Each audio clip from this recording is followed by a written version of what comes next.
But yeah, this should be good for people on other time zones. They get to catch stream.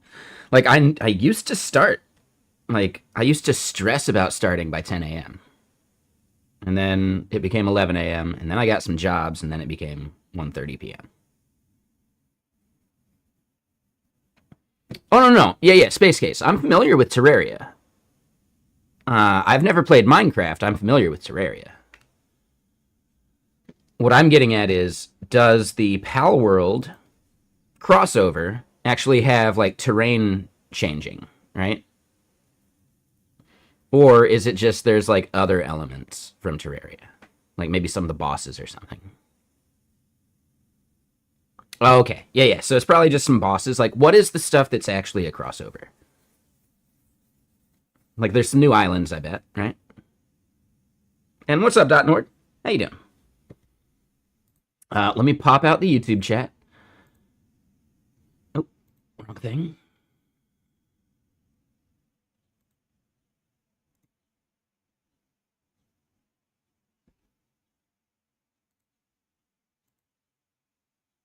Just weapons. The Cthulhu is a new pal you can catch. New building materials, a ton of new pals, and yeah, new islands. Okay. Yeah, no, that sounds awesome.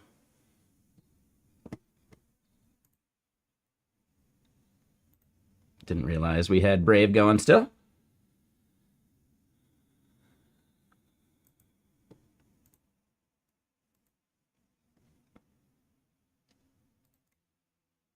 All right, we copy that chat link.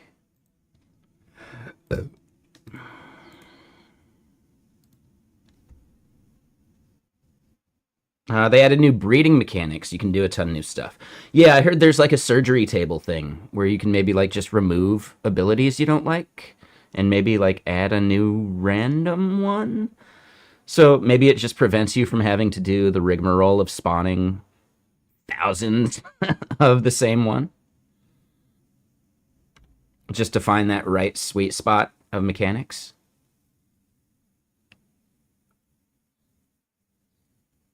Hmm. Okay. Yeah, no, that sounds great. Yeah, we have like 1,000 Jetragons. Like, dude, it's gnarly.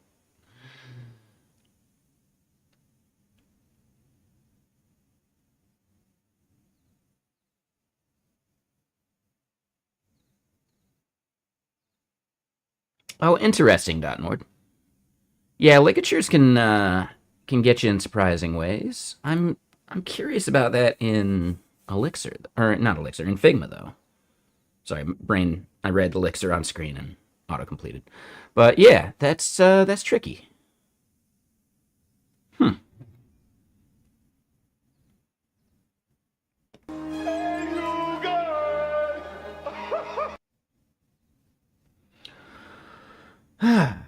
Okay.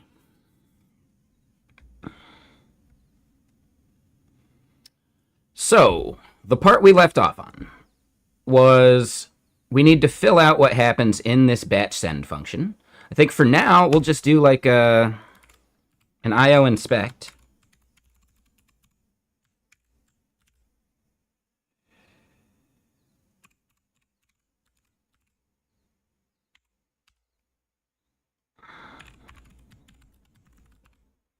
Oh, if I could type.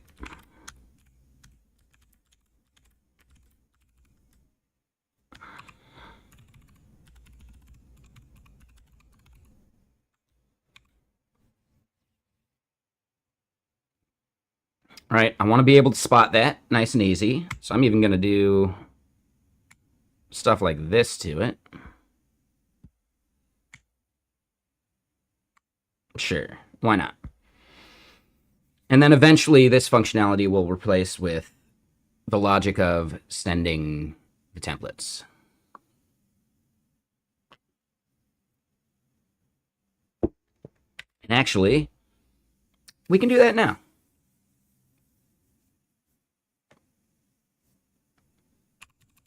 Right? We don't have to actually send the templates, but we can start.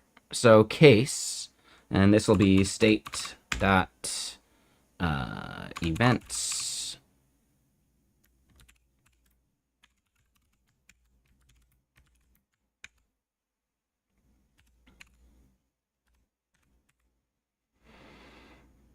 right? 0 is just a nil.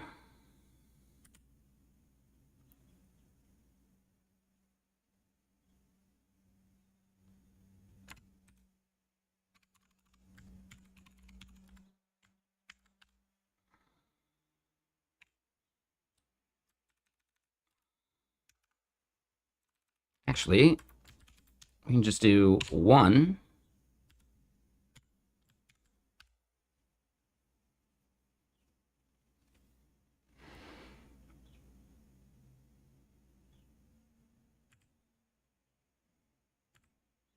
That is actually incorrect.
Data notification single takes way more props.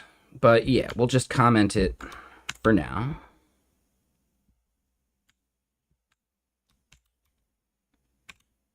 And yeah, okay. So we've got the basic logic in place of what we want to do when we do the send.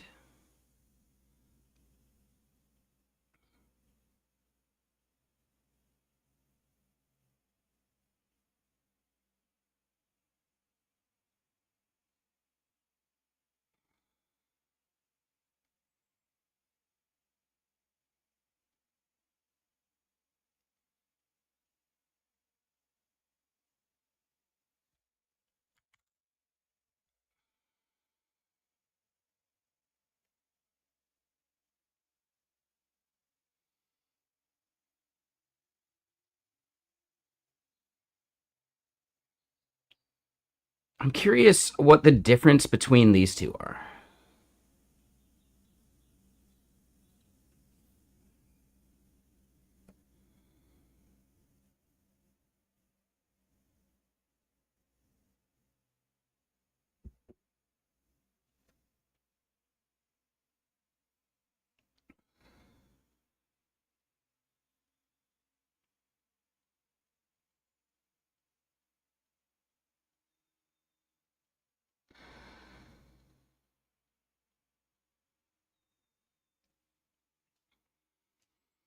Margarita?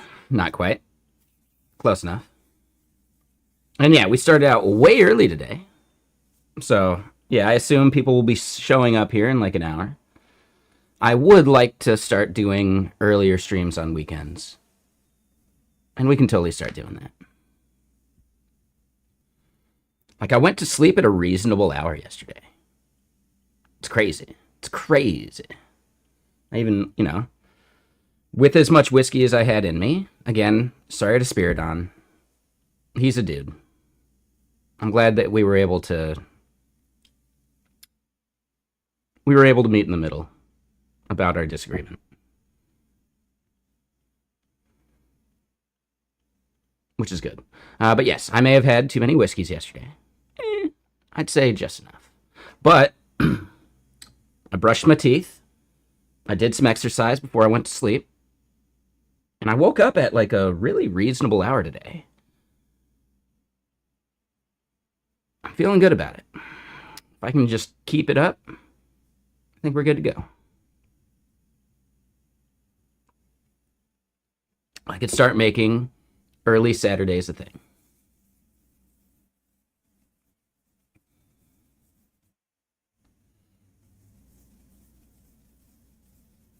It is about noon,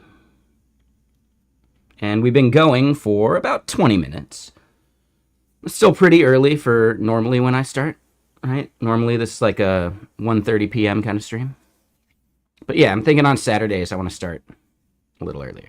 Yesterday I finished late on the other channel. No, I think I was done by like 11. Right? I mean, I double checked the logs. The last chat message came in at like 10, and then we saw like a bot at 11. That's actually not that late. That's reasonable. Like, I've gone until like 5 a.m. That's late. Now, finishing by midnight, totally reasonable. And I'm pretty sure the bot message that came in at 11 was like right after I finished. So yeah, we didn't go that late on other channel yesterday. Like, it might have been late for you. It wasn't late for me, though. Like, on a Friday night, if I'm in bed before midnight, that's a solid, like, early sleep.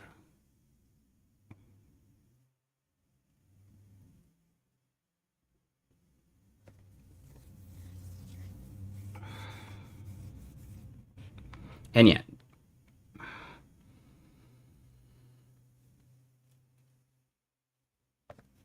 Spiridon was very cool towards the end. We may have gotten a little argumentative, but yeah, towards the end of it,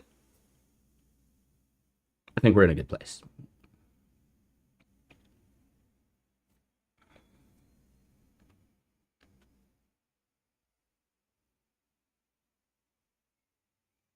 Was I too harsh? You know, I trust you guys to let me know. They just had a mod say something so abhorrent that I was really bummed.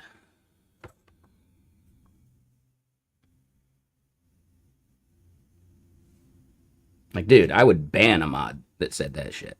Like, no questions asked. So, I don't know. He likes to keep that stuff more private, and I can respect that.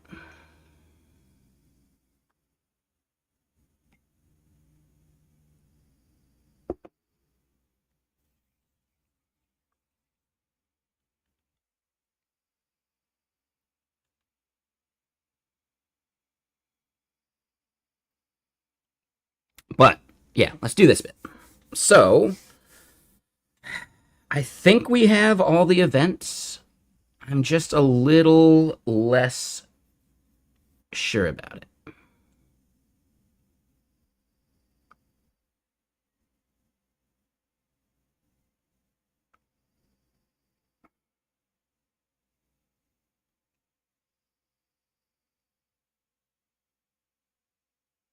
And technically, we haven't set up the registry part of things yet. So we need to do that part.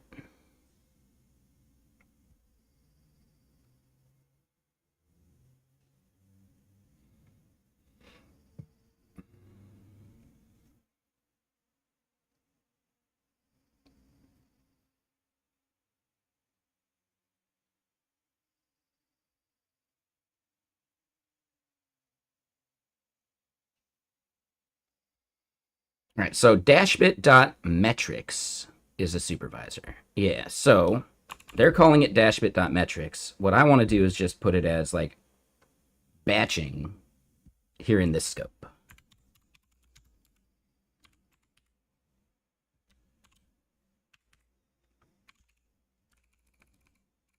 And it's not dashbit, it's Messijo.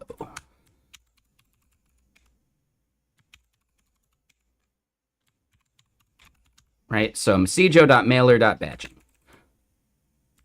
Are we a little more like finely scoped than I think we need to be? Maybe, but whatever.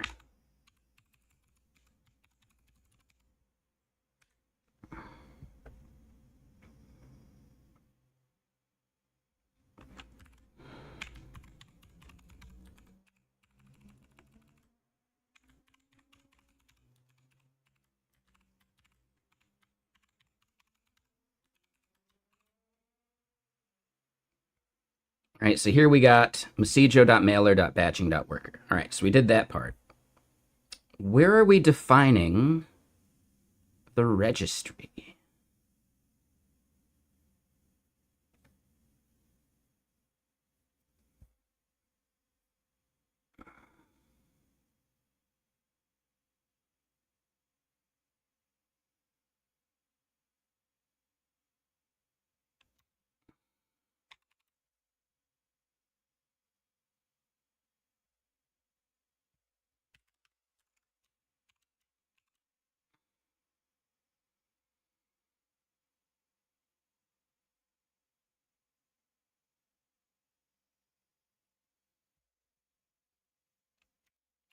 They define bump,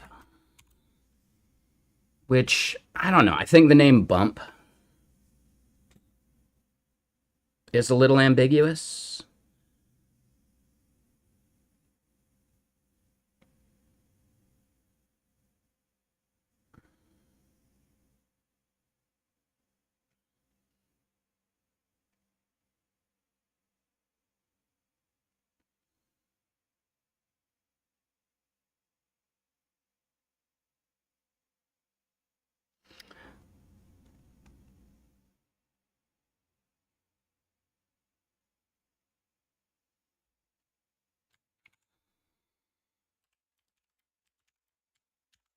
Right, so we're going to send a map that's going to have, right, the notification.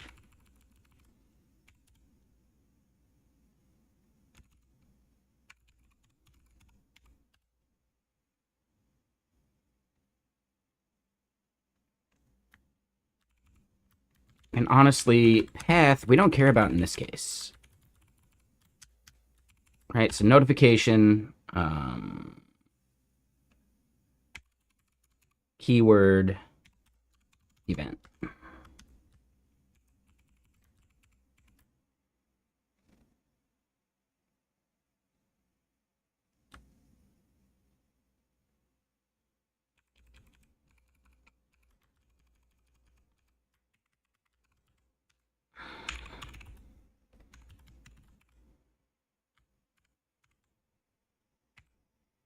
And yeah, because that's how we're doing this part, and oops.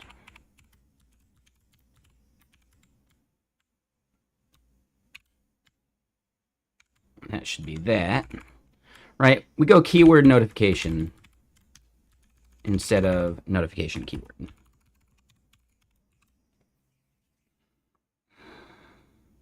And instead of oath, no, that's path.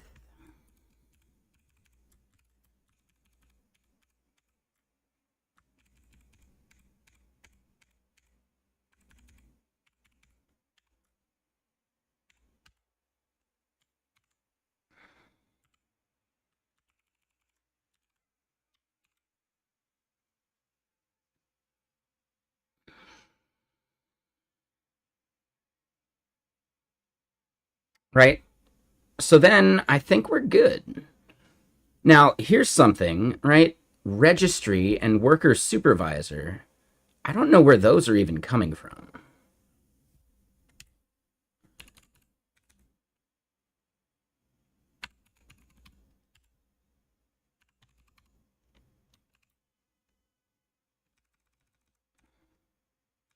And it's not def module, it's, what is it, like at module doc?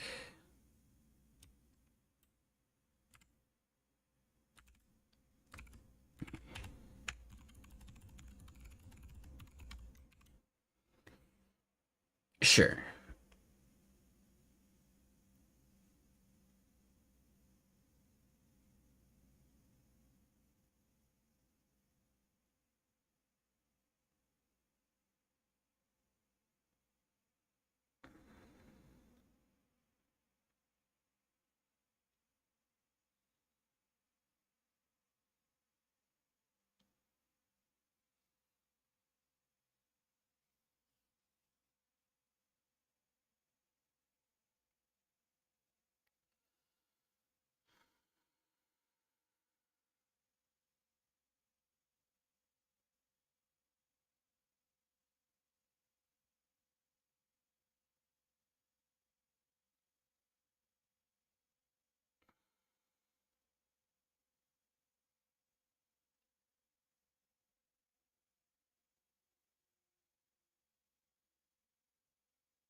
I think there's something I'm missing about the registry.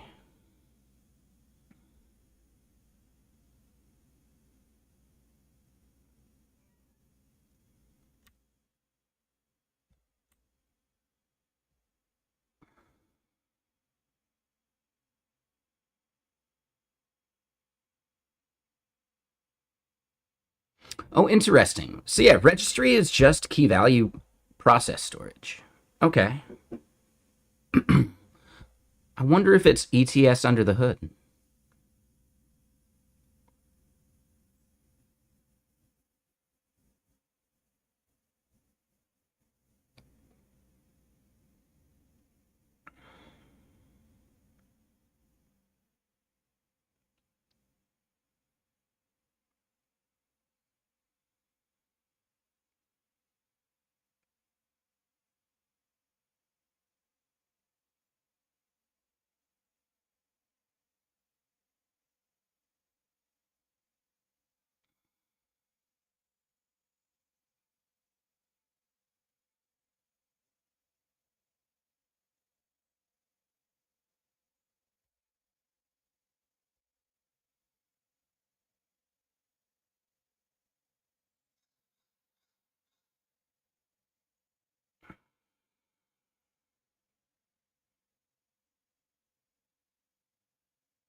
So that goes back inside the worker.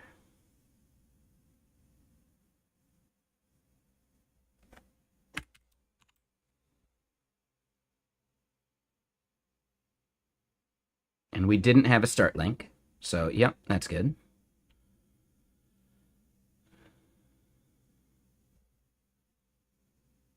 And this.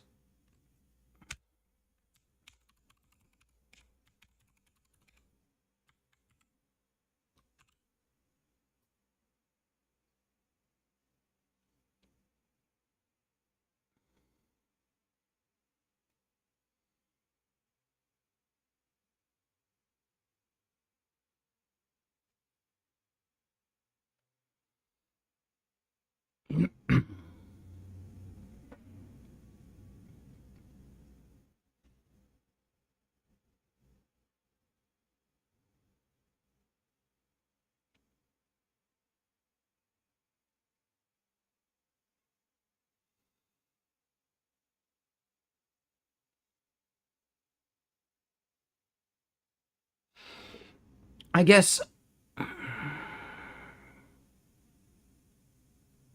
a map can just be a tuple? Like, when is the case when I want to use the map syntax versus the struct syntax?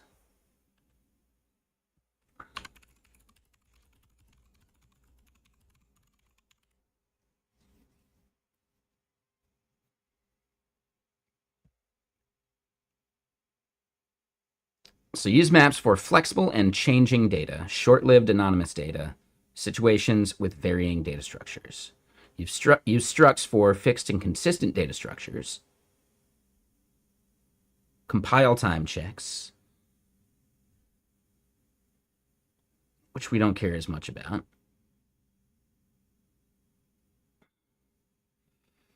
It's almost like the difference between a named struct and a regular struct.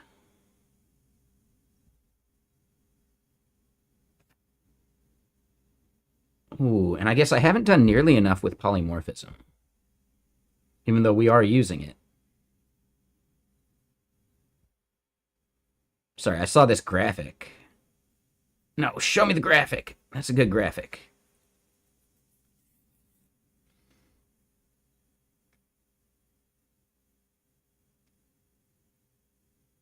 Okay, so maps don't preserve the order of keys.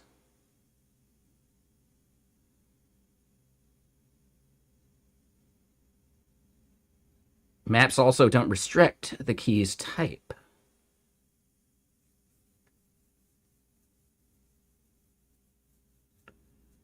Well, wait a minute. No, so they're calling this just a map. Is that not a struct?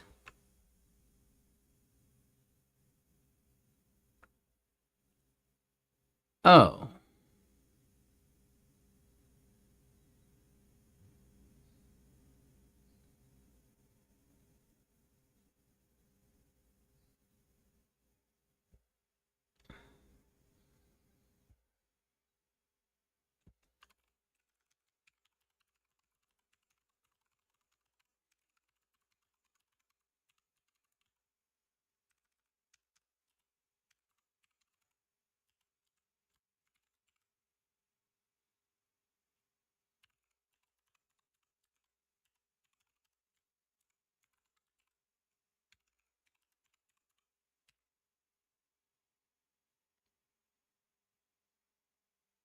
Okay, so yeah, foobar is a tuple.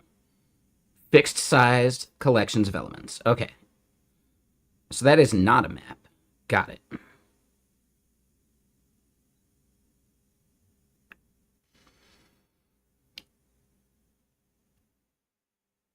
And they are ordered. Okay. So then the struct is not ordered. So this is a map, but it's incorrect. We would get a syntax error. We'd have to do it like that.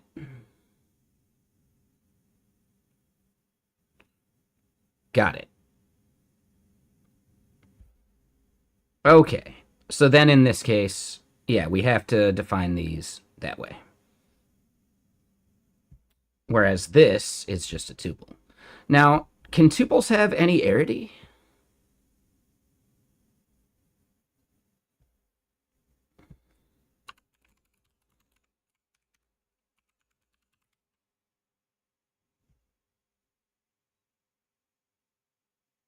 Nah, it looks like a tuple can have as many items in it as you want. Okay. Okay.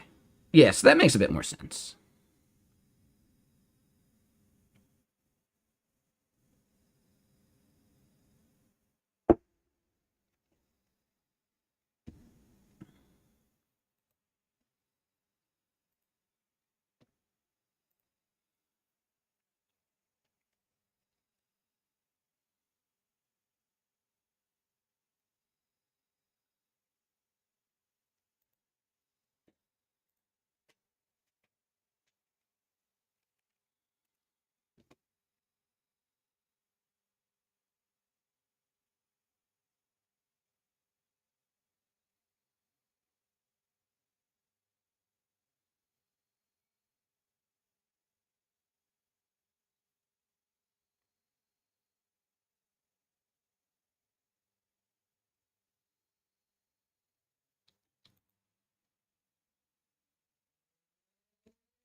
Hold on.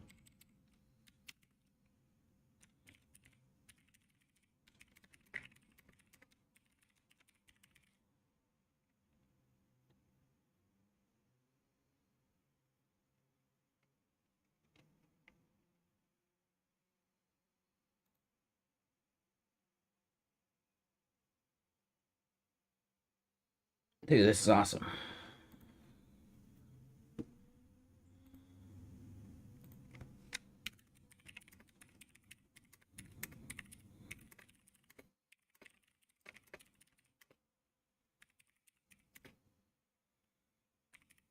One second. Sorry, I just saw a like a Twitter thing randomly.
1 second.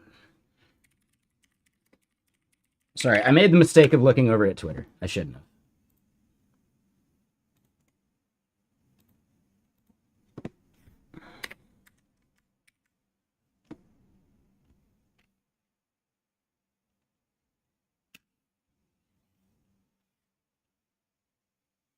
All right, there we go.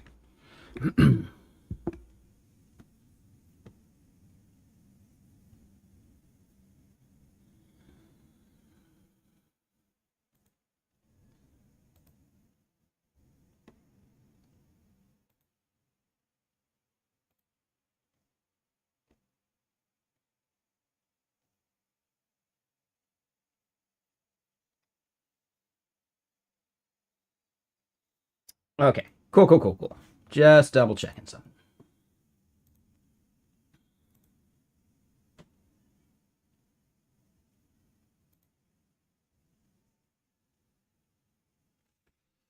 Okay, cool. That's what we're doing. So, yeah, according to this blog post, we're close. We need to add dashbit.metrics, which is messijo.mailer.batching. We need to add that into our supervision tree in the application file.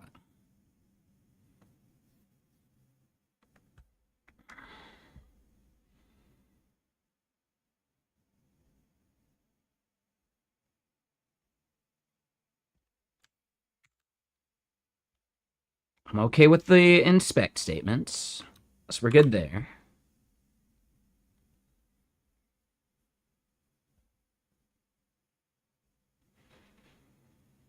Yeah, sneaky bugs, I do. Yep. If you're talking about that podcast episode, that's actually on GitKraken's YouTube. But yes, I have one. I haven't published any videos to it for a while. I plan on doing it. I'm just lazy. I got so much stuff I can make content about, though. So, and I need to start doing it. So that's my fault. I would say check out some of the videos I do have besides just my live stream stuff. And if you have any feedback, if you watch a lot of YouTube videos about tech, what could I do to make the videos better? I would say the one I'm most proud of is either macros in JavaScript, TypeScript, or, I mean, technically the side project hell one I'm actually, like, really proud of, because I think that's timeless content. Right? Macros stuff, you know, it ages out as technology changes. The side project thing is forever content. And I want to make more forever content, but, you know, it's easier to find something just very technical and specific.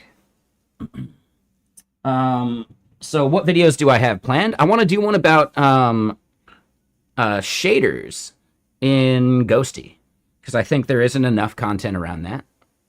I've been meaning to do that since their last publish of shaders stuff, but now they've added some other things you can do with shaders, which are really cool. Like their shaders now take in like your cursor coordinates and things like that. So really, it's not about avoiding side project hell. It's about embracing it and recognizing what you gained from it.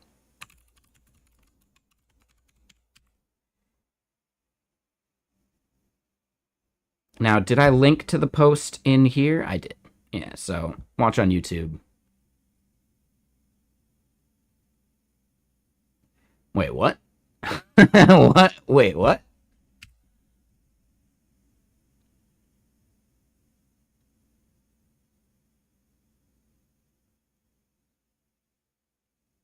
Anyone else having issues with YouTube right now?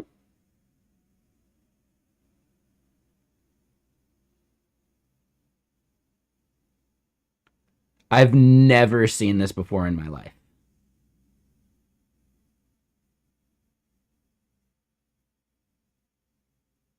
What? Well, here's the link at least.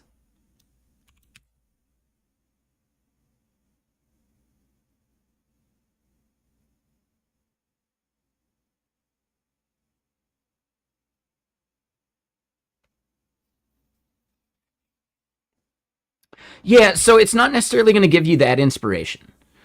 It's actually more just being okay with abandoning a side project, right? Did you get out of it what you needed, right? It's about recognizing value in the journey over the result.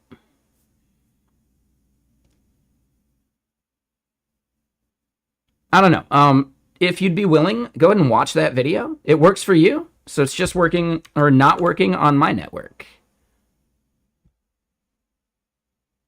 which is super weird.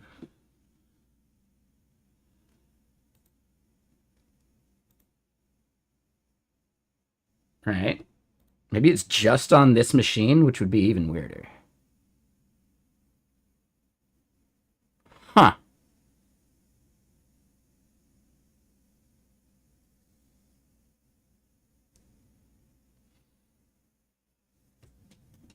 So now to see if it's a network thing or if it's my browser slash device.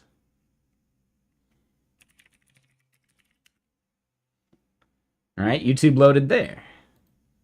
If I click that link, that loads just fine for me as well. Huh.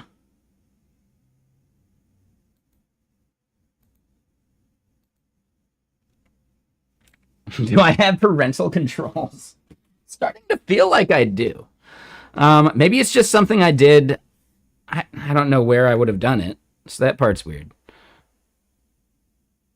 The browser does want to relaunch. It could be a certificate thing in the browser. Let's just do it.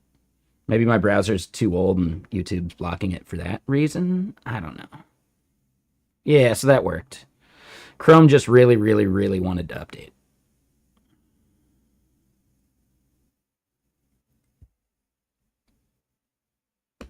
That was weird. All right. So yeah, and anyway, if you don't like watching YouTube videos, this same thing sums it up. So the main gist is just simply, as you see and look over the graveyard, right, you'll notice that pretty much none of these have a proper foundation. Like, some have no foundation at all. Some are just really old, antiquated techniques. And then eventually, you see his latest project, and he's got a proper foundation built, you know? It's like a progress over time thing that's really easy to miss. Like, especially on your own side projects. If you're only worried about completing the side project, you'll never recognize what you learned along the way. And I'm pretty sure it was a lot. So I think it's less about here's how you complete your side projects and more about being okay with not completing them. Because completing the project isn't always what you needed from it.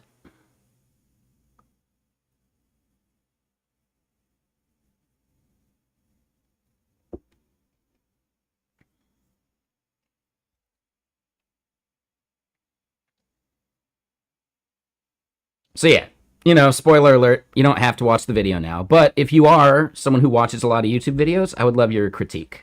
Like, what could I do better about that video? Because I think the content is one of the ones I'm most proud of so far. Right? I consider it like truly timeless content. And I think it adds to, you know, like Commit Strip. They're amazing. They do really good work. But I think I'm adding something that they're not explicitly saying with it, right? But it may have been something they wanted to say. They just maybe thought it was more obvious or something. So I don't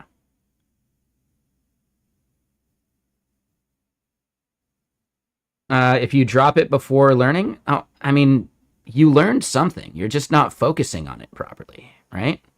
If you see yourself in this and you don't recognize the value they're gaining, you're probably not recognizing the value you gained as well.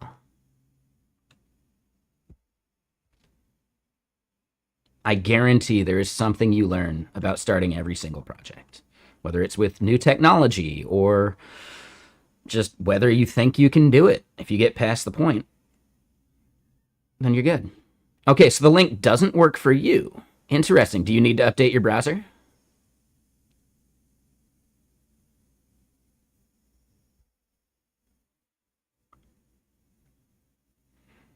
I'm guessing there's like a certificate that got updated or something. Maybe it's something YouTube's doing to prevent ad blockers. That might be it. Like, was I on an old enough version that allowed Manifest v2?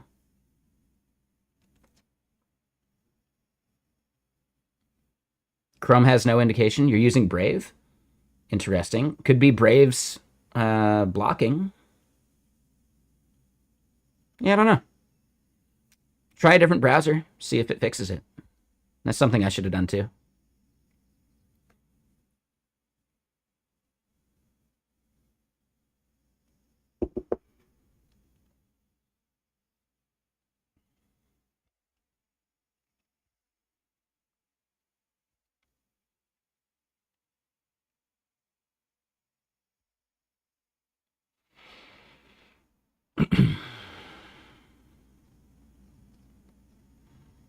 Nah, it's fine. You know, you don't need to game the system.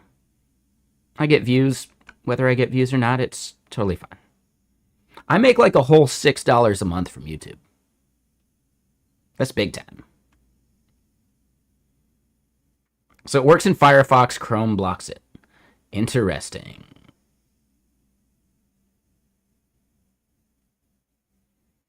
Interesting. That is Costco hot dog money. Yeah. No, and I appreciate it. I really do appreciate the support, for sure. And what's up, Brainless? How you doing? So yeah, Brainless, I think we are pretty close to finishing up this gen server. There's something I'm still a little fuzzy about, where when we get to this upper level, let me find it again. Like here in the batching top level supervisor, I didn't define these anywhere. So shouldn't they be getting yelled at? Or shouldn't I be getting yelled at about it? Or does use supervisor actually implement these things? I guess that's the part I'm curious about. Because it doesn't really tell me.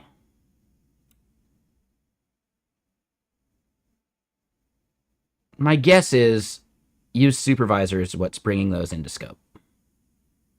Or we're going to have a bug and it's just not there.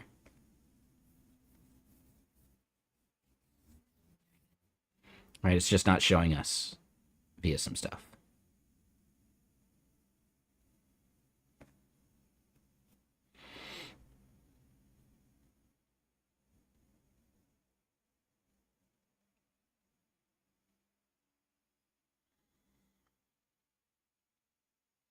But you're playing some Balatro.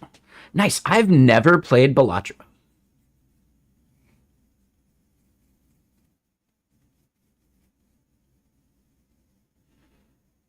It's like a roguelike poker game, right?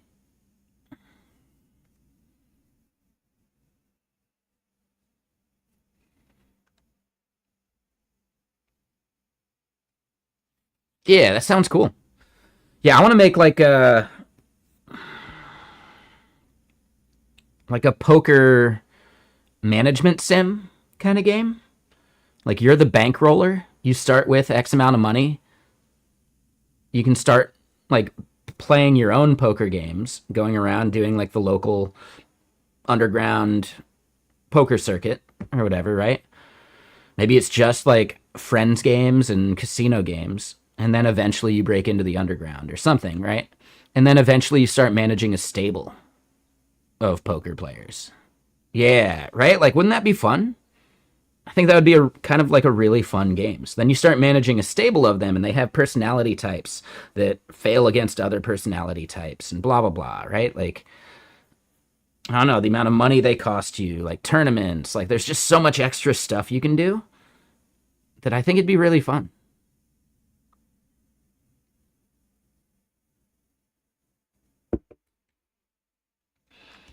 It's something that I almost want to like.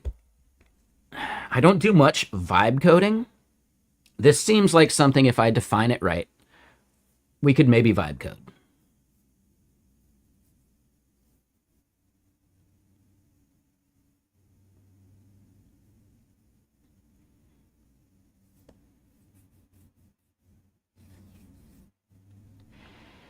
Like, it would involve hammering out a bunch of stuff, but then also like keeping it organized enough to like modify it. But yeah, like vibe code out an MVP, see if the game's even fun, and then either modify it or just completely start from scratch using the structure and use a proper game framework. I think that could be doable.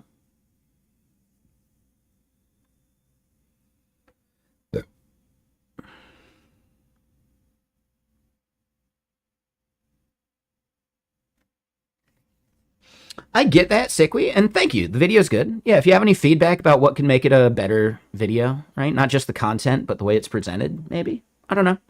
If no feedback, I guess no feedback is good feedback, right? But yeah, Sickwy, I think you're exactly that person in the video. It seems like you're just right there at the start, but I bet you got way better at starting, didn't you? Right? Only thing that stood out was audio. Ah, what could be better about the audio?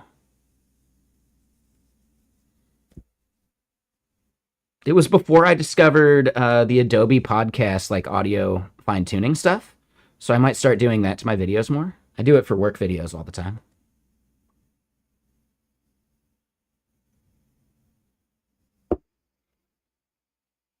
But yeah, no, I get it.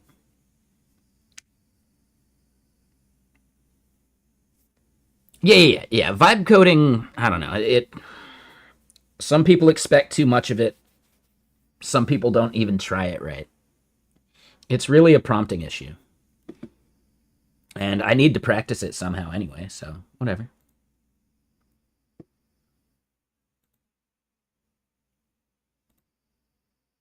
Oh, mess something up. Okay. Let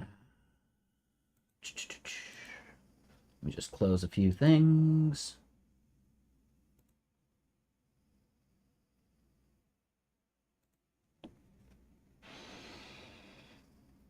Yeah, exactly. I think that's a really good use case for it. But I think there's more you can do too. I think it just depends.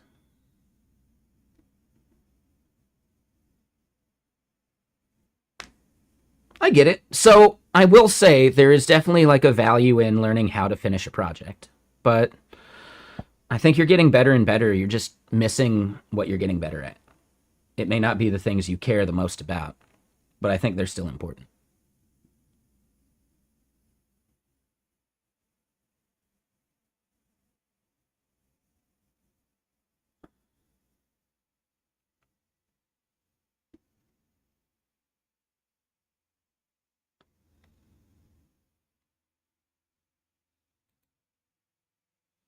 All right. Anyway.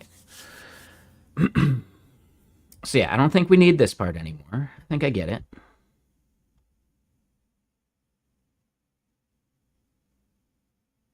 And yeah, I think we just need to add this supervisor and start bumping things as we see it. We are going to need to add a prop to one of our models, which means we got to tear the database down and get back going again.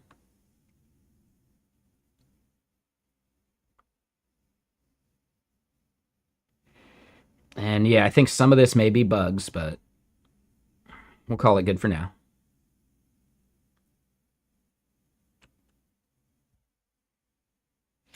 This, however, does need to do this.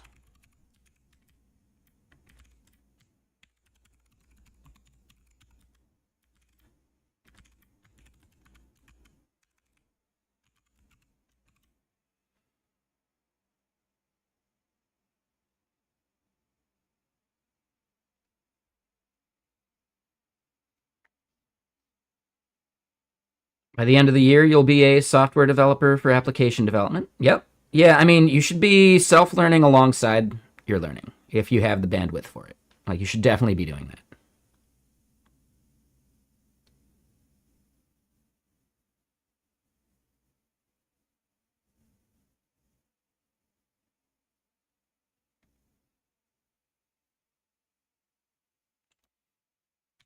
All right, so yeah, we needed that part.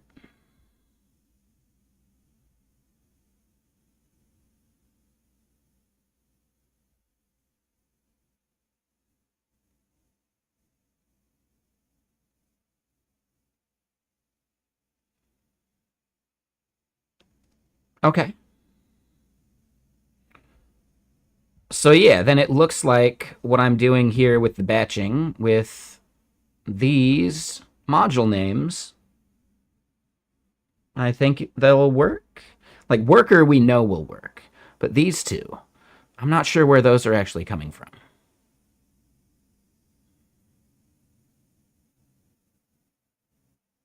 So that part I'm a little more curious about.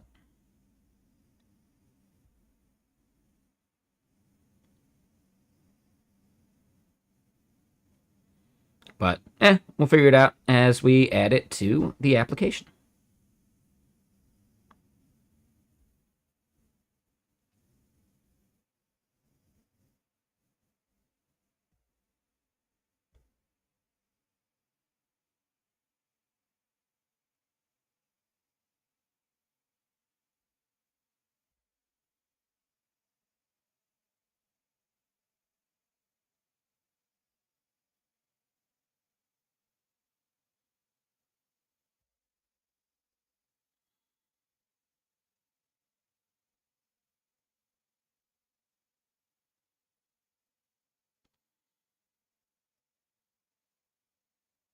I just got to remember where that is.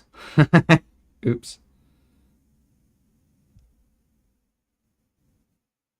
Application. Here we go.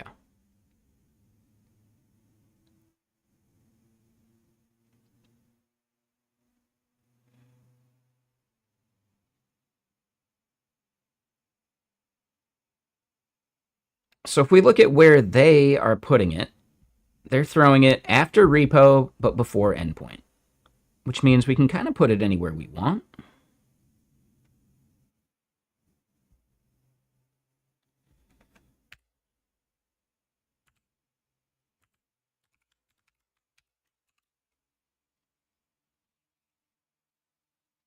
And what's up, Maniac? Yeah, happy weekend. We're still celebrating the birthday. Having a good old day. I think I'll do dumplings for dinner tonight. And yeah, we started up a bit early, too. Yeah, I started like a little over an hour ago.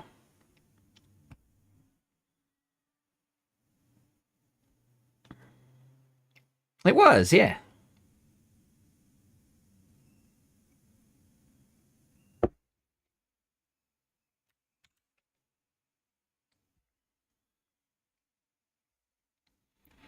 All right, so before we get too far, we do need to modify something here in priv. Repo, migrations, and this is where creating a notification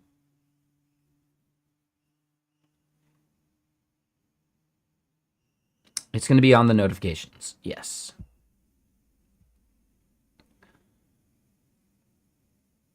Wait, what, Maniac?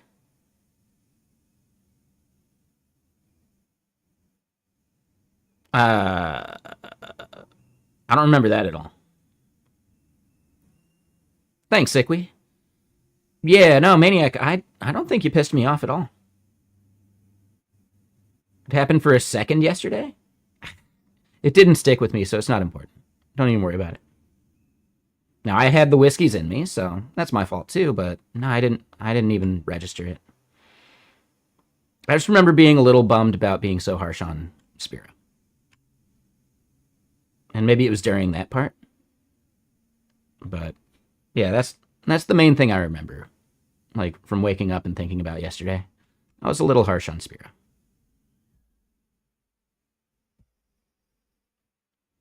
I think we got to a good place by the end of it, though.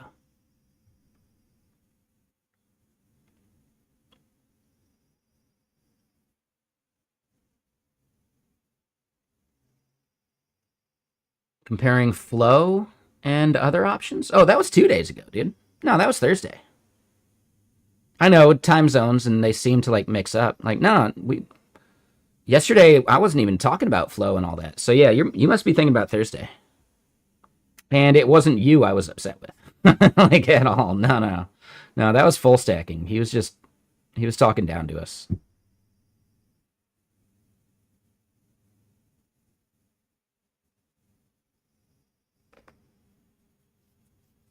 Or I perceived it as being talked down to. No, man. No, no, no. Yeah, I don't remember what you said either. No, it was just it was full stacking and his phrasing and feeling like every little thing needs explaining. I took offense to that. Yeah, sure, brainless. I feel like we're pretty close. So, don't feel obligated. But yeah, so this is going to be on notifications email. Um,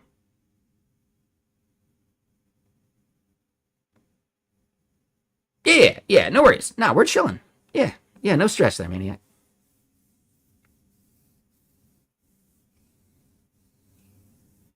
And yeah, it technically wasn't my birthday. So, yeah, nothing to worry about.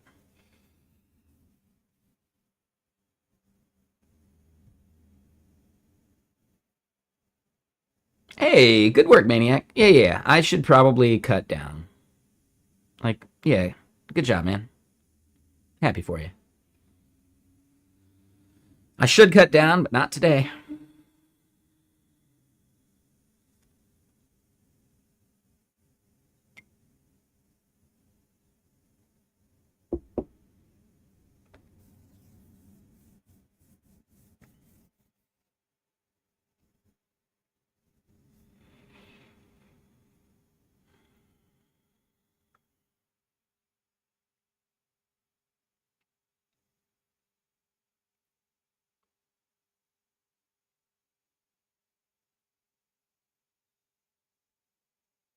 So, yeah, what we're looking for then is going to be in this file, but I need to go back to batching and actually back to the worker. And what is the name of the prop? Batch interval minutes.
And yeah, chaotic. Did your streak actually come to an end? If you're out there, chaotic?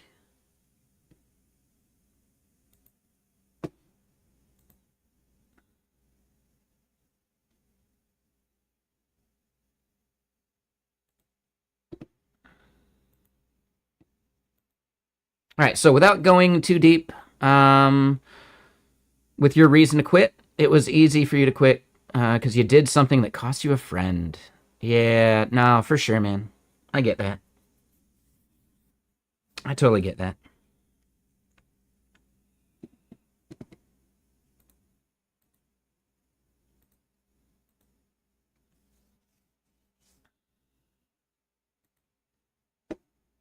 Yeah, that's a bummer.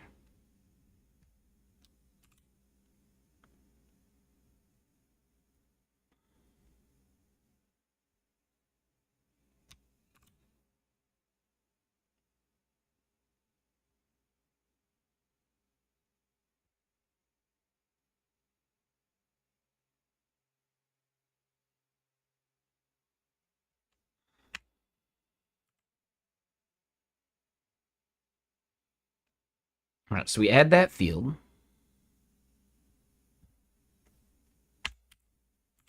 Batch interval minutes and batch interval minutes.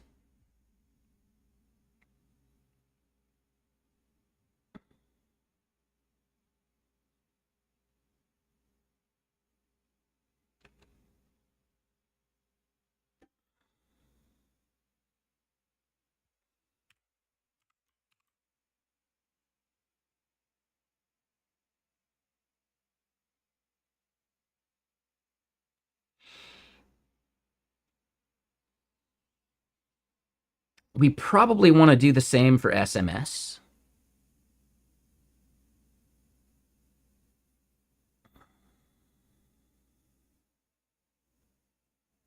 We don't have SMS yet, so we don't need to solve that problem at the moment. But yes, SMS will eventually have batch interval minutes as well. We might as well add that now before I forget.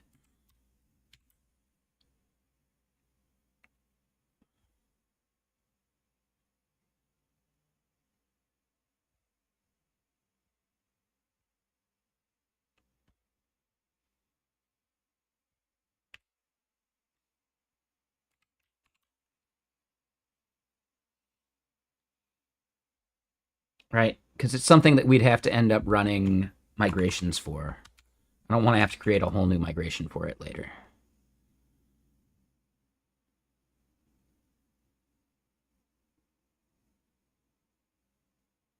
Yeah, no worries, Maniac. Sorry to make you revisit it.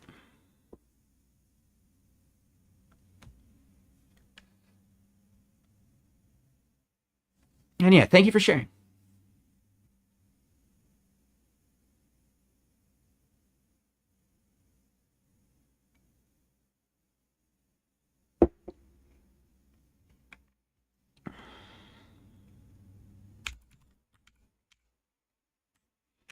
All right, so we're going to roll back all.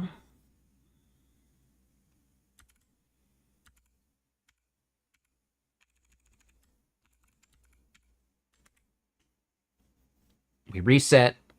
We do all that stuff. It drops the database. Did it drop the database? I think it did because I didn't restart PG admin. Okay, perfect.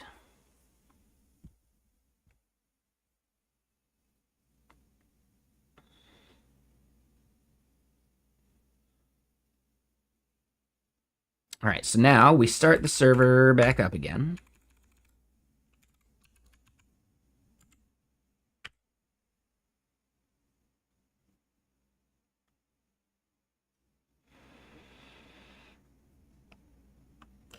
And this is where the front end has some work to do now.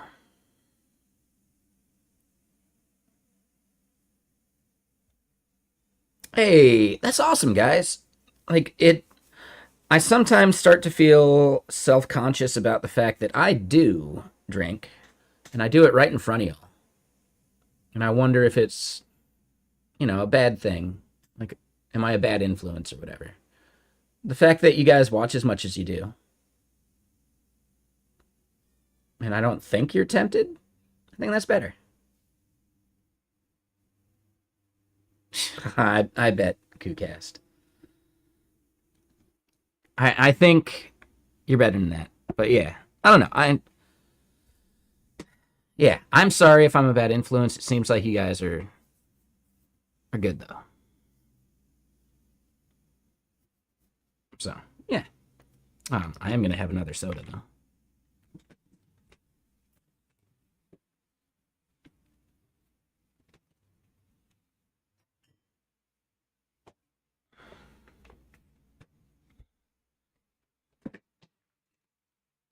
No, it's not by. Welcome back. Yeah, totally. Yeah, okay, cool. Makes sense there, Maniac, for sure.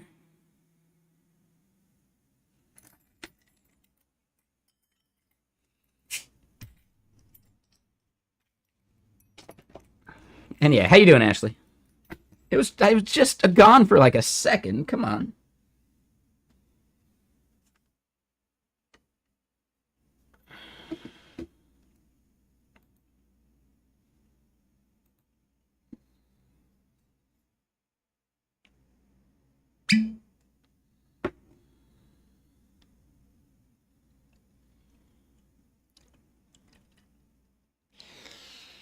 Oh man, I just started watching that show, The Bear. It is really fucking good.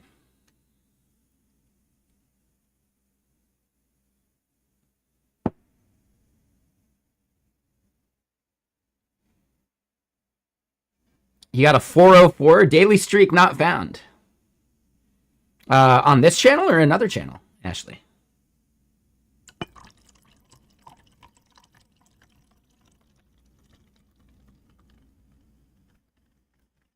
Oh, on Leak Code. Okay. There you go.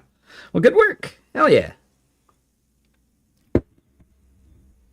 I guess that's cool. It's not as cool as a 404 streak here, but we'll allow it. Nah, congrats.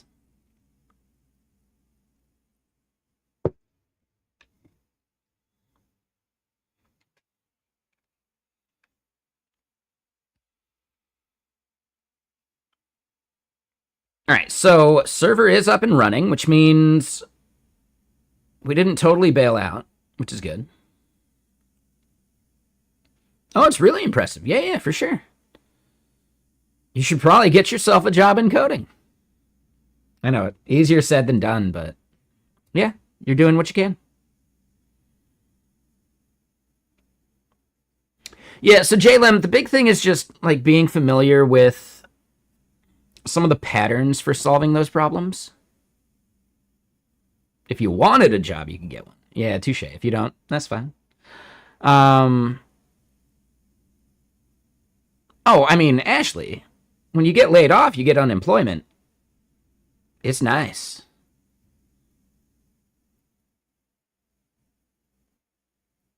Right? Unemployment's like free paid vacation.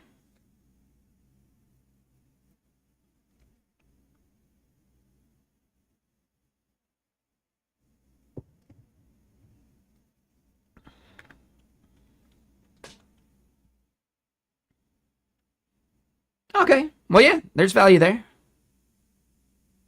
Yeah, no, so they are currently employed, so yeah, like why leave that job that's stable and all that? Like, nah, it makes sense. And yeah, no one's immune from layoffs, but I think there's always jobs for competent people, you know? Like there are always jobs for people who are capable.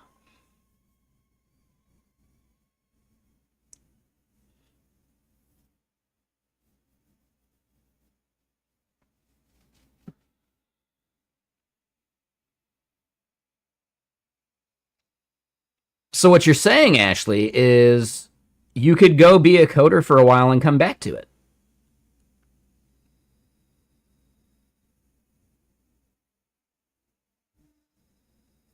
I think that's what I hear you saying.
Okay, sorry. So yeah, I reached out to someone to see if they wanted to become an ambassador, and yeah, might bring them in. Worst case scenario, they at least sign the NDA and see if it's for them, and they just have like a direct line to our devs. I don't know. I think they'd be stoked.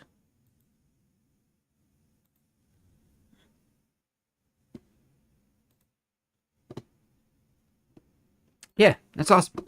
Am I a CEO of GitKraken? No. I'm a developer advocate, but I need to talk to, like, my job is talking to devs like y'all.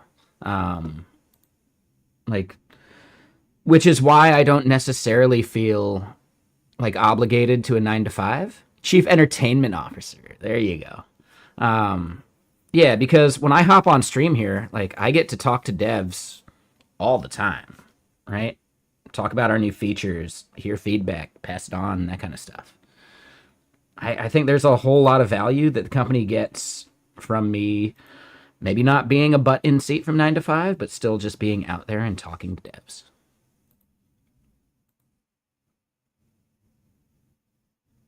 So, yeah, I don't know.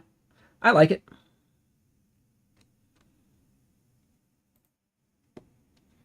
Let me get more music going, though.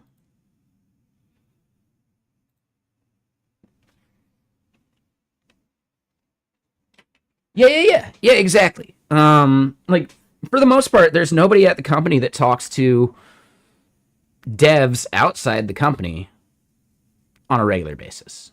Like, they have to incentivize people to hop on calls with them with like free Amazon gift cards, when instead people are just kind of happy to hop on calls. You sent a message about an app name. I missed that one. Sorry, Maniac.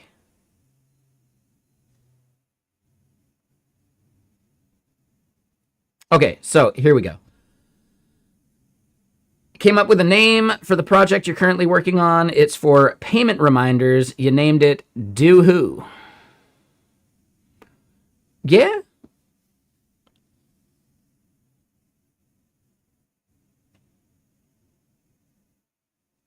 I kind of like it. And actually, to bear, you're dying in this heat. Where are you based again? Because I'm in Washington and it's amazing. Yeah, in my opinion, do who, right? The way you spelled it makes sense, but if someone said it out loud,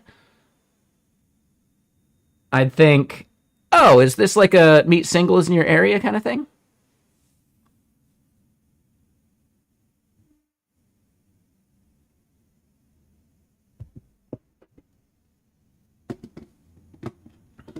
Yeah, KooCast, you're here in Seattle, right? I can't remember if we've chatted about this before. Yeah. Dude, it is so nice in Seattle right now.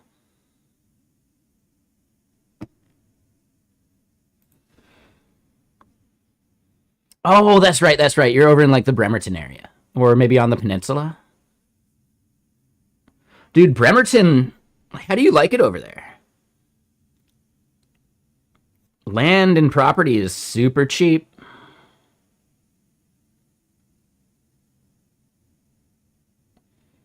Like, I'm looking at apartments in Belltown for way cheaper. I could buy a house in Bremerton, you know?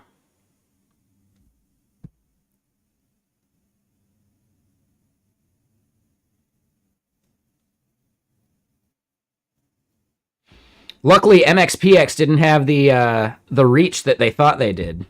Otherwise, Bremerton would be way too expensive.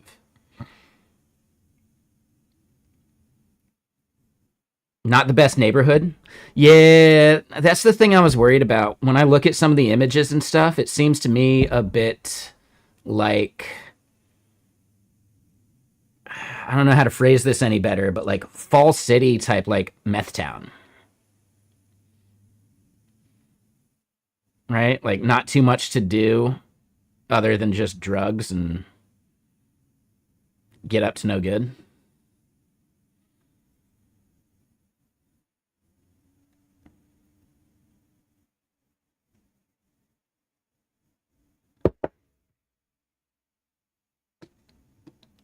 Budget's part of it. Yeah, I could see that.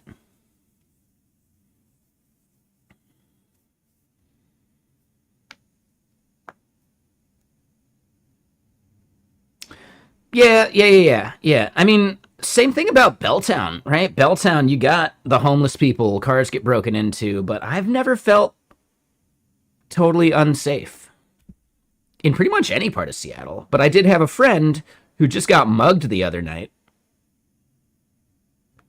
which is gnarly. Not the other night, within the past month. Kenny, you're in Atlanta? Yeah, I never felt in danger in Atlanta either. No, hold on. Magic City is sketch as fuck. Like that whole area and like just the gangster vibe and all that. Like, dude, the security guards have what is it? Like the AR-15s and shit. Like, dude. Yeah, Magic City. I would not walk to Magic City. Like hell no. Um what is it? Cheetah Lounge? Cheetah Lounge is chill.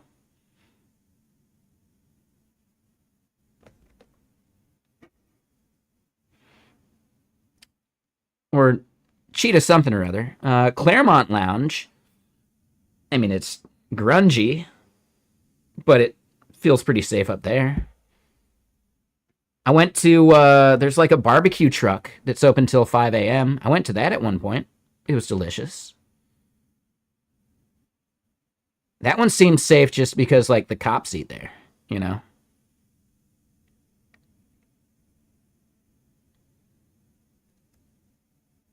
So yeah, I don't know.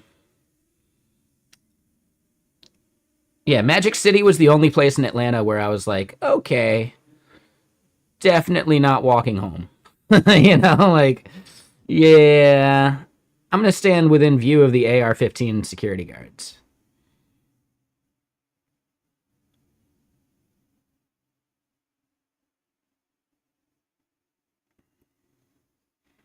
I saw CeeLo Green at the Cheetah Lounge.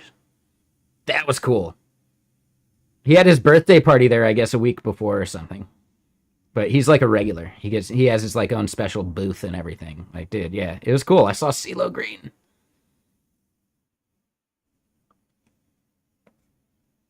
And yeah, Atlanta's really interesting because there is so many movies that get made there. Like I had someone ask me if I was an actor at one point, and it wasn't one of the strippers. It was at the strip club, but it was just one of the like the regular workers. Like it was a dude, you know. He wasn't trying to get any money out of me. Like, no. I thought that was cool.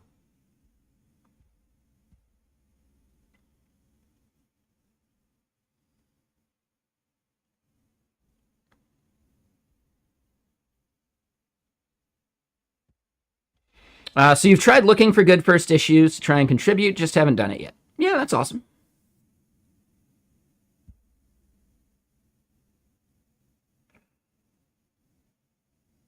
Oh, there's a toll bridge in Atlanta? Oh, hold on. Wait. KooCast, you're saying here in Seattle, right?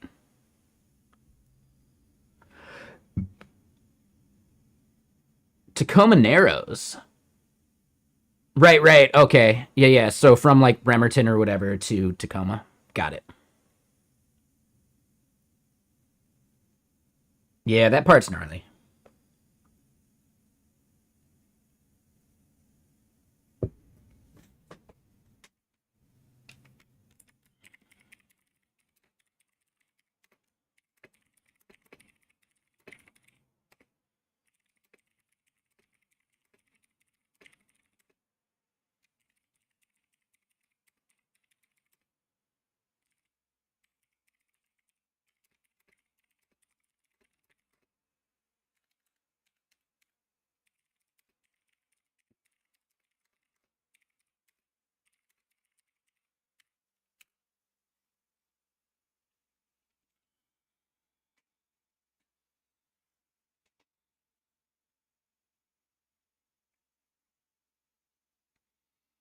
Yeah, Bremerton to Tacoma outside of like regular hours. Yeah, that makes sense.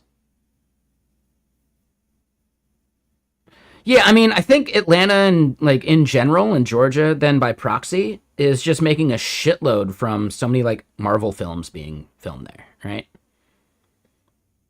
Like someone I know that used to live there walked out of their apartment building and it was snowy out, even though it was like the middle of summer because they were filming some bullshit, like the Rock movie. It was probably that like the Rock Christmas Santa movie with like all those people in it, right? What you know the one I'm talking about. I never saw it. I'm not gonna watch some shit film like that, but yeah, I'm pretty sure. No, not Black Adam. Like the Christmas movie where he's on like the Santa Squad or whatever with the Captain America dude. I think it was probably filming for that film.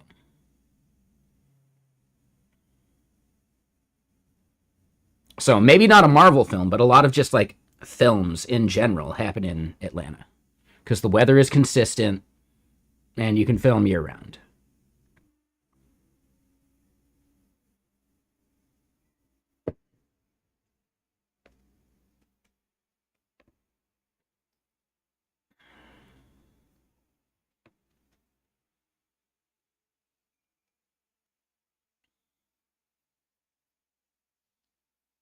Yeah, I mean I never saw it, but it's something I would only watch on a plane. You know, like the Shazam movies or the League of Ungentlemanly Warfare. That one was fun too. That was a good movie. I enjoyed the League of Ungentlemanly Warfare.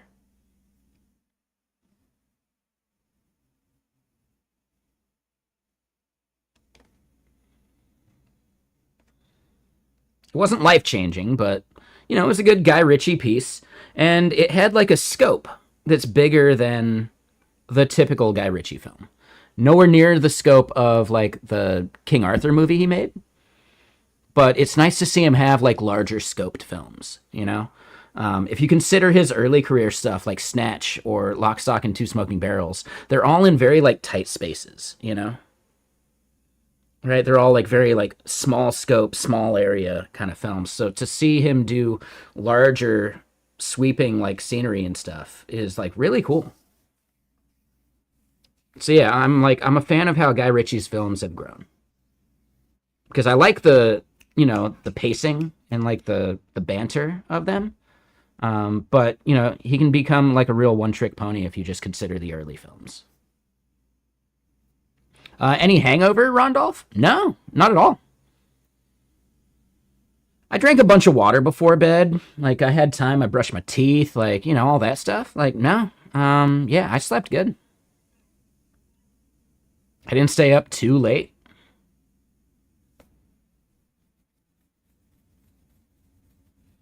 Yeah, I would say League of Ungentlemanly Warfare is a fun film for sure.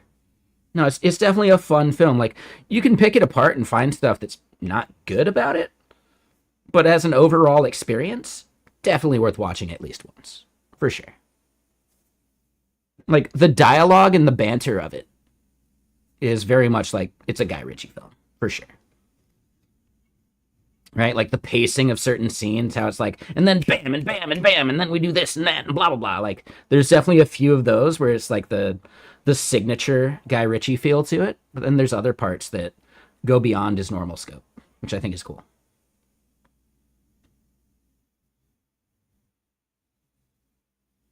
Like one of my absolute favorite Guy Ritchieisms in general is like in Snatch when the dude like is like, well, we're going to England. Plane takes off. Like just the bam bam bam of that is just so good. Like, and yes, you have moments like that totally.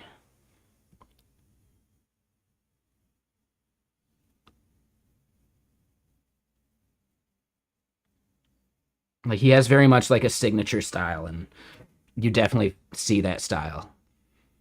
I'd say you see that style more so in League of Ungentlemanly Warfare more than you saw it in the King Arthur film. Like they did a little bit of it, like they had the banter down, but the quick hit editing stuff was less so.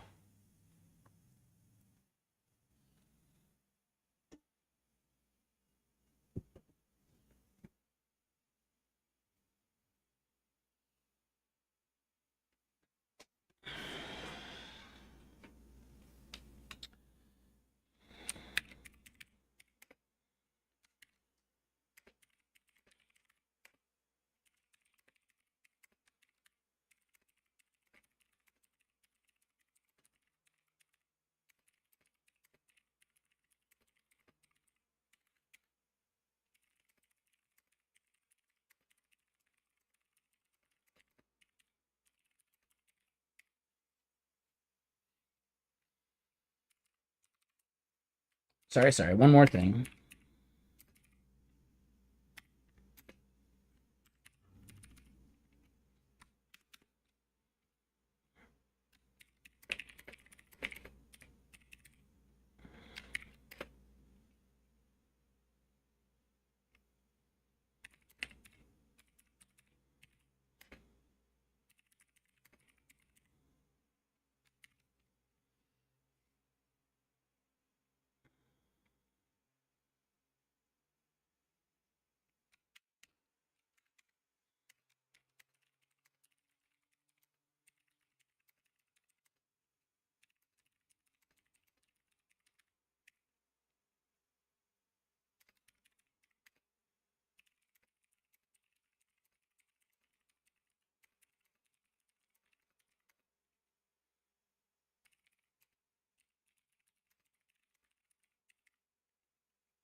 Okay, so hold on. Let me catch back up.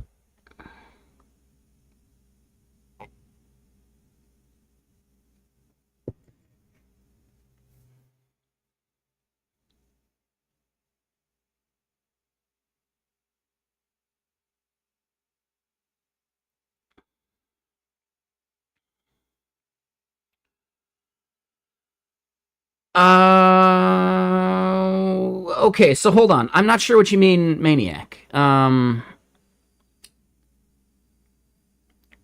general,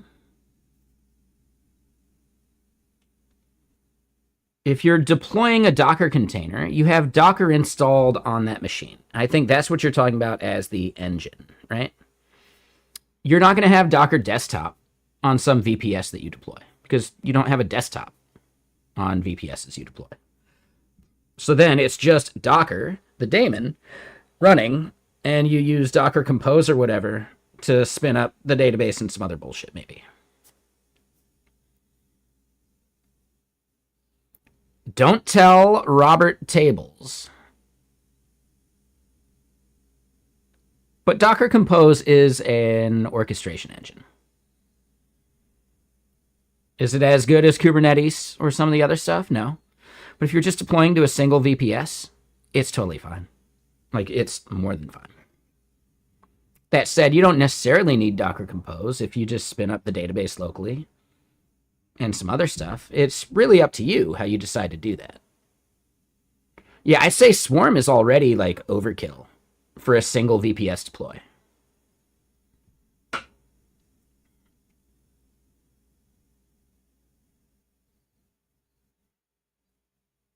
You can make a single, like, VPS server go a long way, right? Like Levels.io bragged about for the longest time that he runs remote OK from a single VPS, and he actually runs all of his other side projects from that same VPS. He just keeps making it bigger. Whatever, no big deal.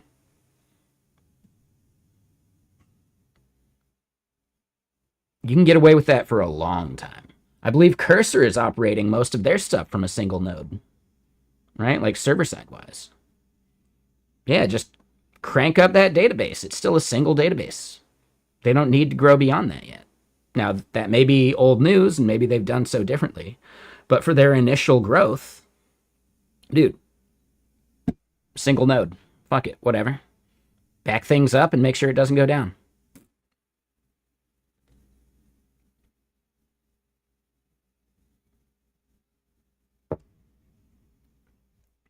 So, yeah, I would say Maniac, don't worry about overcomplicating your deploy.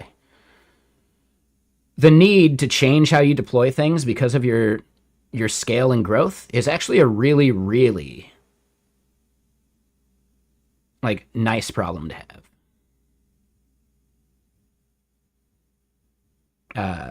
The audio's out of sync. Maybe just do a refresh real quick. Yeah, yeah. Oh, you said you were refreshing. Duh. My brain read that as, oh, that's refreshing. Like, oh my god.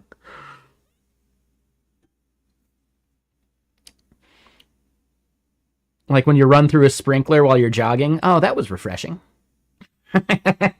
That's what my brain read that as.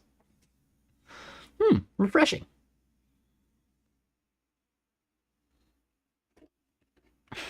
Exactly.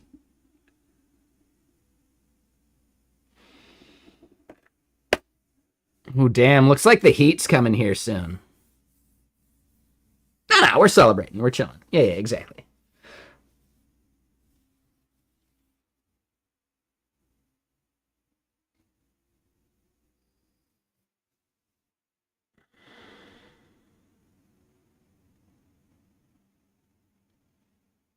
And hey, thanks, Crafty Sheep.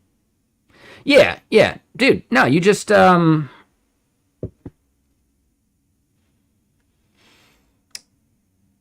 89 is too hot. We're gonna be getting warmer.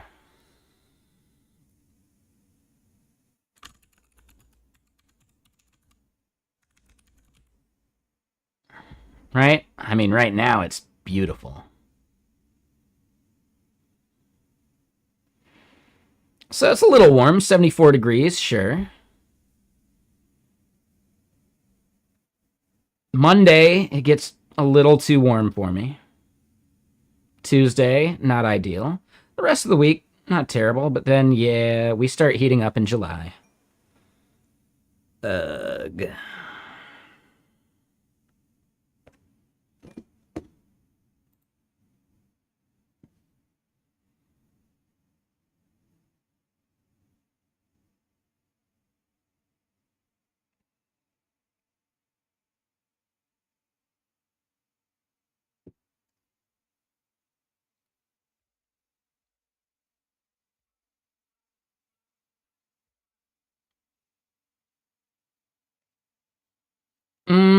So Maniac, real quick. No, I do think Docker is nice for server stuff, right? Like, do you really want to set up scripting, or do you want to manually run a VPS and then go into that VPS and install all the shit you need? Or do you just use a Docker container?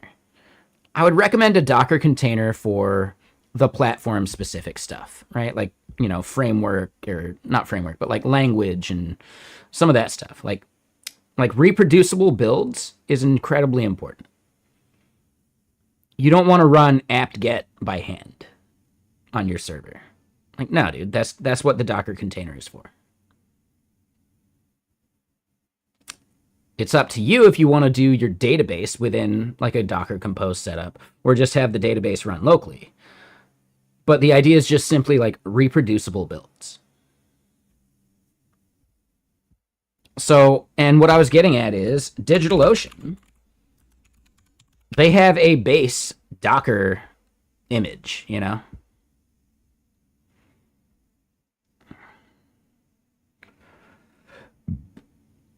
right? Like for a droplet, you can pick the base image of the droplet and it has Docker already installed and all that shit.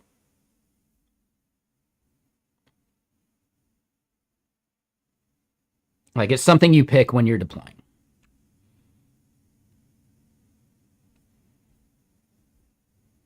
If you like doing that yourself, well, you pick a base image that doesn't have it, and then you install Docker yourself. But I would recommend Docker still to abstract out platform-specific installation and all that shit. Like, you might deploy an Ubuntu VPS, but your Docker can be Alpine-based, Doesn't matter. Right? Like your Docker container.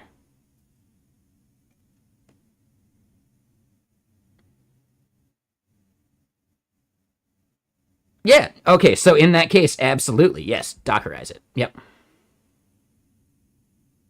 Yeah. If you're running other stuff on the same box, absolutely. Yeah. Dockerize it. Yep.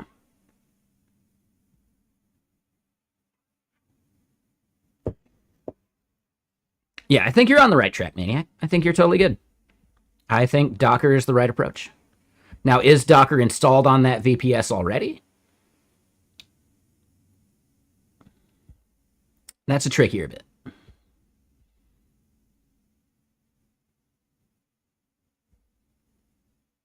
Right, exactly. So that's the tougher bit. Like, how much do you want to mess with that service? You may decide to just spin up a separate VPS that is Docker based. Yeah, I mean, so the number one thing about Docker is you no longer have the works on my machine problem because we'll ship your machine. That's the whole point to Docker. So if you have it working locally in a Docker container, it'll work somewhere else in a Docker container too, regardless of the OS differences of like the host platform. Because the Docker container then has its own operating system that's containerized, and you're good to go.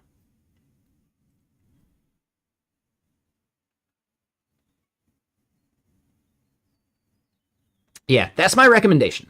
I remember the dark ages of SFTPing everything everywhere and just spinning up the VPS and apt-get installing everything, right? Instead, no, you can just start with a Docker-capable container, and then you're done.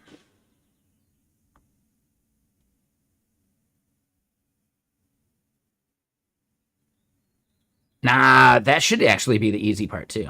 Like having it on your system and testing locally, it's the same exact thing. Like, that's the whole point, just reproducible builds. If anything, it's just worth the experience.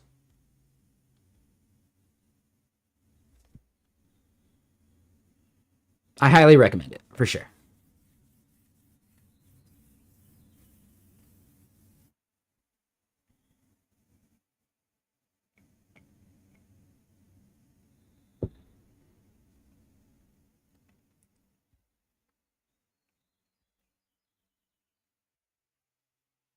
Okay.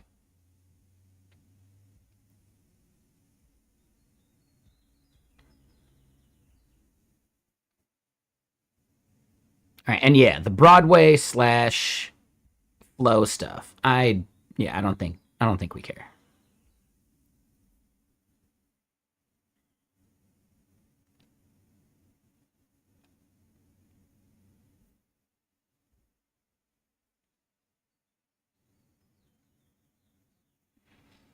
All right. And yeah, like we'll keep talking about it as I start building stuff out. What we end up having as a problem to solve is that now we've added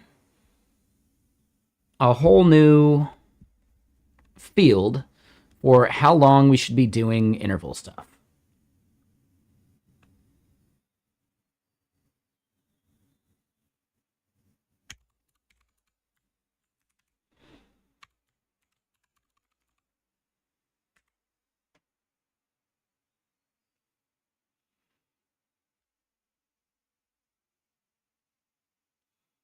All right, while that is sending, we should disable that button.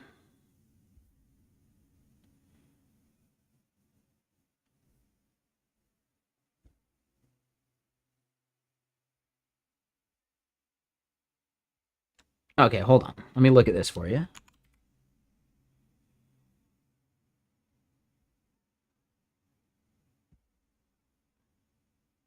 So this part. Docker Desktop on Linux runs a virtual machine which creates and uses a custom Docker context, desktop Linux, on startup. This means images and containers deployed on the Docker engine before installation are not available in Docker Desktop for Linux.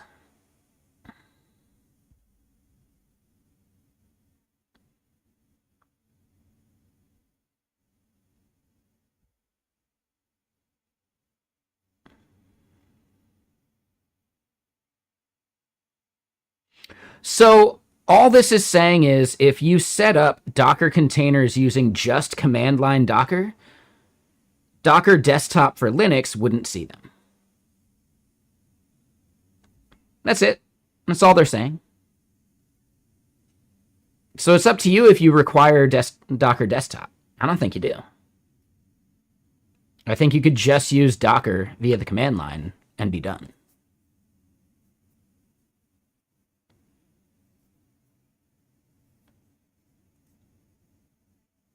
Yeah, I don't think you need Docker Desktop. It's a nice visualizer for what's going on, but yeah, you don't need Docker Desktop. It does help a little bit with visualizing things, sure. Let me put it this way, Maniac. It's the exact same thing for Mac OS. Docker Desktop on a Mac spins up its own virtual machine.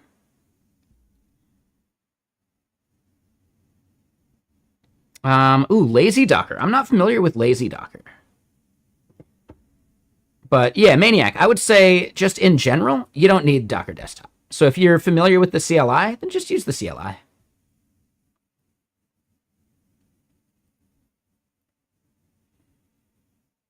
Yeah, I think you can ignore Docker Desktop.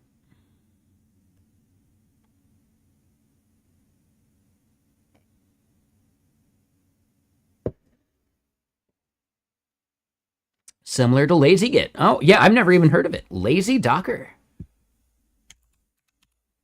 And it just uses the core Docker engine locally, right?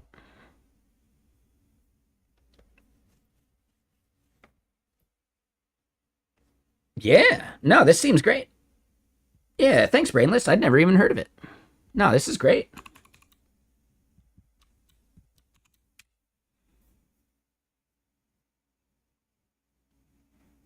Yeah, no worries, Maniac. Yeah, no worries at all, man.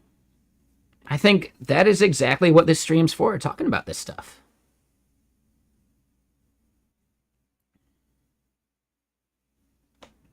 Yeah, man. Like, yeah, don't ever feel bad about bringing questions like this. Like, dude, I may not always have the answer, but we have a whole community here that might. Doesn't mean they will every time, but yeah, it doesn't hurt to ask. So yeah. Yeah, Maniac, never feel bad about asking questions like that, dude. If I think it's bad timing, I'll just say, hey, I think it might be bad timing. I'm in the middle of something. And then we can come back to it. Like, dude, that's, yeah. So chill. Google Ads says site violates security. Riot.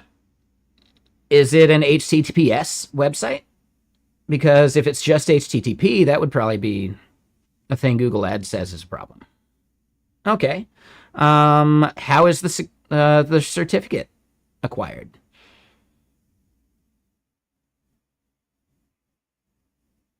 Like, where are you getting your HTTPS from? Is that certbot or whatever?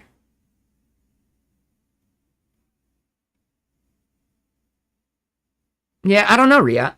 I'm not sure.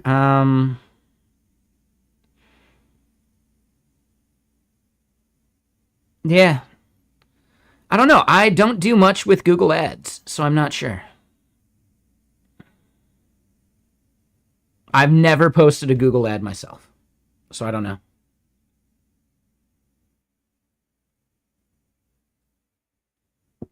I've never used Google Ads. I will need to eventually, and the company I work for uses Google Ads all the time, but I'm not familiar with any Google Ads issues. Maybe someone else might know.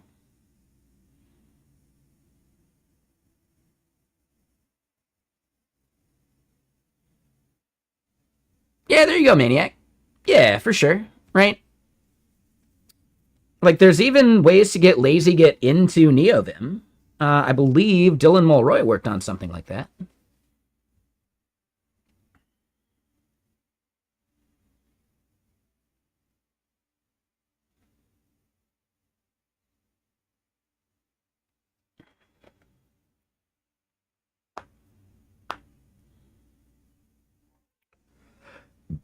And yeah, what's up, Root?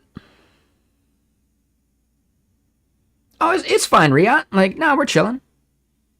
No, I'm not writing a terminal emulator. Someone was pointing out Lazy Docker, which is similar to Lazy Git, and I hadn't seen it before. No, the thing we're working on is a web app. We're doing Elixir stuff and a whole bunch of that stuff. Dylan recently built a Twitch chat integration. Nice. Yeah, that sounds fun. Writing some linear algebra stuff. Sounds fun. VS Codium is what you use. I'm curious about VS Codium. You have a question? Didn't you already ask one? No, it's fine. Feel free to ask it. I do have to go pee, so give me just a second while I go use the restroom. Why my stream doesn't have subtitles? Because I think that's like an extra thing you got to do, and I just haven't set it up.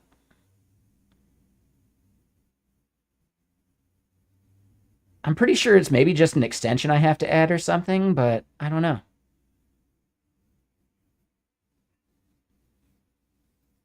But yeah, let me go pee. BRB.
Okay.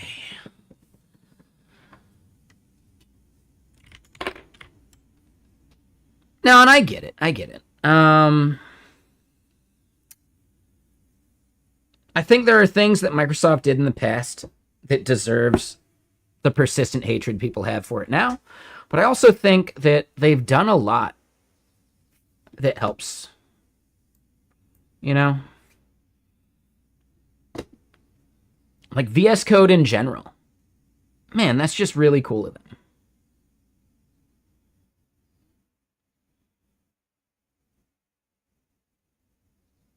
Yeah, I think they've gotten a lot better. They did some things at some point that were really anti-competitive and anti-consumer. I'm not saying they're perfect because I think Windows 11 is a step backwards. Oh, dude, the GPL is a cancer. Ooh, the GPL is absolutely a cancer. I refuse to use any GPL code in anything I build. Now, GPL is a cancer. And, like, he's not wrong, right? What it means is it's literally cancer to the code base. One GPL dependency, like, that you modify in any way, pollutes the entire code base. Like, that's a problem. Like, the GPL is a cancer.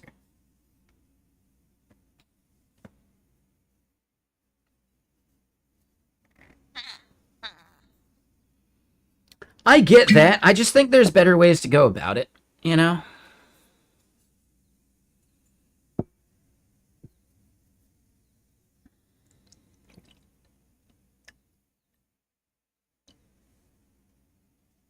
Yeah, licensing is thorny. Absolutely.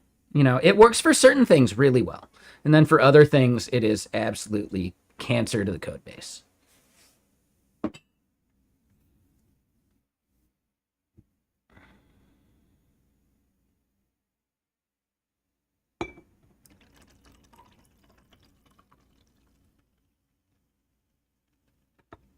Like in general, at companies like Google, etc., GPL is a no, right? It's like an automatic no. You'll never get permission to use that library. With good reason, you know? It's too strict. MIT, BSD, Apache. If you want people to actually use the thing you're building.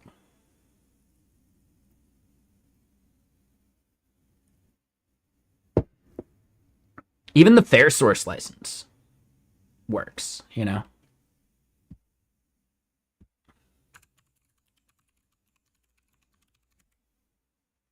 Right? Like this license is totally great too.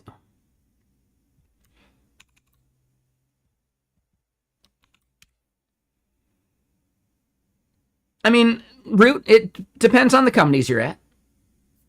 Totally. it's really tough. So yes, the way you do it with like allowing linking, sure.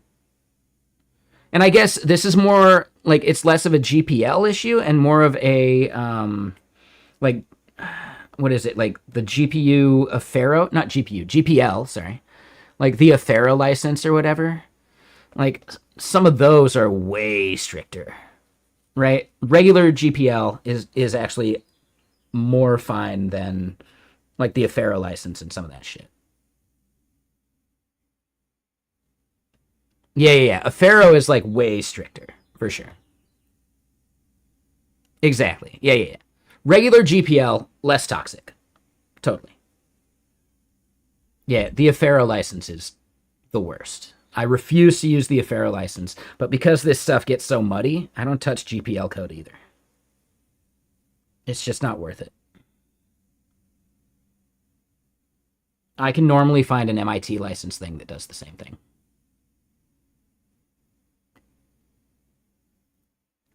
Yeah, Apache, MIT, and BSD are all fundamentally interchangeable with the broad permissions that they give.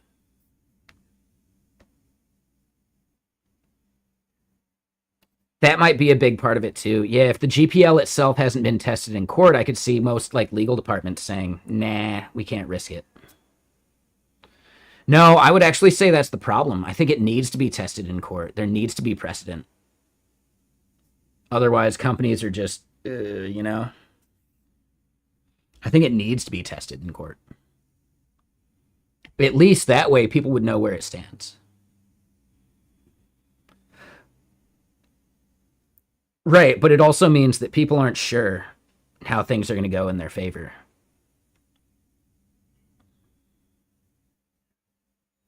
Oh, see, I wasn't aware of the ASIS thing, but yeah, I'll take your word for it. I believe you. Yeah, I think licensing is a tough problem.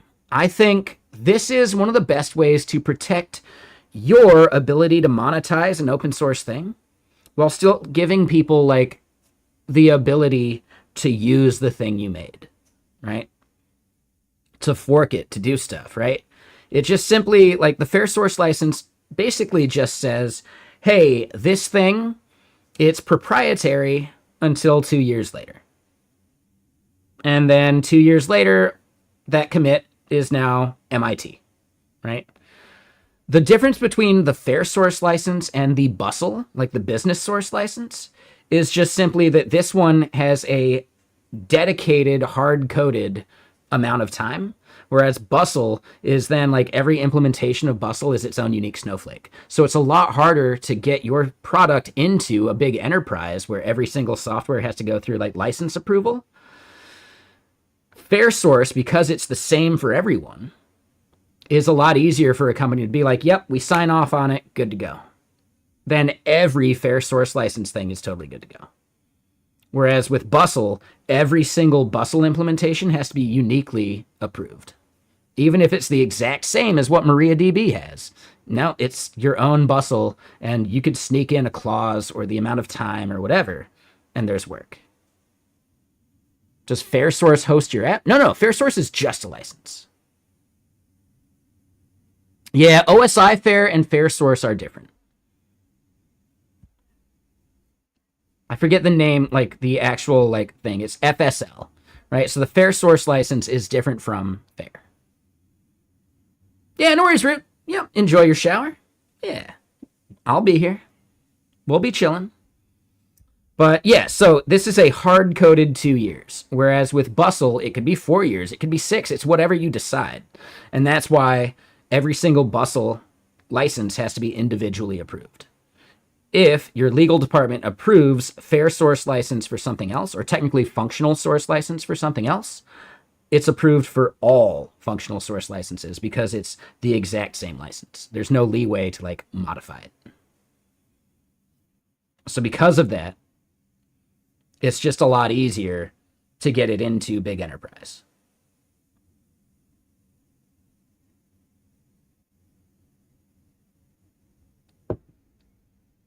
Yeah, exactly. GPL has its place, and I totally get it. It's the Affero that I'm talking about. The Affero license sucks. Yeah, I always mix those up in my head though. Just because like the nuances and the slight differences just aren't worth it to me, you know? Like every single GPL or V2 like AGPL, whatever, right? All of those things need to be evaluated the moment I decide I want to maybe use the thing. Whereas if I see MIT, I don't have to evaluate shit. If I see BSD, I don't have to evaluate shit. And I think there's a lot of value to that. So, KuCast. This one is nice though, because it allows you, as a company releasing open source software, to be the only person monetizing it as a specific software as a service model for the 2 years for each thing, right? So it's what MariaDB does. It's what I think CockroachDB. I forget CockroachDB's license, but there are plenty of companies that are using the fair source license now. Where yes, it means yeah, I publish a fix for that thing, cool, but you can't use it for your own hosted version of this until 2 years later. At which point I should have enough other stuff I've added that you still just want to keep using mine and pay for that software as a service or pay for my, my support contract or whatever, right? If you want to fork it and do your own thing, that's fine. You can do that. You can just fork it and use it internally. Just don't release a software as a service that competes with me. So I think it's basically what Redis has done. It's like source available until it becomes open source after the 2 years, right? But that open source only applies to each specific commit, right? So it's 2 years from that commit, basically. Which, if you're not iterating upon and building value of this thing that's open source, well, fuck it, man. I'll just fork it and I'll add the value. Right? I'll fork it from the last time it was open and we'll bring in changes as we need, but it's a separate fork now.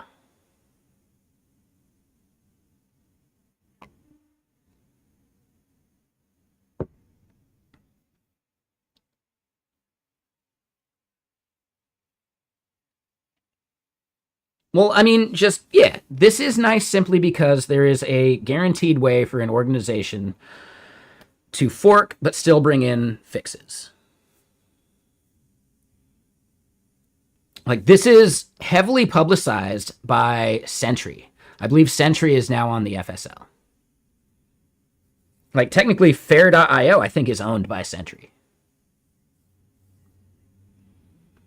Yeah, Kenny, do you remember when there was LibreOffice, OpenOffice, and StarOffice, and they all had very, weirdly separate things they did? As far as the open source went? Dude, that was hell. Damn, Root, that is a quick shower, dude. You didn't even have time to lather. You just got yourself a quick rinse, huh?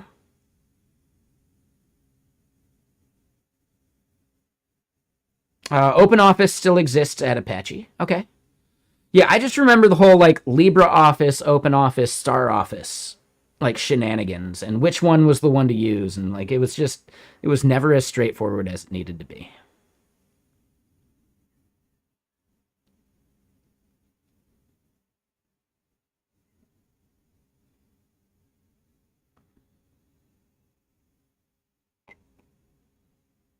At one point, StarOffice was proprietary. Yeah, touche.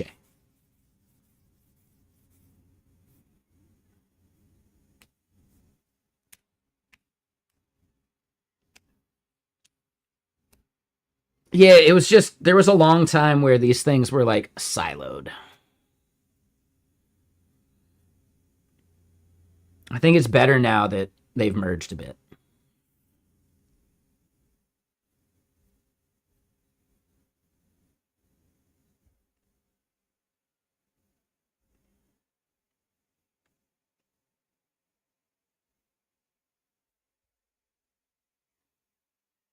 Okay, shit. So, I forgot. Yeah, we forgot to log in.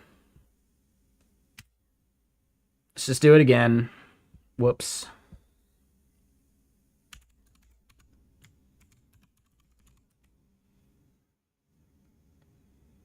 Okay, hold on. We're going to make that fix immediately.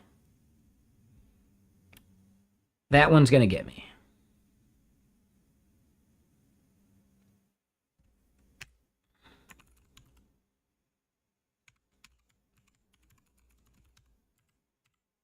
All right, so is submitting versus has submitted. Set is submitting true.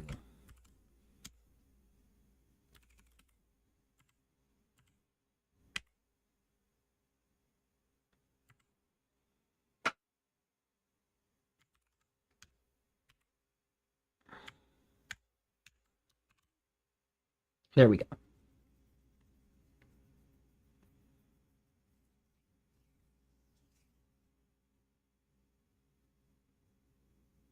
Yeah, no, and it makes sense. I totally get that. Yeah, for sure.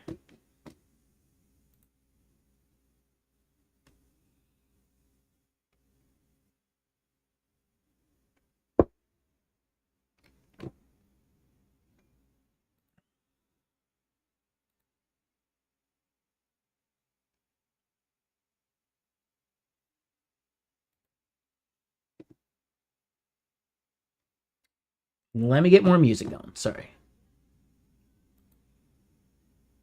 Does Synthwave belong in a museum? Junior? I just love this album.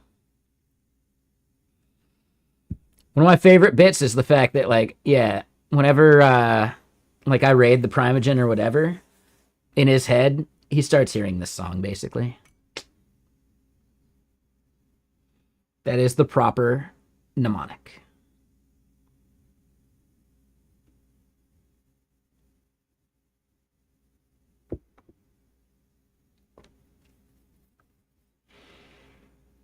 It's doubtable that fonts are copyrightable anyway. No, they are definitely copyrightable.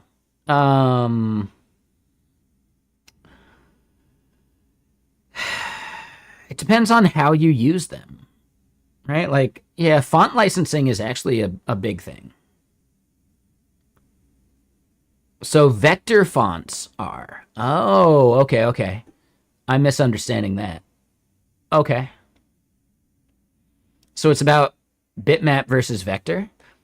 I don't know if I've ever done a bitmap font then. Okay. Is that the difference between like TTF and like the older font format?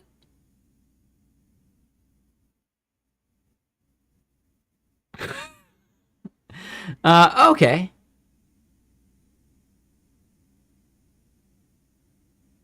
Okay. Yeah, that makes sense, Root. And yeah, Maniac. Yeah, no worries, man. There was a lizard on your desk. That's some India shit right there, dude.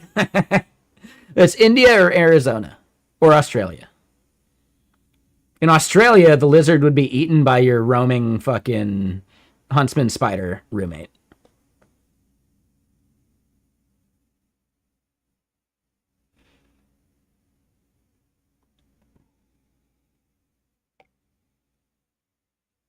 I would prefer a lizard roommate over a fucking huntsman spider roommate. For sure.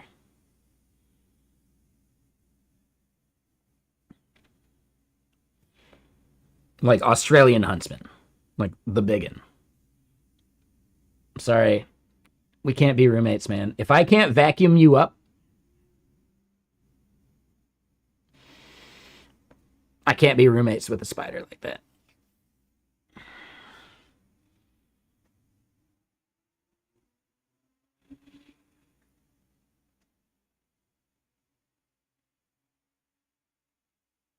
Dude, like at the house I used to live at, we used to have spiders that would get like, you know, like that big. At 2 a.m., if you didn't have a movie going or something, you could hear them walking on the carpet. Like if you're really listening, you could hear them walking on the carpet.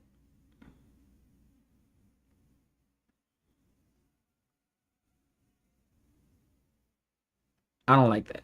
I don't like that.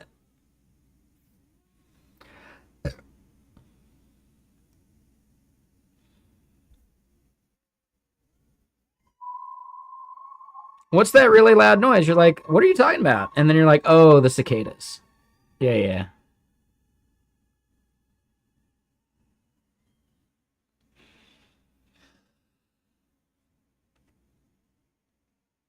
Maniac, absolutely. If it's something that you want people to be able to self-host, FSL is exactly what you're looking for. That's why Sentry is such a big proponent of it, right? Because you can self-host Sentry. Oh, did I not update my today command? Oh, shit. Yeah, sorry, 1 second. We didn't get that much done yesterday. Yeah, let me update my today command. Sorry, I thought I did that. That's my bad. Yesterday was my birthday.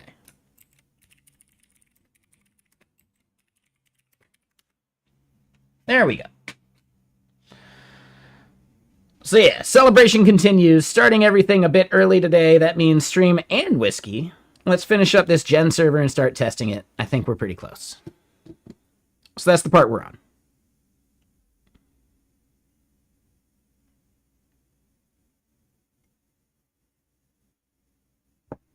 And yeah, I started stream like over 2 hours ago. Normally, we'd be just now starting stream. No. So Maniac, they could self-host. All it means is they couldn't operate their own service. So Maniac, I think you're misunderstanding. All the FSL does is protect your software as a service. They couldn't spin up their own hosted platform and charge people money for it. They could self-host all they want, right? So maybe that's not what you're looking for. I think the goal is you're looking for customers and clients that want to self-host, but they still want to call on you for support, right? So then you're just selling that sweet fucking like support contract and not worrying about their hosting. Sure, but they still want someone to reach out to for support. They're not buying a, like uptime, right? They're not buying an SLA from you. But with the right support contract, they're buying support to reach out to you as if they had an SLA. So like you're getting that sweet money from them self-hosting, but you're not responsible for their uptime because they're self-hosting, But it does give them the ability to call you at any hour of the day, depending on what support contract you sold them.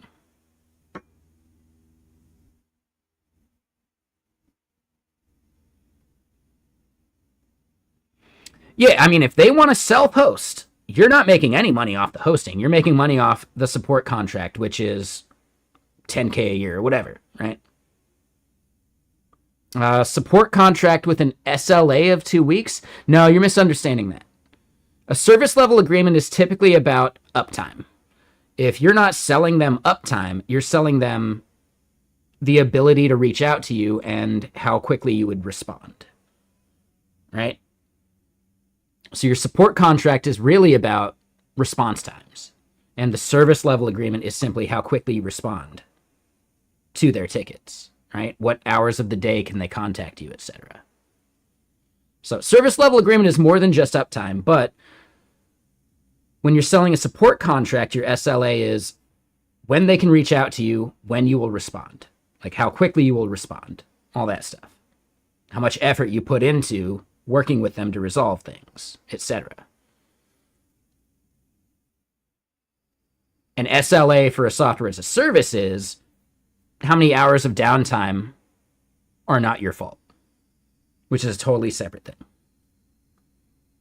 So service level agreement is just simply the amount of service you are guaranteeing them. For a software as a service, that's uptime. That's like the number one thing. For a support contract, that's how quickly do you get back to them when they report an issue? How do you handle that support with them when they report an issue? Are you hopping on a call? Are you going to send someone to their offices? That's part of your service level agreement. Exactly. They could totally do that. And then the moment they run into issues, they can call you up and pay for support then. But if they're not paying for support, no. Maybe submit something on our Slack channel. I really do think, yes, fair source license is exactly what you're looking for. If you want people to be able to self-host, but not be responsible for any of that, but also they couldn't spin up their own software as a service around it, then yes, fair source license is exactly what you're looking for.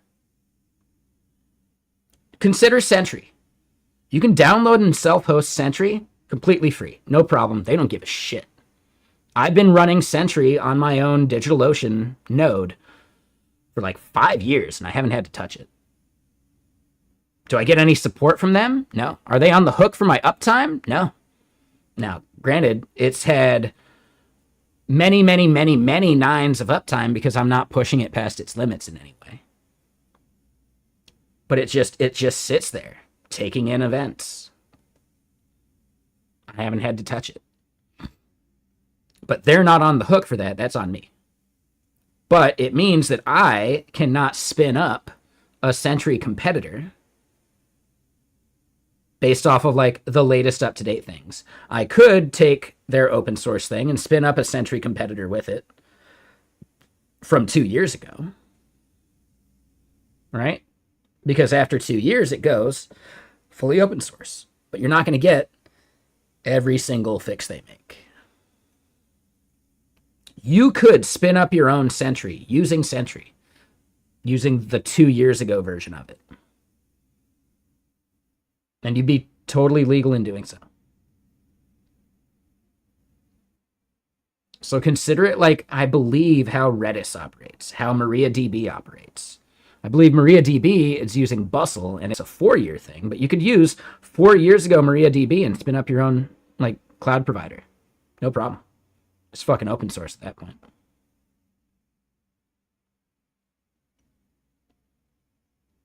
I am not a lawyer. Verify these things with an actual lawyer. Real quick, though, some follows. So, Polich, Moncad, and Dr. Zedra.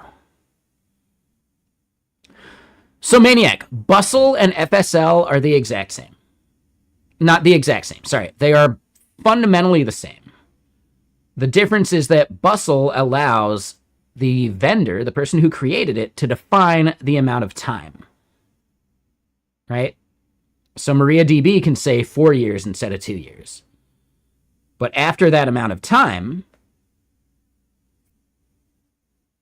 it becomes whatever they say the license like degrades to. So, with MariaDB, I believe it degrades to MIT. But that's only 4 years after the commit that you're hosting, right? So each change, each commit has its own rolling window of that 4 years. With fair source license, it's a hard-coded 2 years. So Bustle allows the company to decide how long, right? 2 years, 4 years, 5 years, 10 years. It doesn't matter. That's up to them. Fair source license is a hard-coded 2 years. Which is why FSL is better if you're trying to get into big enterprise. If you want them to be able to self-host in big enterprise and not even need to sell them a support contract, whatever, they need to run every single bit of software they want to host past their legal department. Right? Every single license has to be approved. The FSL license, just like MIT or BSD or Apache, can be blanket approved by legal. Every Bustle implementation is its own unique snowflake that has to go through legal. That's the entire reason why a lot of these companies are getting into FSL, because if FSL gets approved for one vendor, it's approved for all vendors because the license is static. There is no variability to it. Bustle allows variability. It's refreshing. Like running through a sprinkler during summer.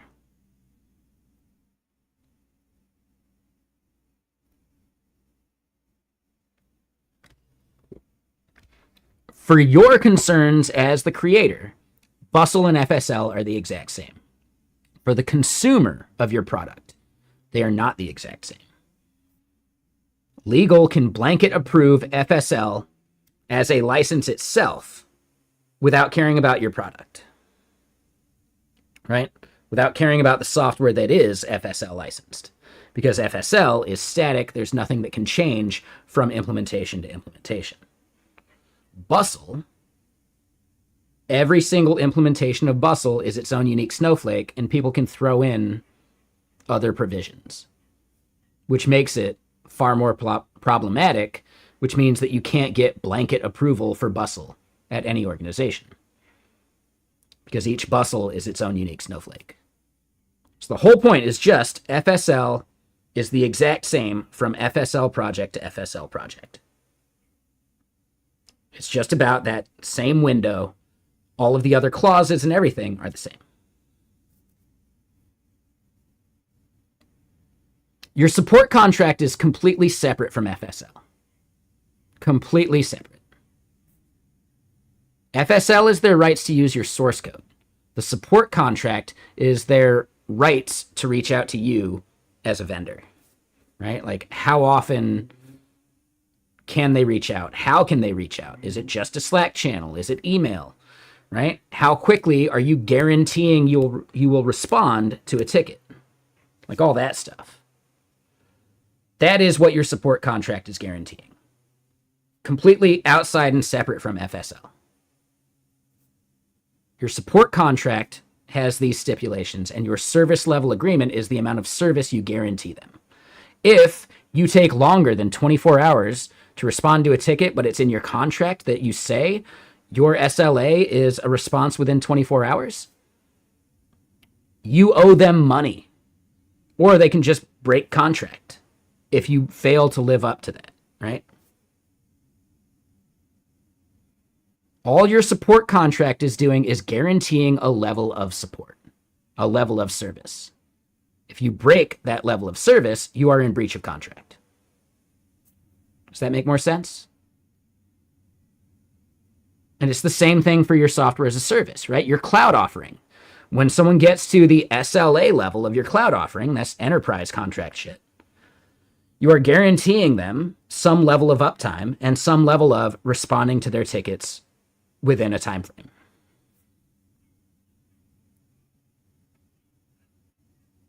So if you have 8 hours of downtime per year, but your SLA says you're only going to have 1 hour of downtime per year, you owe them money or you are in breach of contract.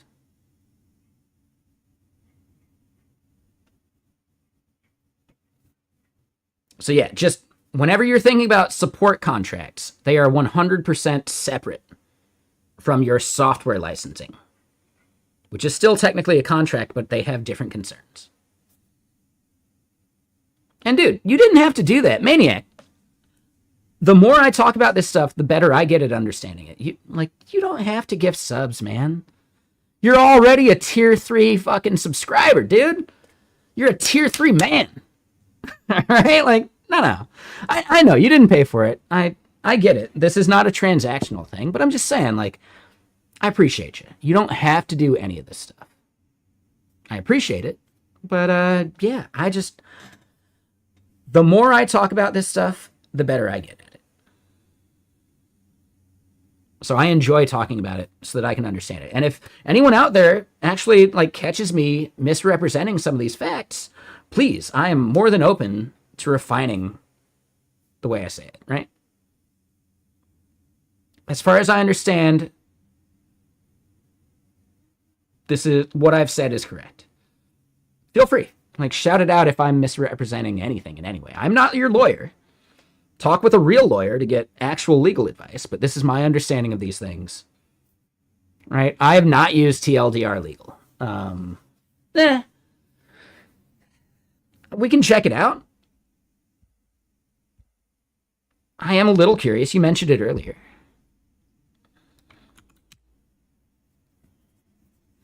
Software licenses in plain English.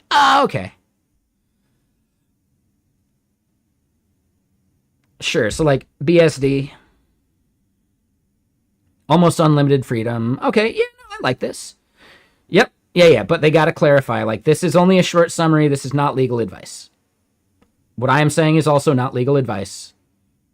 This is just simply one flawed, poor human being's understanding of it.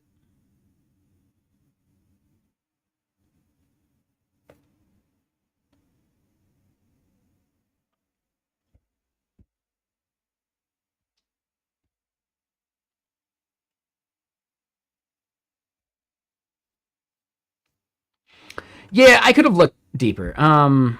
Yeah, like the more you learn about these things, some of it becomes second nature. In general, Apache, BSD, MIT are do anything you want with it, just don't use our name. Right? Like, we still retain the copyright over the name of the thing. But you can use it however the fuck you want. We don't give a shit.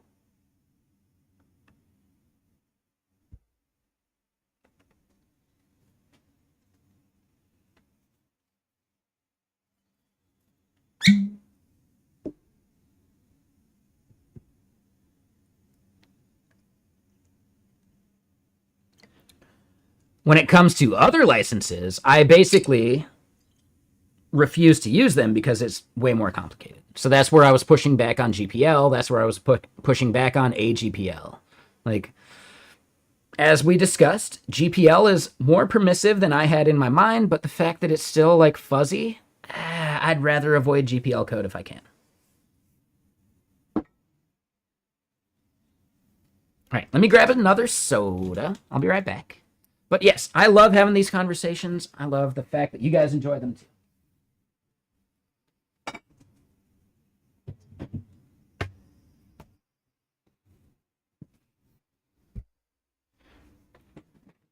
To me, this is my favorite part of streaming. We chat, we chill, we hang out. I drink the whiskey. And code happens on its own time.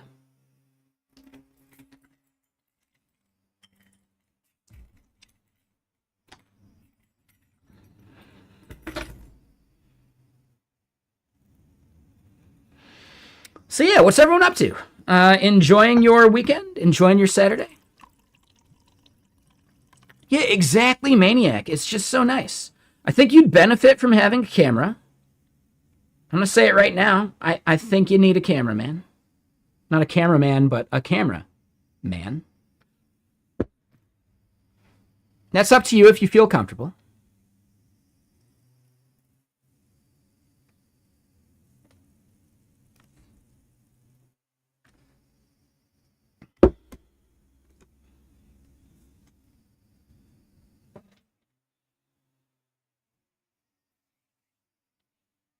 Just me and the Primogen, and I think other streamers have this criteria of I typically only raid channels that have a camera. You don't have the surrounding for it? I mean, you can always do the green screen thing, right?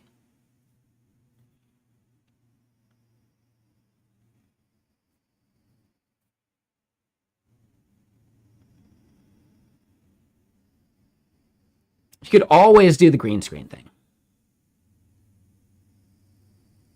Hell, you could do like what L Clonk does and just have some like avatar. That would work. I think that's totally fine. Just have something that people can like associate with you.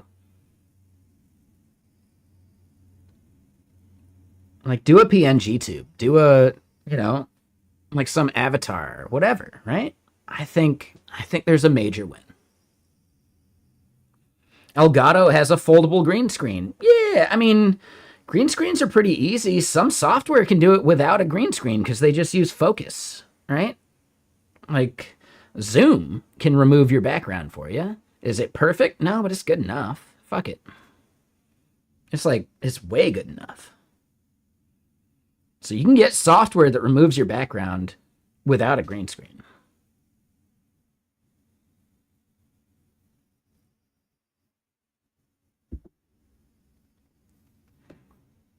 Do not use money from your business. No, Maniac, it'd be more like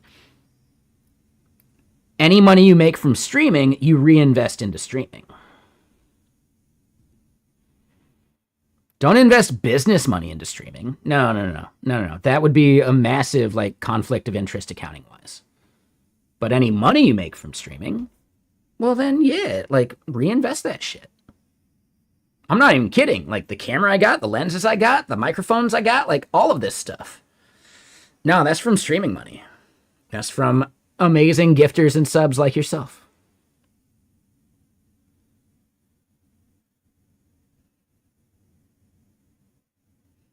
I've been streaming for 7 years now. I've been making around, let's just say, minimum $400 a month for at least 5 of those years. I have massively reinvested into this stream. It's also me reinvesting into other streamers with my subs and stuff. I think I spend easily like $200 or $300 of that per month subscribing to other streams.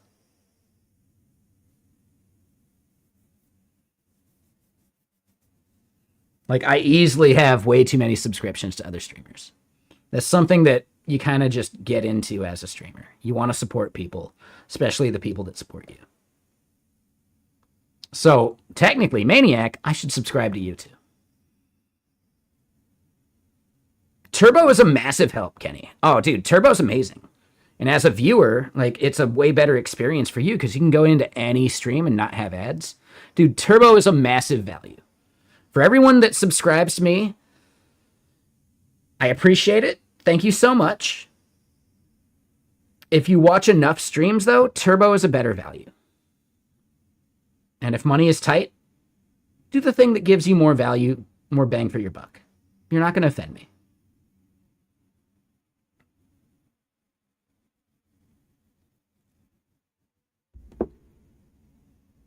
Like, Kenny, you pay it back by just being chill. You pay it back by being cool every fucking time, dude.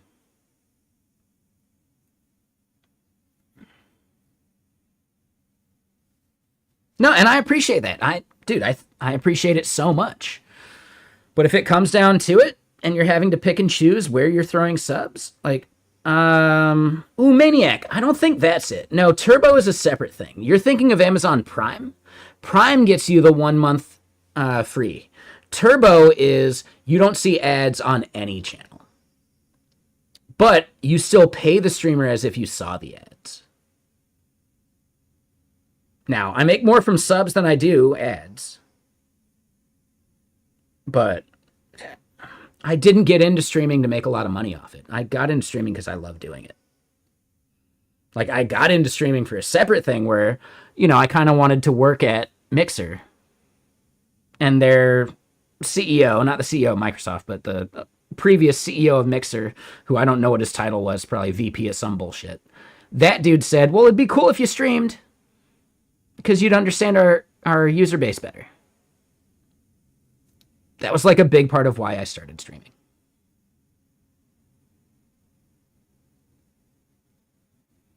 You could sub to 5 streamers at tier 1 and it'd still be cheaper than getting Turbo in India. That makes sense. I totally get that. Yeah, for sure. So it depends on just how many streams you go into. For me, I make it into a lot of different streams, right? From like raiding and doing other stuff to where Turbo works for me. Like, I don't want to see ads on Twitch anymore, you know? So I pay for Turbo. I still subscribe to other channels that subscribe to me.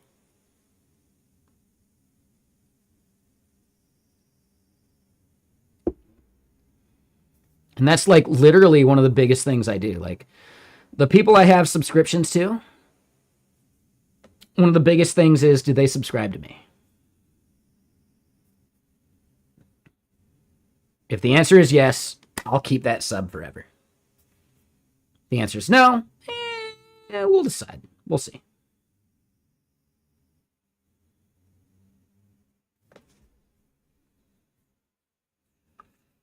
Yeah, Jai. Like, I think Turbo's in a tremendous value, especially if you bounce from like channel to channel, right? If you just don't like ads here on Twitch, Turbo is a tremendous value. If you only watch one stream, well, then it's less value. Because at least here in the US, Turbo is like $15 a month. Maybe it's more now. For that same 15, you can get 3 subs to a channel you like. Ish, maybe 2.5 or whatever. So if you only watch one channel, fuck it then. Whatever.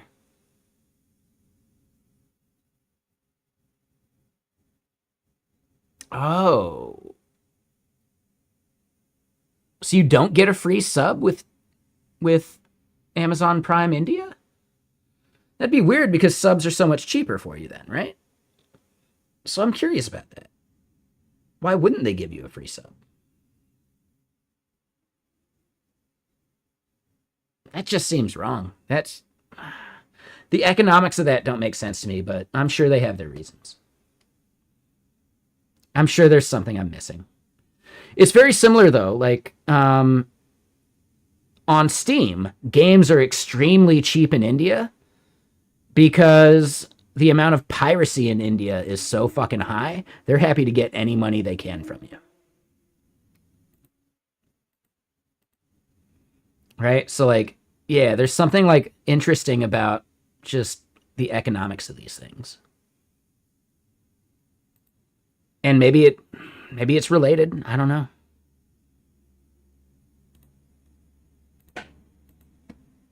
But yeah, like FD has been in here saying like, "Oh yeah, that brand new game, it's like $5." What? What the fuck? Because piracy is so rampant, they're stoked to get that $5 out of you. You know?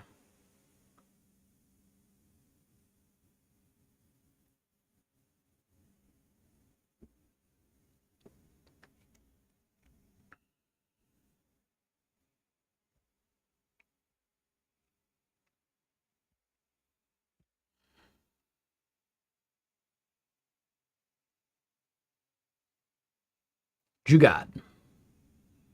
Yeah. Sounds about right. So when I was a snowboard bum, dude, I pirated everything. But I'm no longer a snowboard bum, and I can afford to buy music I like, which is why I use Bandcamp. Which is why I support indie artists. I especially support indie games when I can.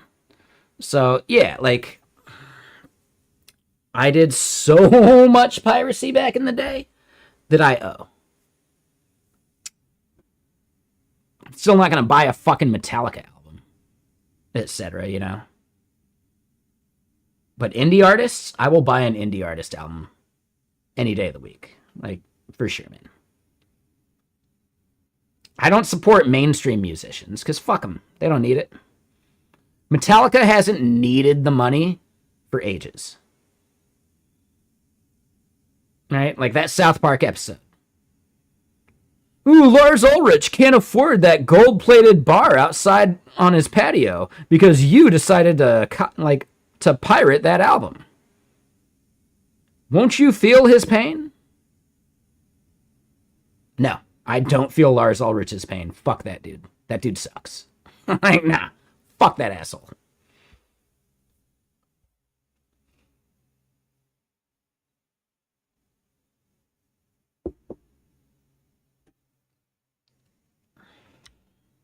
Yeah, no worries, Maniac. Have a good night. Yeah, we'll see you again soon. It's about 3 a.m. Yeah, dude. So you're going to get 2 hours of work in before you head to bed? All right. I get it. Yeah, no, I don't pirate anything anymore. I refuse to pirate things at this point.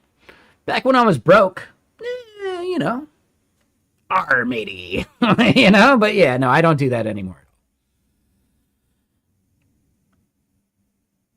I would say let's not endorse people breaking laws here on stream. I'm simply saying I used to, and I would understand if you do, for various reasons. We don't want to publicize it or glorify it.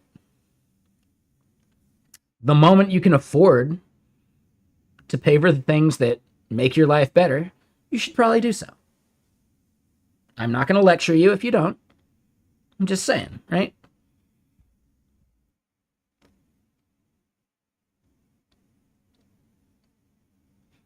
It's a problem of means. Do you have the means?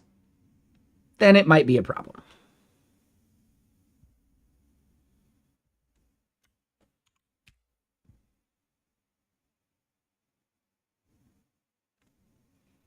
See what I did there?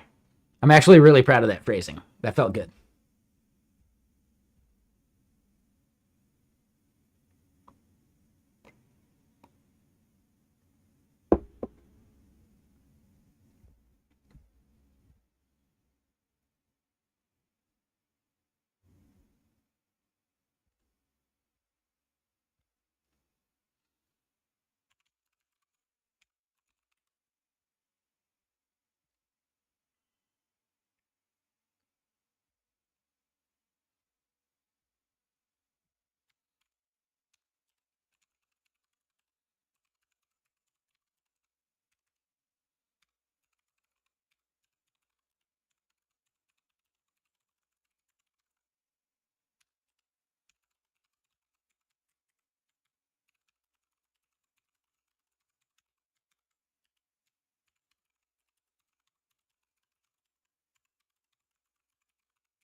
I actually feel really good about that. In before, Chris, we're gonna have to let you go. All right, it's that tweet you tweeted. It's the tweet you tweet.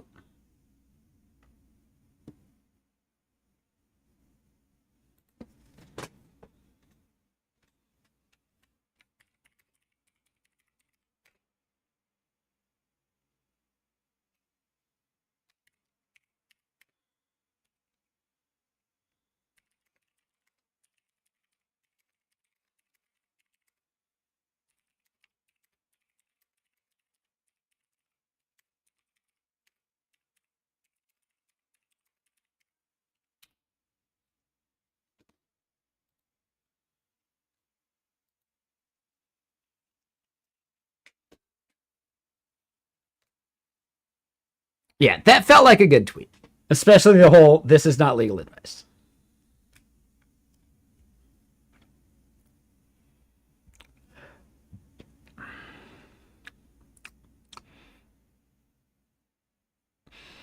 All right, so as far as notifications go, yeah, we need to be able to create a new notification. And for email and SMS, technically, SMS isn't showing right now, but for email, we should have a batch interval, and we should have like a, yeah, so like if I go to create a notification, right? We say foo, it is email. Besides just the email address, we need to have an interval, and we need to have like a little I next to it for what like interval means in this context.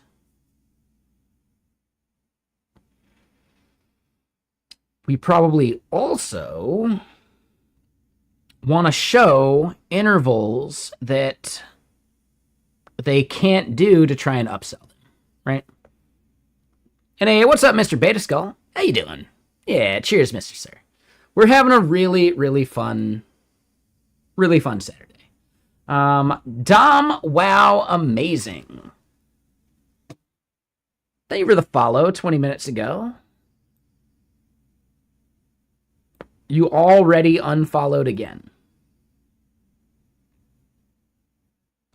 What the fuck, dude?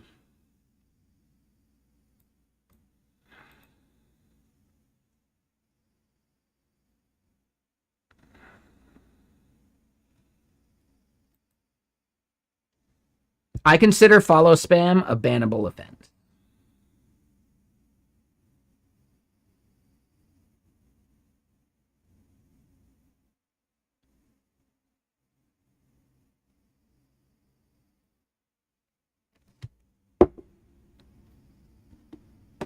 Yeah, no. Follow spam is a bannable offense.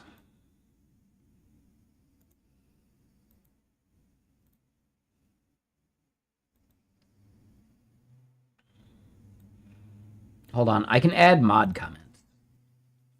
Let me add this comment so I don't forget.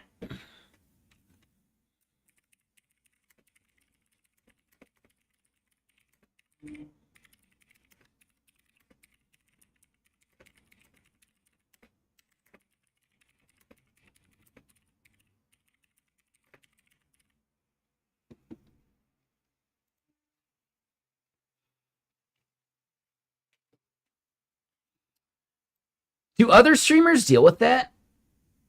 Where someone follows and then like unfollow and then they follow again like weeks, maybe days later?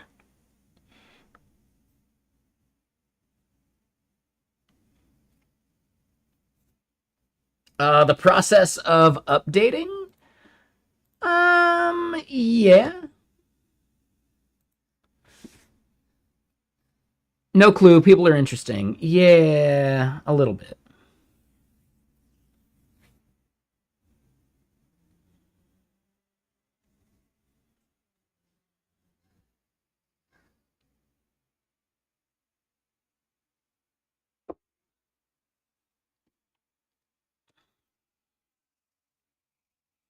Dude, I understand the unfollow, but for someone to follow and then immediately unfollow, like within 20 minutes, that's gotta say something, man. Dude, that says something for sure.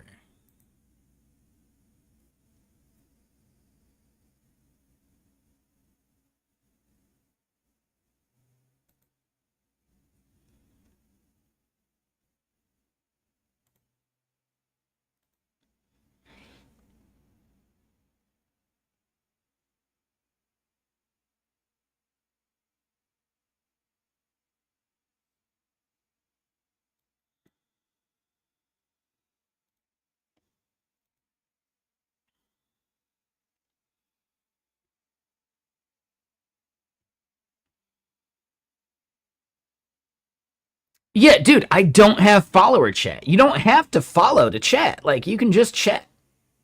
Dude, there's like no reason to follow spam this channel other than attention. Like, is he upset that I didn't see his follow within 5 minutes of him following? Maybe.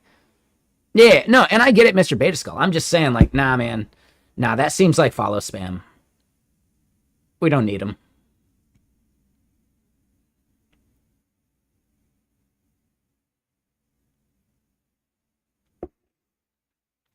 It's something I've gotten on a regular basis. Like, we've had a bunch of trolls follow, then unfollow, and do it like a dozen times. I start banning those people. Nah, follow spam is still spam. I look insanely familiar. When my mustache is a little like longer, I've heard people say Daryl from The Walking Dead, which I don't know. I don't necessarily see, but I get it. I've gotten young Edward Furlong. If you say modern day Edward Furlong, them's fighting words. Guillaume Morissette, like from the snowboard days. Yeah, I've gotten that one before.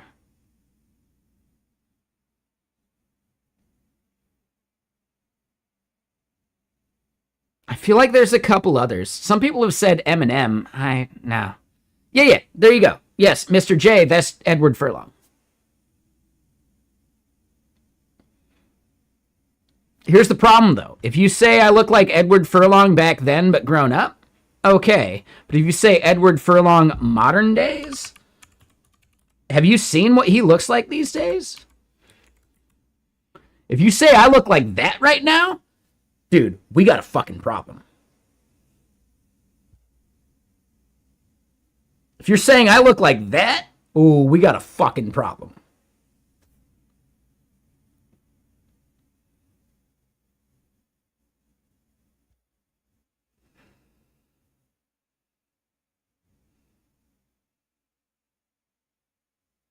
Yeah, no. Like, dude, if you say I look like a grown-up young Edward Furlong, I'll take it. If you say I look like Edward Furlong today, them's fighting words.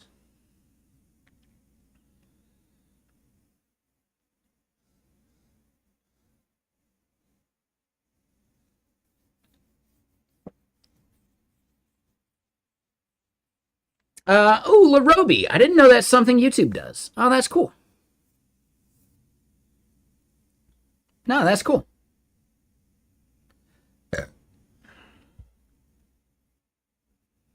Right? I'd take young Edward Furlong. I would take early 2000s Edward Furlong. If you say I look like fucking 2025 Edward Furlong, I take offense. Even though, no, we're kind of getting there, aren't we? I'm trying to lose some weight, though.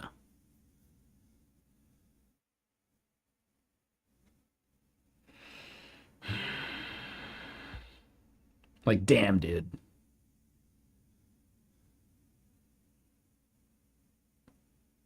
Damn, dude. Not now. Thank you.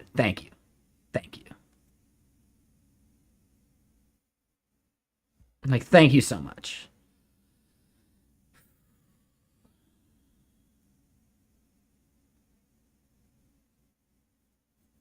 What other code editor do I use or have used? Like, have used? I mean, I used brackets. I used Notepad++. Since VS Code came on the scene, I've pretty much just used VS Code. Because I don't care that much about text editors. Like, I don't give a shit. It's just a way of putting text in a file. I just don't care. I've made a NeoVim extension. I made a plugin for NeoVim. Somehow, and this is the crazy part to me, hold on, NeoVim docs. We got neovim.io, but hold on.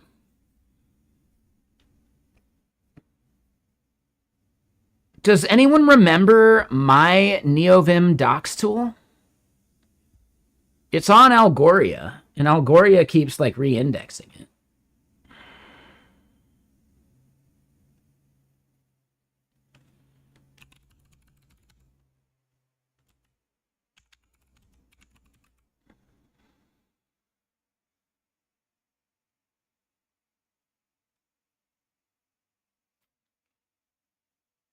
No, okay, so hold on.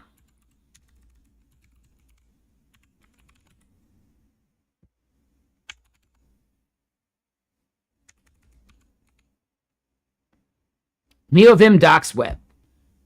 Yeah, I've got this, and there are people using this like searchable Astro rendered version of the NeoVim docs like all the fucking time, dude. Not like that many people, but dude, it's 4 to 5 people a week that are just like reading these NeoVim docs. Even though like, yeah, no, it's just me parsing that bullshit and doing some stuff. And I used regular expressions at first, and then I used the LSP the AST to generate some of this shit. But yeah, like, dude, these are like massively like searchable like docs. And Algora nails it. Where's the search actually? Hold on. Here we go. Here's the search. I don't know, tree sitter. Boom, tree sitter docs. Like, I still think this is the best way to browse the NeoVim docs. Besides their their core shit isn't even this good still, because Algolia nails it with their indexing.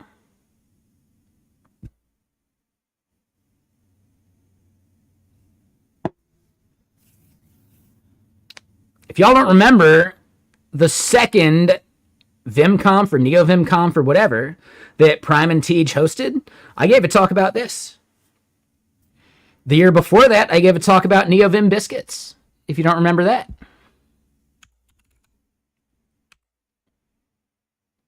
Like, dude, I've built stuff for NeoVim. I just don't use it. I know enough people that I'm a fan of that I'll happily build stuff for it. I'll be bad at some Lua and write some code. Like, I don't give a shit. I just like making stuff.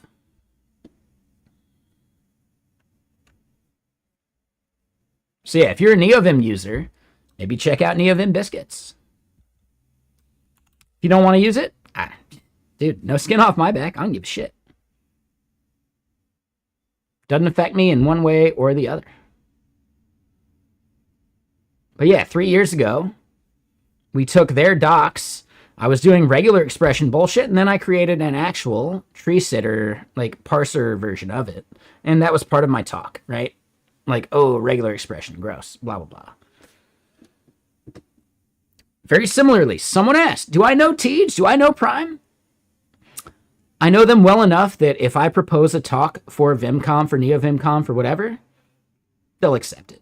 Like, no problem. I think I'm actually one of Prime's longest subs. I'm at something like 72 months in a row subscribing to Prime. The whole animation, I made that.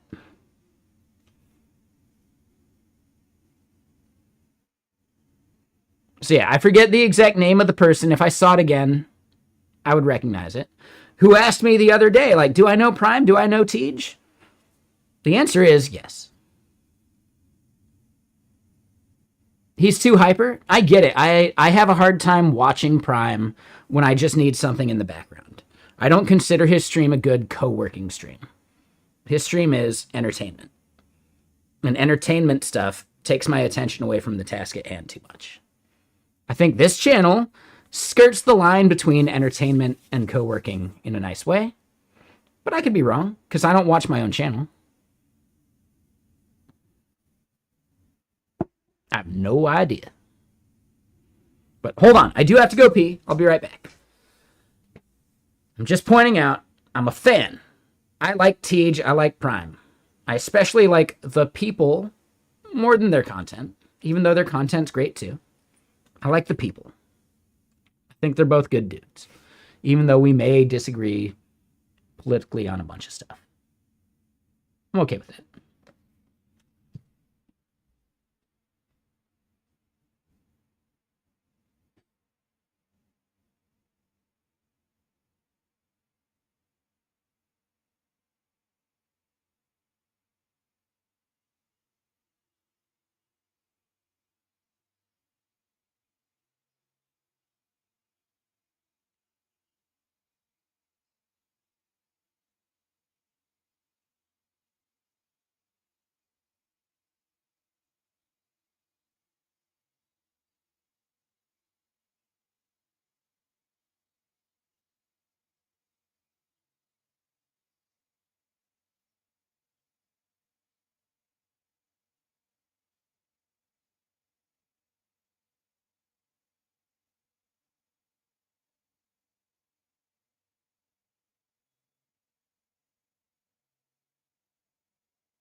Okay, so I'm back.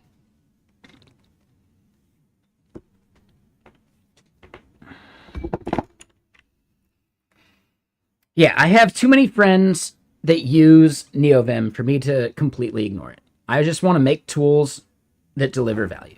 So yes, I have spoken at NeoVimConf even though I don't use NeoVim. I've built every NeoVim plugin, extension, etc. that I've ever worked on or fiddled with using VS Code. Because it doesn't matter. The same thing I say about languages. Good ideas are portable. If I make a really good VS Code extension, I could build it in NeoVim. Fuck it, why not?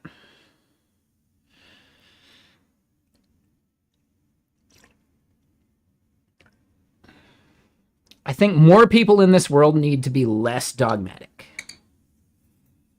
Right? You can just build stuff. And that's just more fun.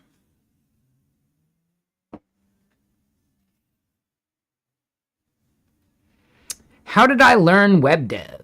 Or web do? Ooh, do the do. Web dev? I have been interested in the web for ages. I'm old enough to have had a GeoCities page, you know? I'm old enough to have had a MySpace page. Both of those things taught me more about web dev than I learned in my 2-year degree at a community college. What I learned in my 2-year degree was programming, actually. I didn't know how to do a for loop or a while loop. I just copied and pasted that shit back in the day. Right? When I was making Flash web pages that were interactive and had this thing scrolling, I just copied and pasted snippets from Karupa. You know?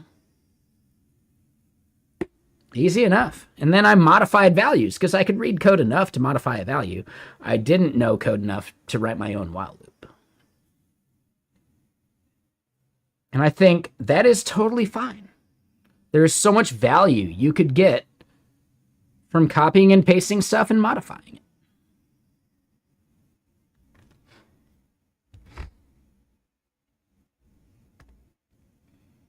Yeah, animated GIFs on GeoCities. MySpace was so much fun. Yeah, dude. The big thing about GeoCities and MySpace is it forced us to learn HTML with GeoCities and CSS with MySpace because they didn't have the technology or the bandwidth to abstract it out from under us. Right? It's fine. It doesn't matter. Yeah, who gives a shit? Right? They didn't have the technology to abstract that away, so it meant that they just gave us the power to do it.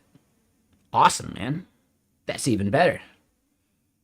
And the people that care build stuff, and the people that don't, well, they get into the next generation of things. People that couldn't be asked to figure out MySpace became Facebook users. I get it. It's a worse experience, but whatever.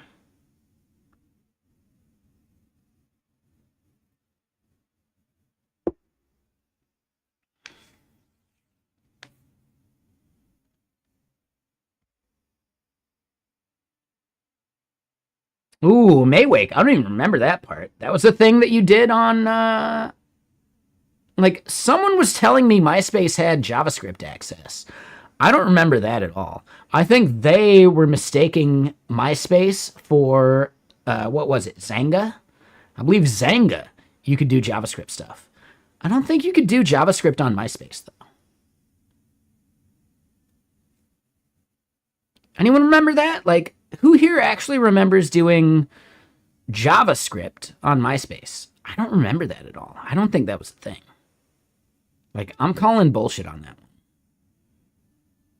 I think Tech Savvy Travie is actually mixing it up with Zanga.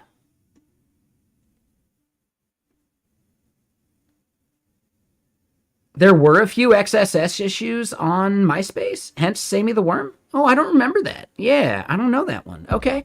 So, yeah, maybe I'm wrong. I wasn't cool enough. I didn't even know that you could do scripting with MySpace. Yeah, no, I didn't even know. All right. I concede to Tech Savvy Travie. He remembers the part of MySpace I don't remember. Because I wasn't savvy enough. See what I did there?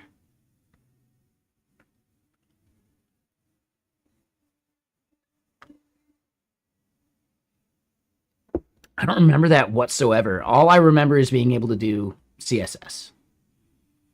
So I'm guessing I didn't get into MySpace until after they fixed, like, the holes that Sammy the Worm and all that shit had. But this is such a thread for people like my age.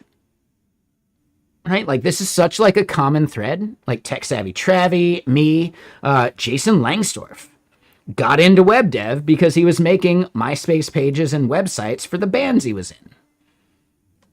Like, it's the same fucking thing, dude. Like, it's just such, like, for people of my age, the internet forced us to become web devs, basically, because the tools we were using weren't capable of abstracting that out from under us. And I really do think the era and age I grew up in, because I have no idea how people get into that shit now. I have no clue. My entire youth prepared me to be a web dev. And I treat that as such a privilege every single day. Hold on, we'll allow it. So there in Denmark, you had an alternative to MySpace called Arto, where you could write HTML, CSS, and JS in your bio text. It was quite the perv hub back then. No, it's not good. Ew, gross.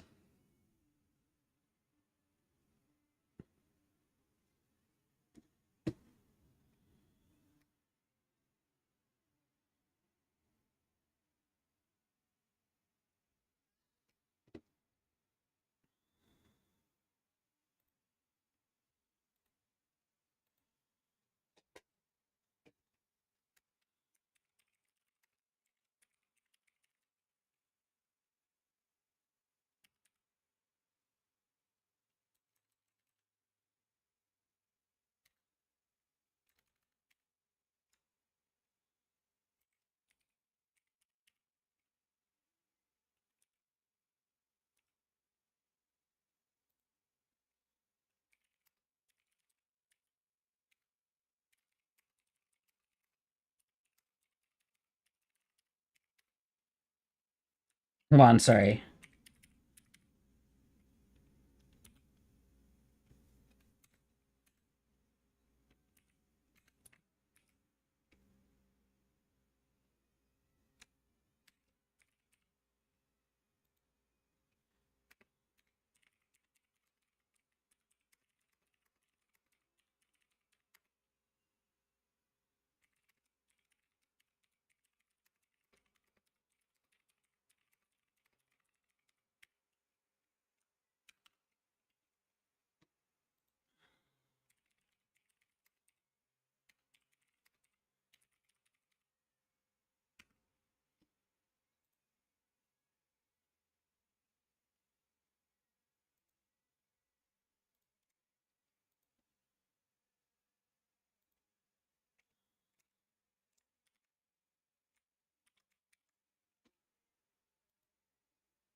That's fine. Whatever.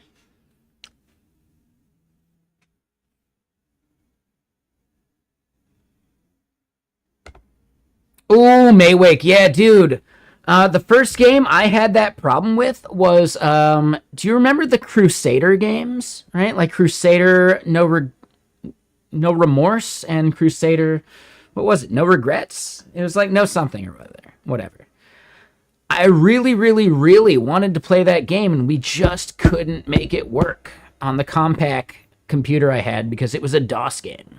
And Compaq had their own fucking hardware and bullshit back in the day.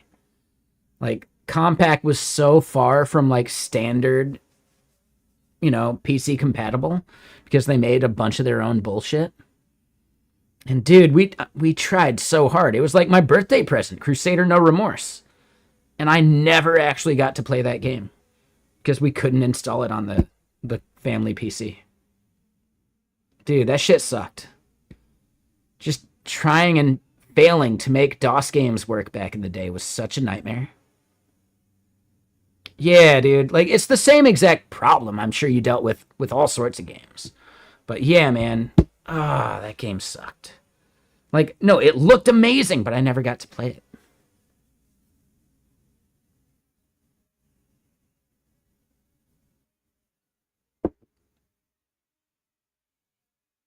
It did force us to learn more about computers.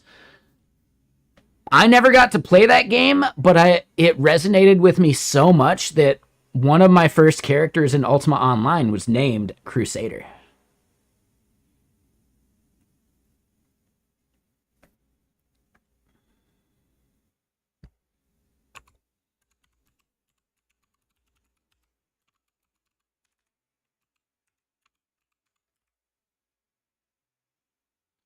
This was the game. Yeah, it was this like isometric fucking like shoot 'em up style thing where you're the dude in red and you're just going through these fucking things. Like, maybe it's available on Steam now. I'd give it a shot for sure. Dude, I love the dystopian. You were thinking of Crusader Kings. I'm talking about Crusader. No, this is a totally separate thing. Right? 1995 and 1997. Like, dude, this game is old school. It's an EA game, which is crazy.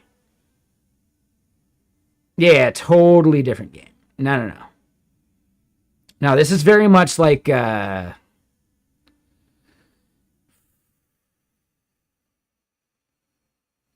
it's an Origin game. I am a fan of every single thing Origin ever made.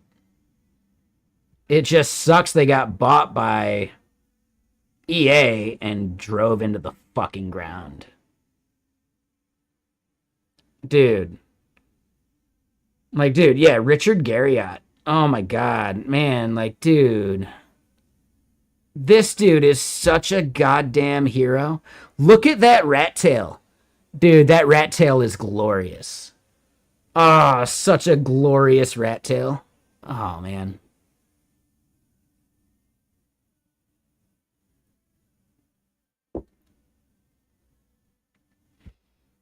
One of the greatest, like, quick hit documentary things you'll ever watch is Ultima. Online ecology. Here we go. This video right here. How gamers killed the online ecology of Ultima Online. And dude, this is one of my favorite videos ever made. And that's the dude. That's Richard Garriott right there. Like, just such a goddamn hero. He's still got that glorious rat tail. Like, oh man, dude. Such a badass. And here's the thing, right? When you hear the term, well, yeah, we're going to shard our database to make it scalable. The term shard actually comes from a way that they described why they had multiple servers for Ultima Online. Because they knew they were going to hit a level of scale they could not handle on a single server. So then they had to figure out, well, why do we have different universes for each server so that people can register like close to their home, right? For like lower latency and all that shit. And they retconned that into the ending of the previous Ultima game, where the Crystal of Life or whatever, or the Life Crystal or whatever, got shattered. Right? After Mondain lost, he drops the crystal and it shatters into 1,000 pieces, and those 1,000 pieces make up the multiverse. And the server that you're connecting to is just a shard of that multiverse. The term shard for scaling a database or whatever comes from Ultima Online. You're welcome. That's a bit of history that, oh man, there's a bunch of DB admins out there in the world that don't even know where that term comes from. You can educate them. That's maybe the only thing you'll ever educate them on, but you can educate them.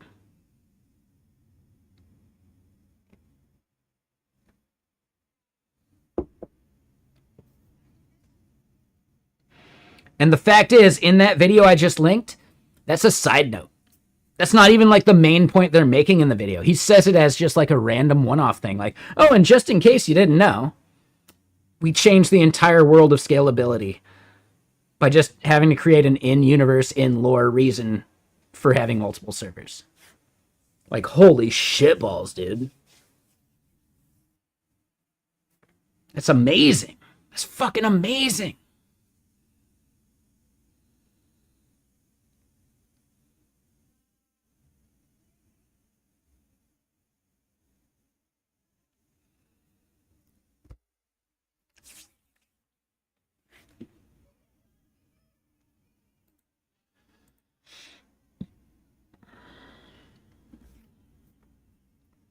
Am I old enough that I actually used floppy disks? Ooh, Waterio. I'm old enough that my dad had Windows NT 4.0 on floppy disk. Please insert disk number 52.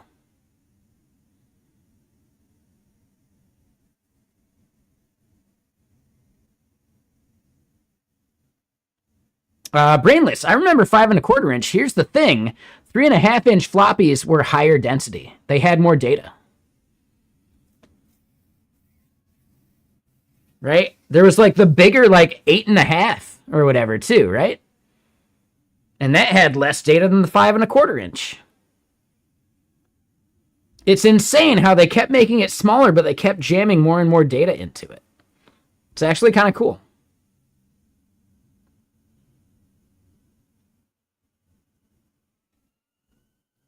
The first Baldur's Gate had 5 CDs? Oh, I don't remember that. I did have Baldur's Gate 2. Technically, I borrowed it from a friend, and I think I still have it, actually. I feel bad. I owe that friend so much money. I need to seek him out. I need to seek them out. Like, I have a bunch of, like, old school friends where I'm, like, still holding a bunch of shit from high school that I borrowed and never returned. And I need to pay it back in such a way. Like, you know what? Hold on, man. I still have the discs. I may have broken the cases a bit. I want to return those discs and give them some money.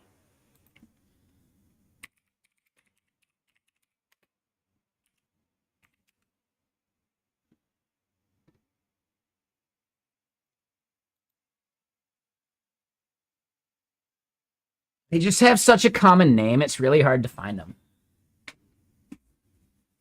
Yeah, I'll probably never find this dude again, which is a bummer.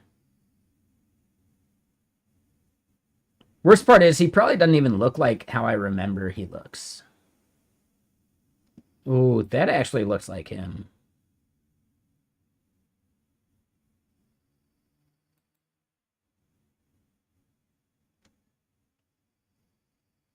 Therapeutic massage? I don't know. Fuck, man. I'm gonna have to find him.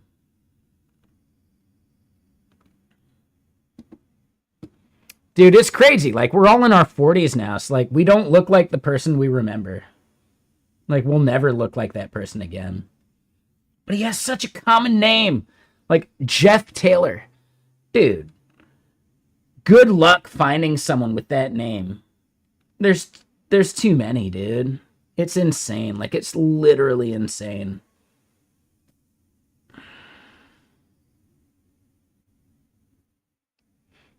Dude, it'll be so fucking hard. Pubscub. Thank you for the follow. Welcome. You had to put your best friend in jail, which sucked at the time. Ooh. Oh, Kenny, that sucks, man. Dude, that's rough. Oof.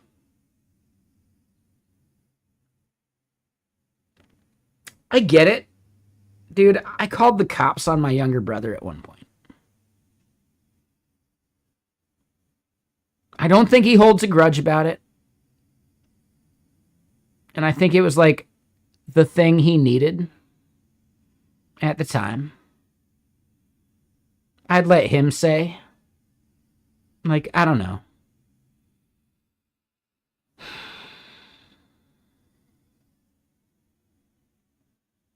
I love my brother now. I loved the part of my brother I recognized back then. There was just so much of my brother I didn't recognize. So, I don't know. I haven't actually seen my brother in person since then, actually. But we've kept in chat. We've chatted. We've kept in touch. And he is like into like some AI like software dev shit that's way above my pay grade. Like, dude, my brother's doing some shit with AI. Like, it's really cool. I'm really proud of my brother. I think he should be focusing on getting a job in tech. Yeah, it's one of those things. How many years ago was it? It was 2021, I believe. So it's a good 4 years ago now, where I called the cops on my brother. I took him to the airport the next day. And he may not be stoked on me making this as public, but I paid for his rehab. I paid for his entire rehab out of my own pocket. Because no one else in the family was stepping up. So yeah, like 20, 30 grand. Just out of my pocket, gone. Never see it again. I'd spend it again. I don't want to spend it again, but I would spend it again. Because I love my brother. I just didn't like the person he was becoming, you know?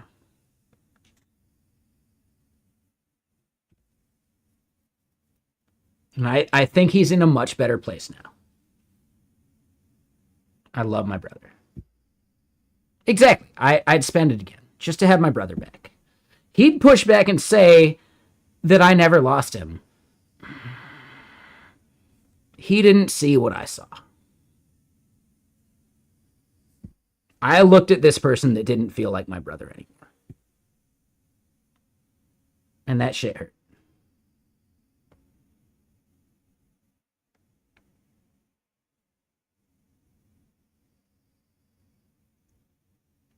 But I'd spend it again.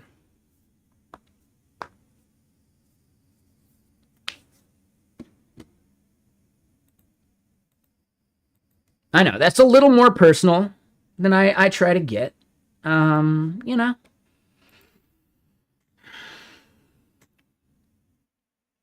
I am transparent to a fault. Do I overshare? Yeah, I do.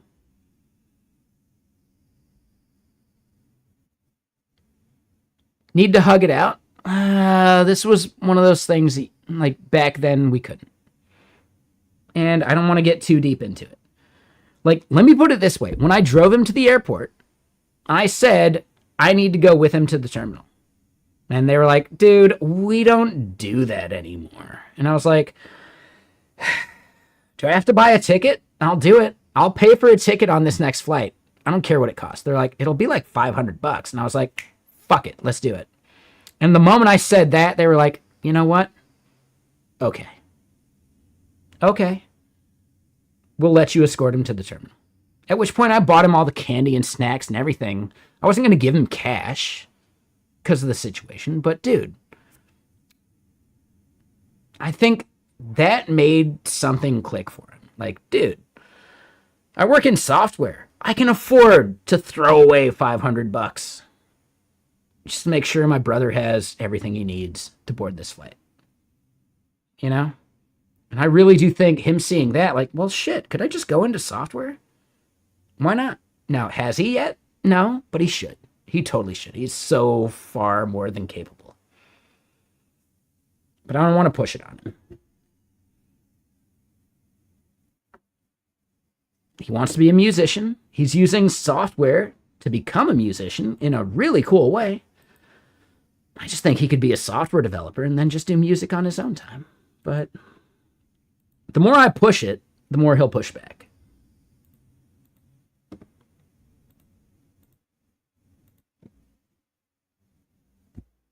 Nah, man, I wasn't looking for the I'm a good dude platitudes. I appreciate it. Thank you, Kenny, but no, man. Like, I'm a fucking asshole. I called the cops on my younger brother when he just needed a place to stay.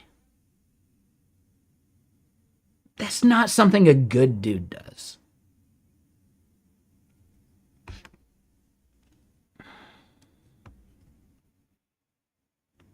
Right? Like, I gotta be honest about that. But I didn't see my brother in that moment. And now he feels more like my brother than he has for years before that moment.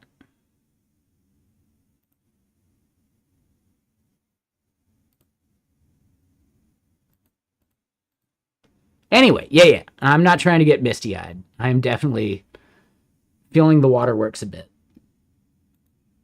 Let me just say, I love my brother.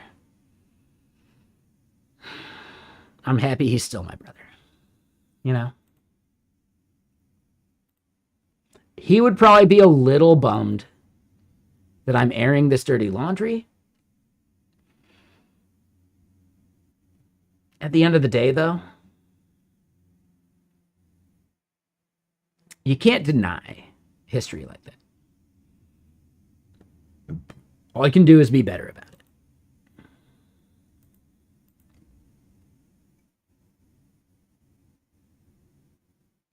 Hey, yeah, oh, dude, there you go, Kenny. Like, dude, I totally get it, man. Like, family is there when you need them. That's like the absolute definition of family. It doesn't mean you defend them when they're wrong. It means that they're there for you when they're wrong. Or when you're wrong, or whatever, right? Like phrasing, right? You know what I mean. Not every action is worth defending, but people are worth defending in a way that doesn't defend their actions.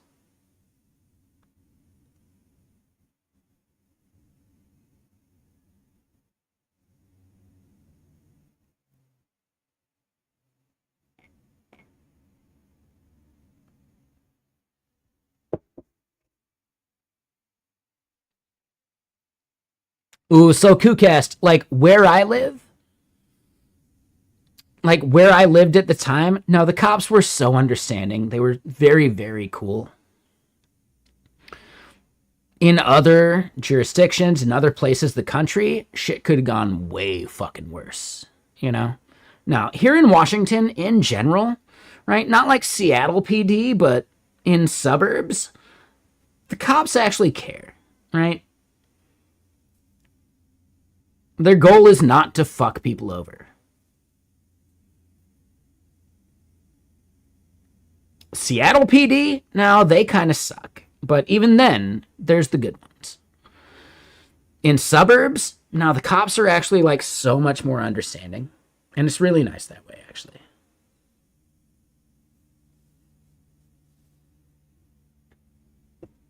Yeah, KooCast, like SPD, dude, it's like a coin toss. In the suburbs, you're usually dealing with people that just want to make things better. At which point, like, you have outs. If you're a human being about it, if you're talking to them like they're human beings, if you're not a fucking asshole, it can be really nice.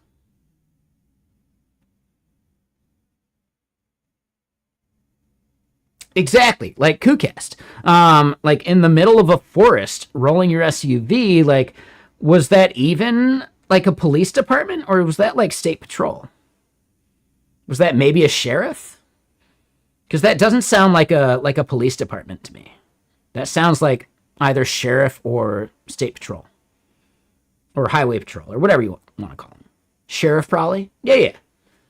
And then it's up to the actual sheriff department.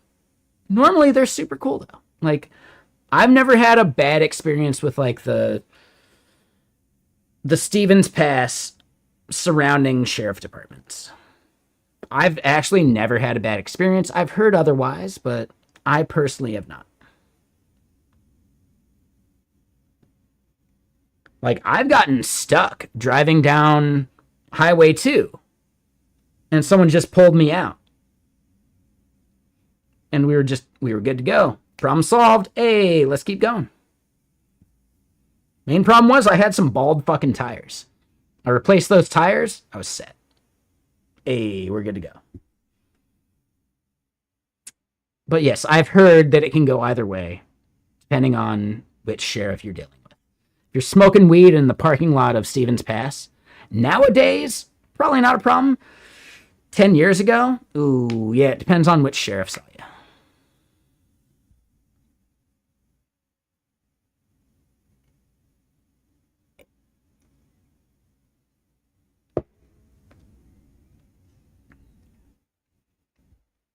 Anyway, we're enjoying a good Saturday. It's only 3 p.m. Dude, all right. So yeah, we've been having the whiskey since we started at like 11:30. A whole extra 2 hours here on stream. I thought we were at like 6 p.m. and it's like, oh, let's go hang out with Robotic Head. No, we're still 3 hours from that point. So I should pace myself a bit. Meh. What fun is that? Let me go grab another soda. Yeah, dude. I mean, Kenny, my favorite part is the rant.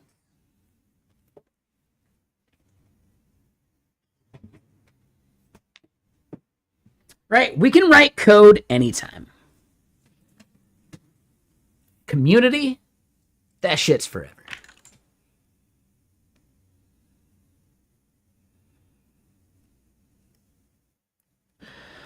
Community interactions are timeless.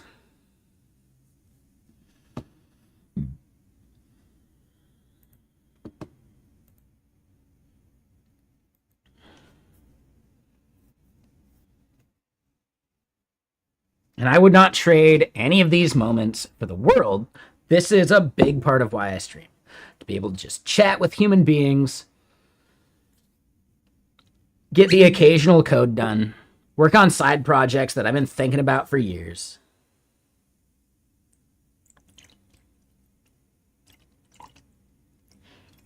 And all y'all could start your own Twitch stream, and I would fully support it. I'd raid you every chance I get. I think the more people that stream in this category, the better. And I'm happy to support however I can. I stream way too much and way too long to raid every single person because schedules and all that shit. But, you know, I'll support you and promote you however I can. If you want to start streaming, you probably should.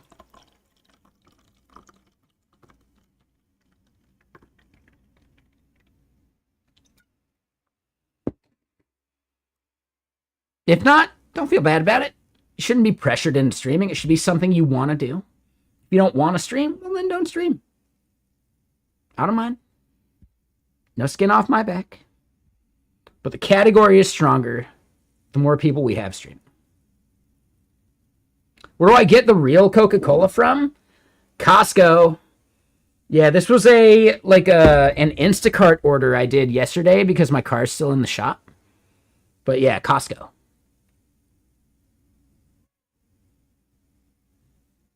The dude brought the wrong salad greens, but it works, so it's fine. You're a newbie on programming and trying to get into it. You mean just in general or like streaming programming?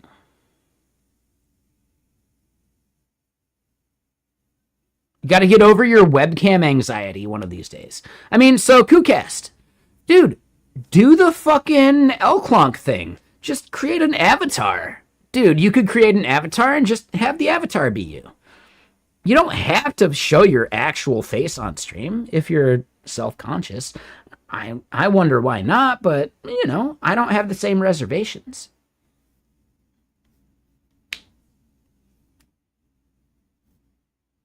To get past Zoom stress as well. At that point, if that's your goal, nah, you got to use a real cam.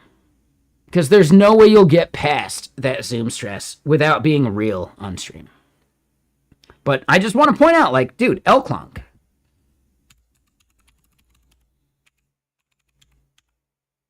L:Q, if I could spell it right. Yeah, dude, this dude fucking kills it. He doesn't show his real face, but he has this avatar that just feels so like, I don't know, it's unique and it's fun and there's a lot of cool stuff he does with it. Like, he nails it. Like, dude, he hasn't been streaming nearly as long as I have, but he already holds like a way higher average view count because he has a fun stream, right? He has a stream in which people are just encouraged to have fun. And he is so like low effort and low stress, but he's still very technical that it brings in everybody. Yeah. Honestly, I should take notes. He just nails it. He does a really good job of operating his stream.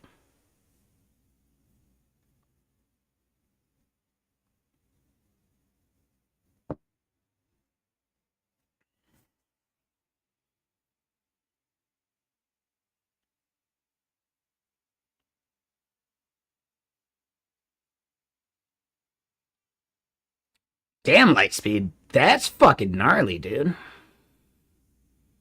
I would say don't blame yourself. That guy was dealing with some shit.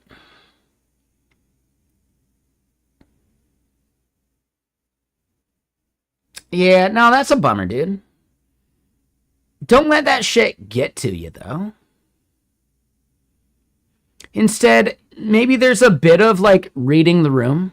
Did it look like he wanted someone to chat with him?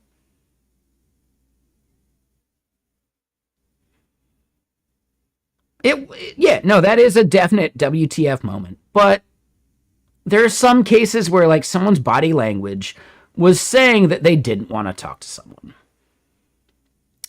Could you have read that a bit better? Maybe. I'm not saying you could have. But at some point, as the moment replays in your head, there might have been some cues.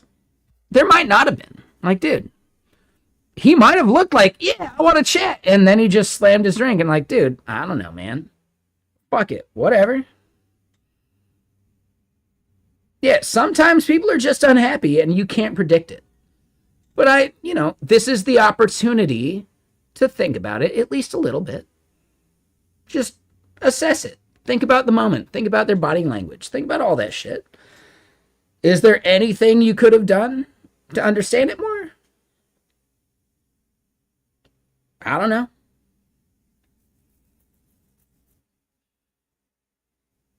And it's not worth beating yourself up about. I'm just saying, give it a second thought or two, and then put it out of your fucking mind, you know? Sometimes people just suck. Me included. Spirit on if you're out there. Me included. I just so highly respect the way Spirit on approached the conversation yesterday. And how, at least I'm pretty sure, we came to like a middle ground that I think we're both happy with at the end of it.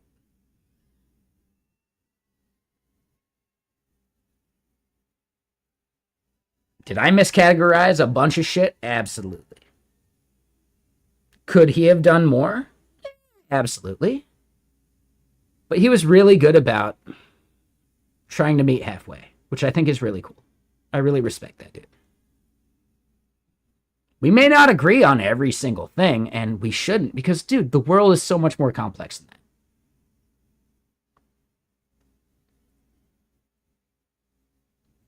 But I think Spiro is a very good dude. Regardless of any disagreements we have, I think he's actually like a really good dude. More so than I was giving him the benefit of the doubt for yesterday. Until the end.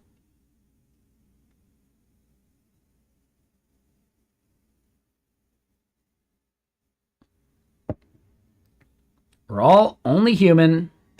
We get things wrong. Do we make mistakes in the moment? Sure.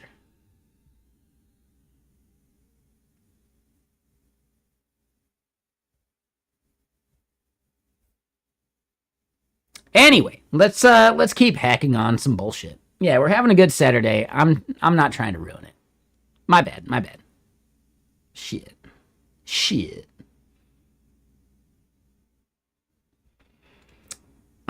So yeah, let's consider what we're doing. What we want to do is when we go to create a new email notification, we want to have a field for timeouts. And really, that timeout field needs to be based upon the billing tier in some way.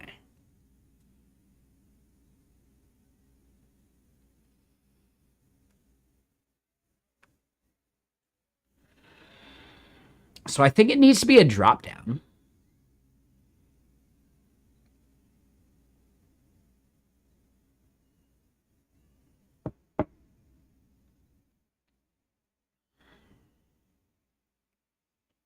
All right, yeah, let's get a drop-down going for that.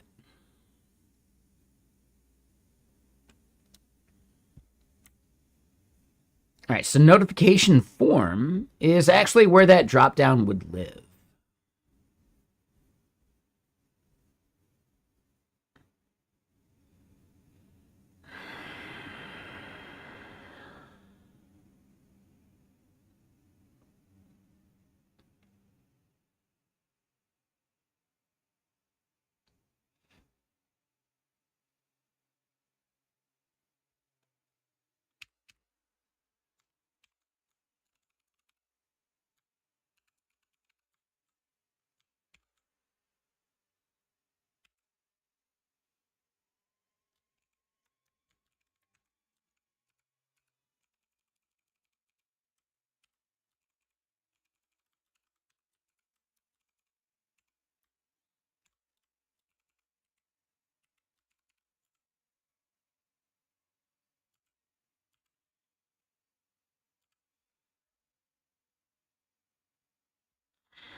All right, so we get this form field in here.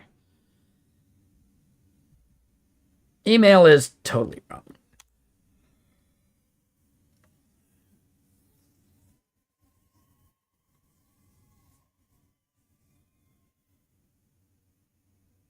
Dude, I hear banshees outside my window, but at least they're over in, like, the park, not here in the fucking courtyard. So, thank you, banshees. I just keep hearing, like, like every like 30, like every couple minutes, actually, you know? Like, oh my God, you fucking banshees.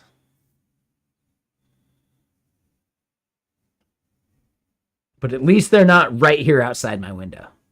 So I'll take it.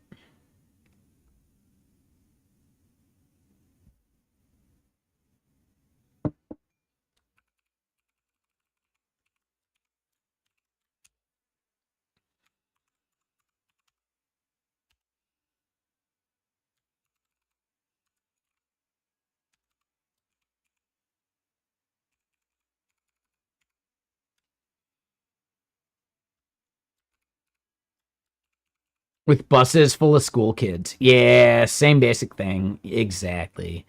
But at least they're not like right outside your window. Dude, when the kids play in the courtyard here, the echo is so fucking annoying because it's here in the courtyard, so it bounces off and reverberates in a way that's just so goddamn loud. Dude, it's so goddamn loud. These fucking kids. No, I get it, man. So I never grew up living in an apartment complex, so I have no idea. Was I a part of the annoying kids when I lived in cul-de-sacs and suburbs? Yeah, probably. Whatever, you know, just don't be a dick.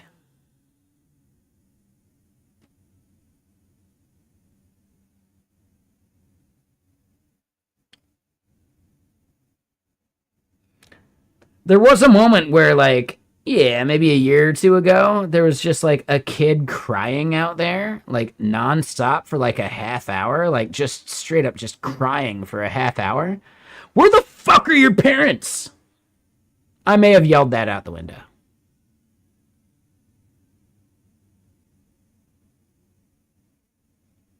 Like, dude, the kid was crying for a half hour straight. Where the fuck are your parents?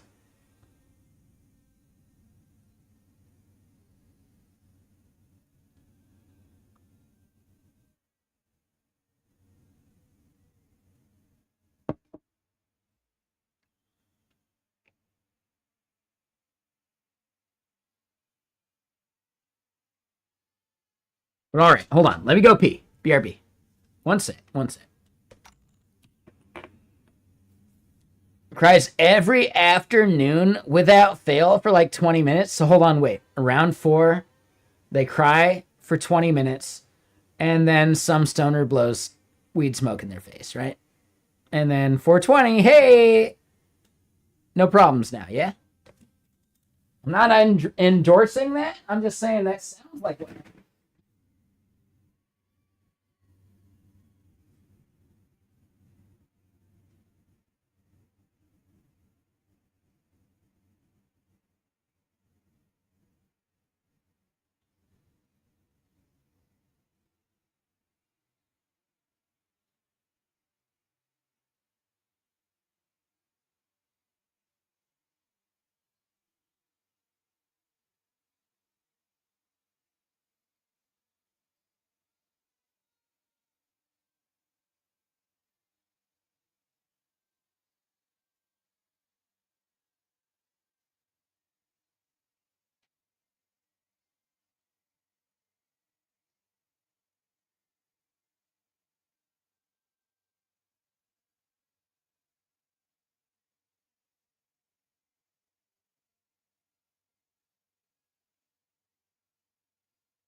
Okay, so here's the crazy part. They're not actually out as far as I thought. Nah, man, they're actually on the other side of the courtyard, but at least they're being cool about it.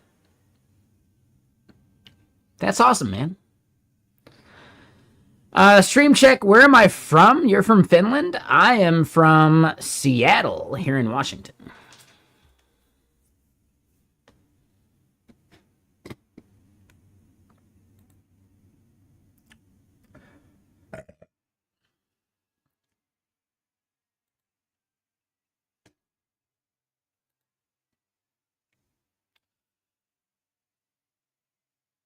South America, where Brandless is from. Yeah, dude, we have a worldwide crew here, and I love that shit. That's actually the best.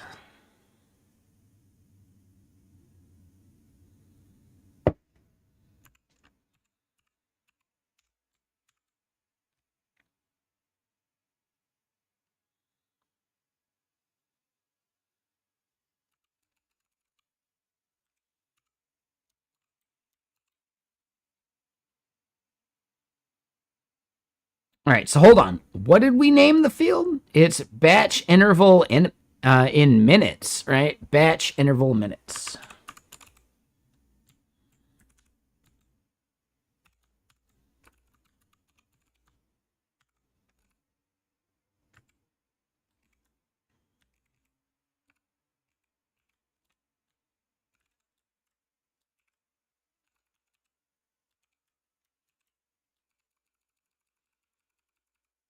You have dynamic gen server code working on a live book. Hell yeah, Brainless. Yeah. Crafty Sheep, you're in Philly. Oh, damn. So, how bad was the riot when they won last year for the Super Bowl?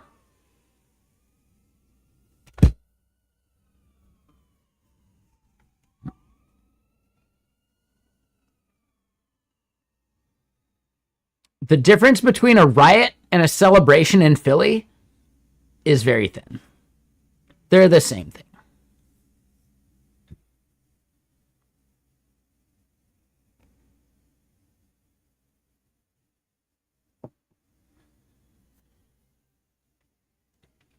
Like Crafty Sheep, you feared for your life.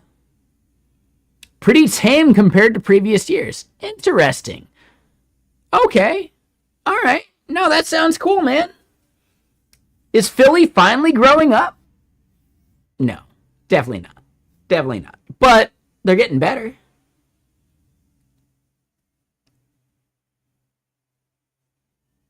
I have family in the Bethlehem area, which is like maybe a half hour from Philly. I actually learned to ski at Blue Mountain, not like big time Blue Mountain, but like, you know, Philly Blue Mountain.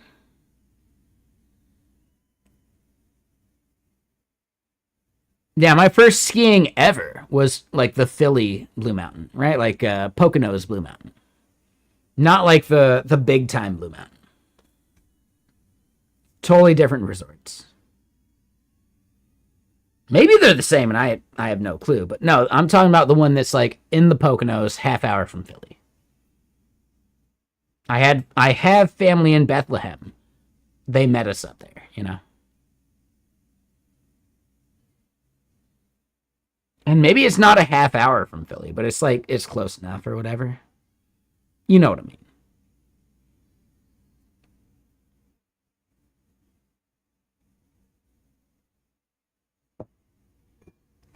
Is it still called Blue Mountain? That would be the trickier bit. I bet they've changed branding. Like, I haven't been there since, like, dude. Shit, what would it have been? That would have been 1990s. Maybe 94? Maybe 93? Something like that. We moved to Washington in 96.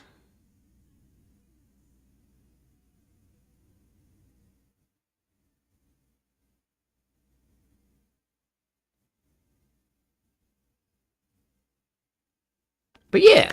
Do you go ski like around the Philly area? You stay in the city? You don't go skiing or snowboarding at all? Dude, the Poconos are right there, man. I'm not saying it's good skiing or snowboarding, but it's right there, dude. When I lived in Jersey, it was like hours before we'd actually be in the mountain. Fucking hours, dude. Turnpike bullshit and like, dude, just so much of the worst.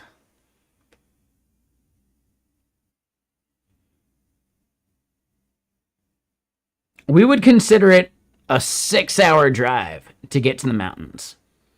Meanwhile, like, I swear my family in Bethlehem said it was a half-hour away. You know? So I don't know. Like, 6 hours is probably too much. But that's what it felt like as a kid. Maybe it was only 3 or 4.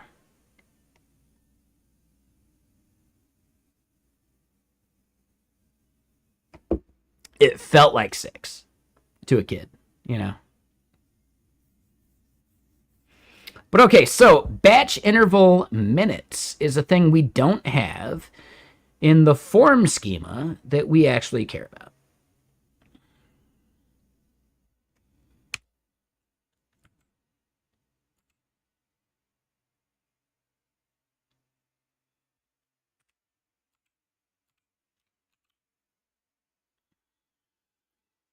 So you've only been to the Poconos for a family vacation. You loved it. Yeah, dude. I mean, there's no way I would have been a snowboarder if it weren't for those early days on the snow as a kid.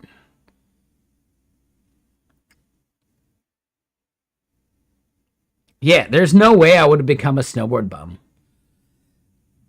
here in Washington without those early days of being a shit skier, you know?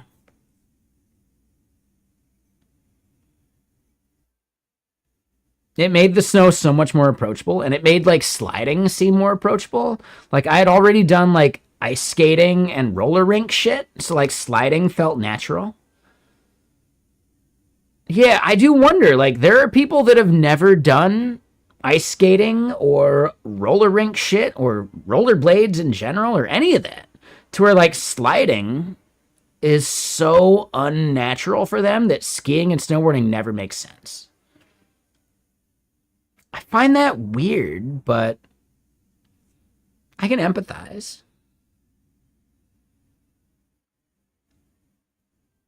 In general, I think empathy is a skill. It's something you can build and something you can be better at. But yeah, being able to put yourself in someone else's shoes, that's a skill, man. Does it mean I'm good at it? No. I can always be better. But yeah, like, dude, you did rollerblades and skateboarding as a kid. Sure. The facing forward versus sideways thing is completely different. So yes, dude, light speed. Skiing versus snowboarding are 100% different. Yeah, people from tropical countries will never understand any of that. They could do rollerblades. And rollerblading prepares you for skiing in a way that you never thought. But no, they're literally, that's it. It's the same shit.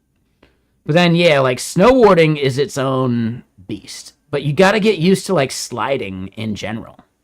So if you're good at rollerblades, if you understand rollerblades, you could become a good skier or snowboarder. Like, you can definitely do it. Jamaica, we got a bobsled team. We got the one Derice and the one Junior. Jamaica, we got a bobsled team. Hey, Senka, you dead, man? Yeah, man.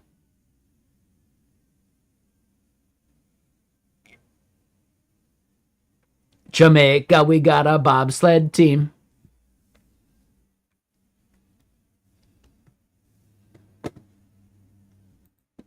If I give you $1, will you shut the hell up? Dude, yeah. I saw that movie in the theater. I'm that old. I am that fucking old. I saw Cool Runnings in the theater.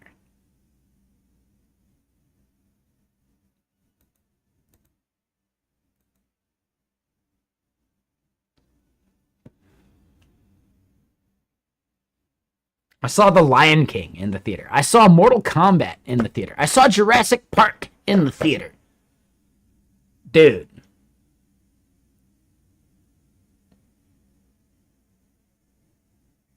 I was so much older then. I'm younger than that now.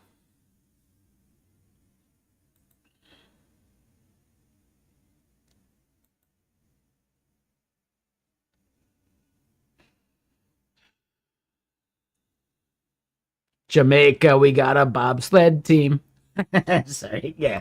Let me get more music going. Come on. We're bullshitting. We're hanging out. We're doing our thing. What album should I get going? We haven't listened to this one in ages. Let's do that. Jamaica, we got a bobsled team.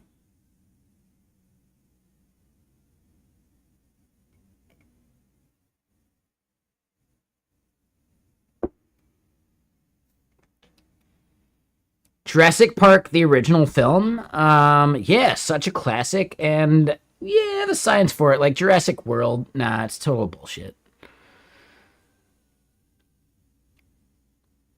My dad worked from home during that time, designing the SMS 800 fucking phone system. At least for like 10 to 20 years, if you dialed 1-800, it went through the computer system my dad designed. Like, architecturally. I'm not even kidding. Like, the mainframe he designed, yes. If you dialed 1-800 from 1980 to, like, 2005 or 2010 or something, it went through a computer system my dad designed.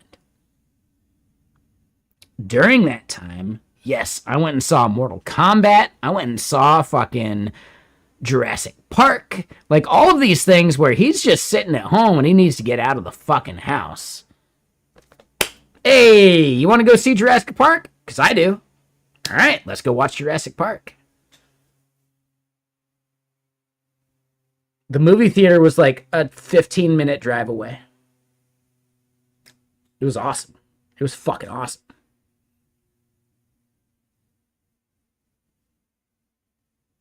There was also a Stewart's root beer within 10 minutes. I remember fondly going out to that Stewart's root beer with my dad, and he was a regular. They're like, hey, Mr. Griffin. Oh, you brought your kid today. Awesome. He used to eat at that Stewart's root beer way too much, I think. Like, way too much.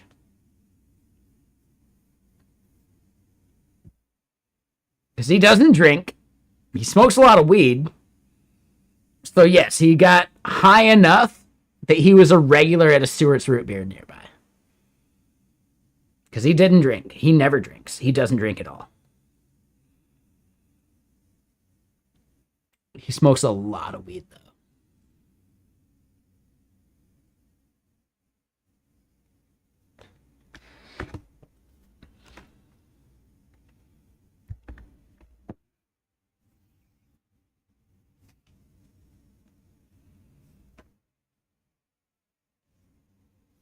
All right, so 2 days to finish off a Four Roses small batch select. Yeah, that's a little more whiskey than we needed, but you know what? Birthday shit.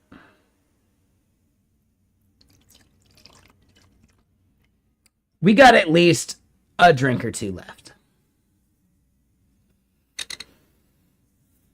But we're partying.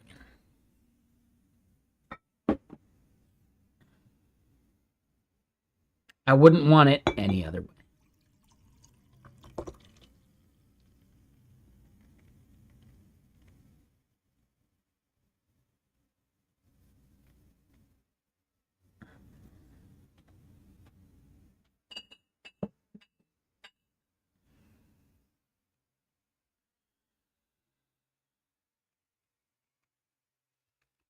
What does my dad say about my drinking? I don't know. We don't talk about it.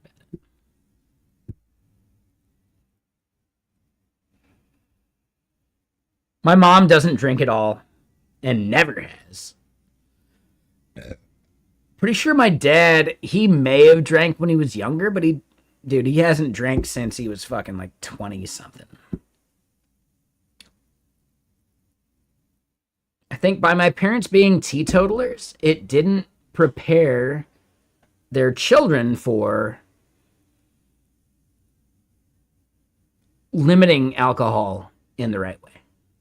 Like me and my younger brother, I think my older brother, like I think we all drink in a way that we have no support mechanism for because our parents abstained.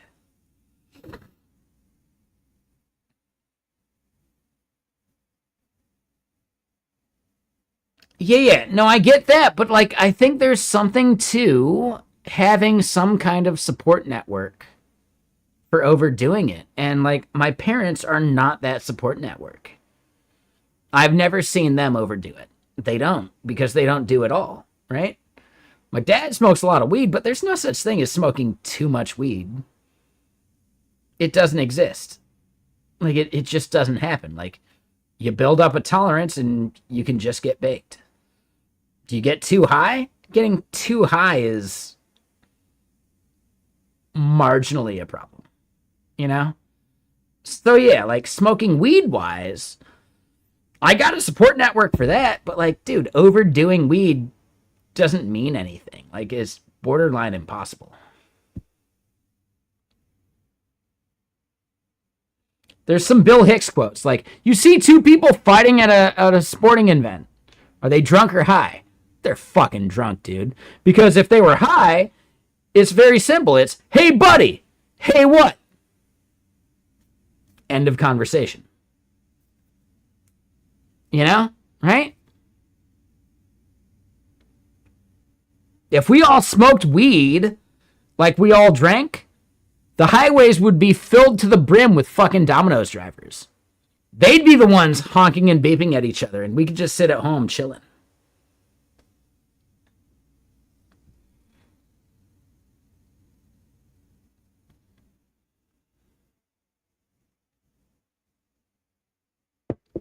Hey, buddy. Hey, what? End of conversation. You know?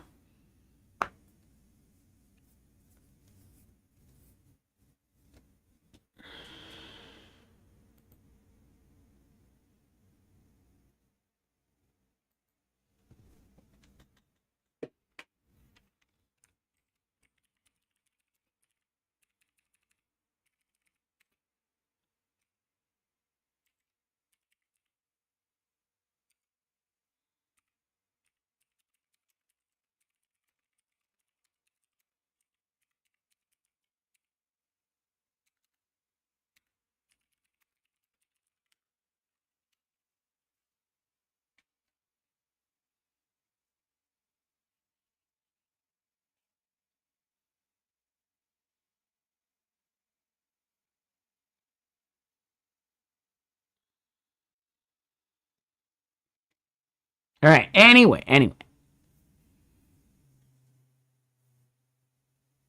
Your stepmom can, and she goes nuts on it. Yeah. Like, dude, yeah. The greatest technology ever created was scheduling emails. I can have a random thought at 2 a.m. and I can send it to someone as if I had that thought at 9:30 a.m. Oh, shit. Non-codes? I mean, I was just lurking ya. I wasn't trying to, like, bait the raid. Shit. Alright, non-codes, I was just lurking. Oh my god. Yeah, how you doing? Shout out non-codes. I was actually randomly in your stream from someone I raided last night.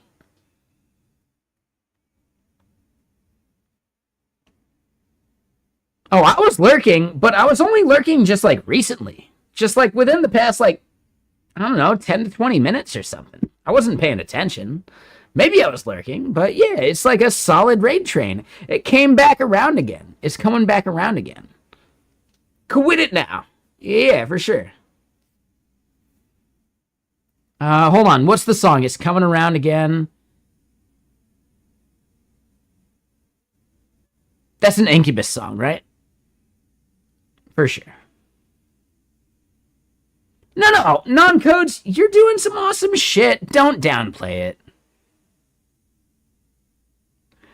No, Natty, I saw your comment of Elixir. and I decided to chime in. I was lurking before then, for sure. I wasn't trying to bait the raid. Non-codes, you're the best. Thank you so much. Like, shout out non-codes. We raided someone, I believe, maybe O'Datnerd?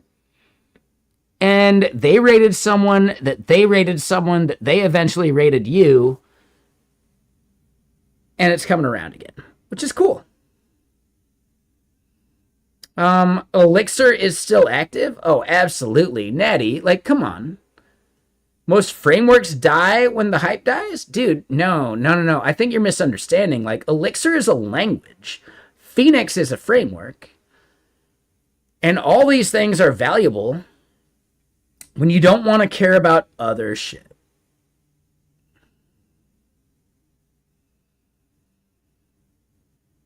Yeah, Nori's none. Yeah, I mean, it doesn't matter to me. The fact that the raid ended up on you, I thought was really fucking cool.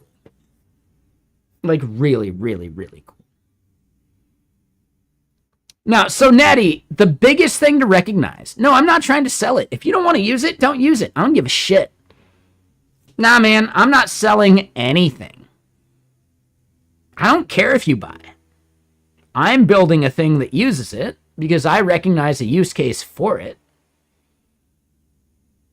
You should not be picking languages based upon whether they're winning or losing. You should be picking languages based upon, do they teach you something that you didn't know already? And can you bring that learning to the language that you use professionally? And the answer is yes. Right? You can take Elixir learning and be more productive with TypeScript. Like using the same patterns. Absolutely. You want to know its advantage. So the advantage of Elixir is I have the Beam VM and I don't have to worry about or care about scaling something horizontally because that's the VM's problem.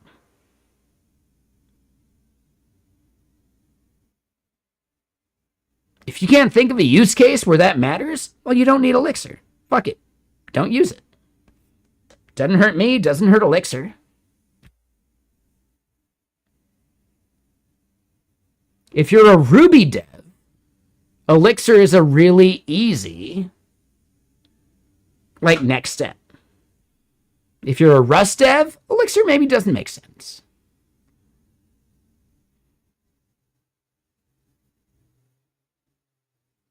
What are we celebrating? Yesterday was my birthday.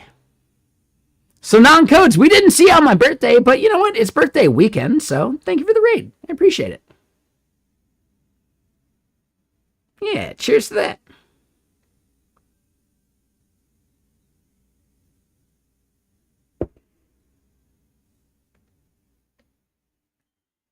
Yeah, thank you, isn't it? Now, it's fine. Yeah, the time flies. It's totally fine. Yeah, no worries, non-codes.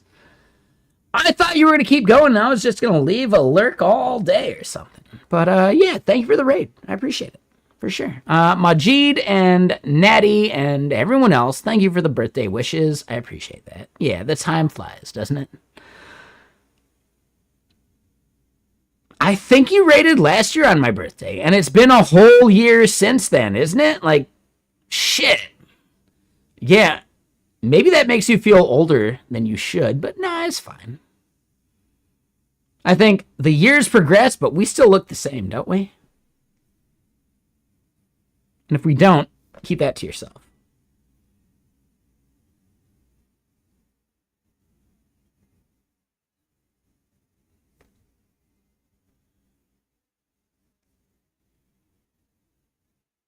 Yeah, no, it's fine. Yeah, non-codes. I hope you had a good Saturday. I do feel like you're ending a little early for a Saturday, so yeah, if you got stuff you're doing, I get it. Enjoy that. Have a good rest of your night. Thank you for the raid. I appreciate it. I was not trying to bait the raid, but thank you. Late 20s, early 30s. Yes. These compliments sustain me. Thank you so much. Oh. Yeah, I turned 41 yesterday.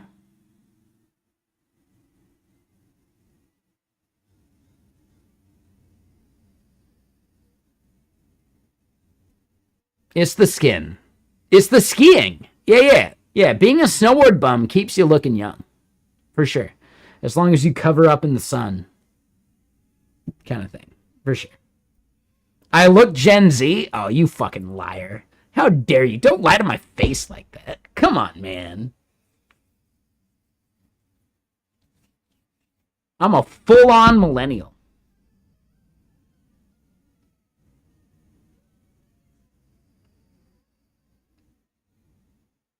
I'm like the exact perfect millennial. I'm like right there in the middle of the millennial thing, you know?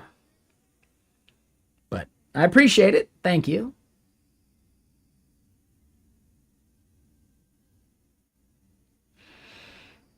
But yeah, so Ethan did the age command. I am 95 years old. They're not wrong. I feel 95 sometimes. You're going to head off to dinner? Hold on. What are you having for dinner? I'm going to have dumplings tonight. I had Indian food last night. But yeah, what are you eating? Come on. This is important. I think you're East Coast, right? You're having some pho? Oh. Nicely done. I think I'm out of beef I could cook for pho. I might have a little bit. But I can't do it tonight. Because I would have had to have started thawing it a couple hours ago. So tonight, I will be eating dumplings. And they'll be delicious. So yeah, what kind of pho? Hold on. Beef? Shrimp? What else do you put in pho? I have no idea. Is pork pho a thing? I mean, if it's just the noodles and the thing, and then you add some other shit, all right, fuck it. You had a whole fish at an Indian restaurant a couple days ago called tandoori? As far as I understand, tandoori is just like the way you season something. I could be wrong, though. I don't know. I don't know enough about Indian food. Pho is basically a generic term. It has to do with the broth. Absolutely. Yeah, like pho is just a soup dish with a specifically flavored like broth. So you can do pho with anything you want in it. But there are like traditional pho versus like fusion pho.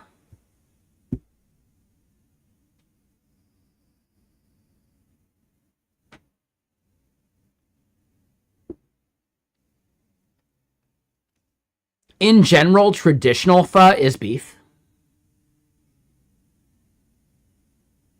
Beef broth with beef.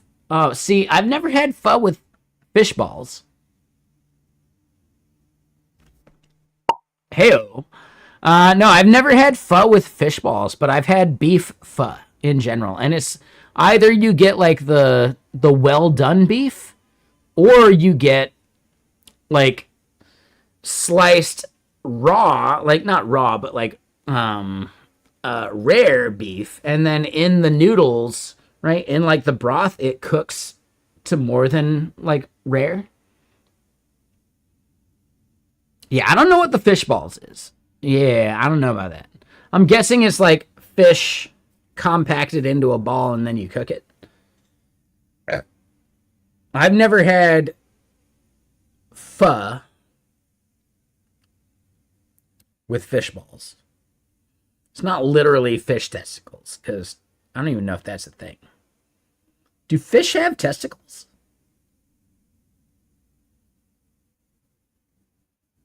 Yeah, it's just fish meat in the form of a ball. It's not fish testicles. That's not a thing. Yeah, it's a bad naming convention.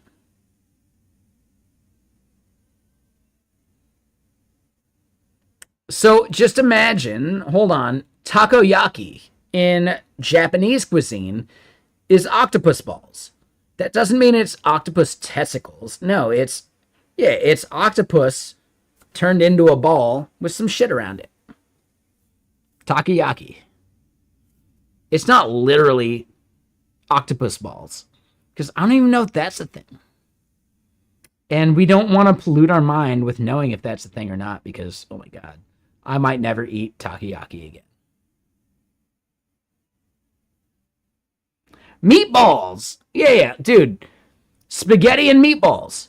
Right? Yeah, it's not literally beef balls. No, it's just meat in ball shape.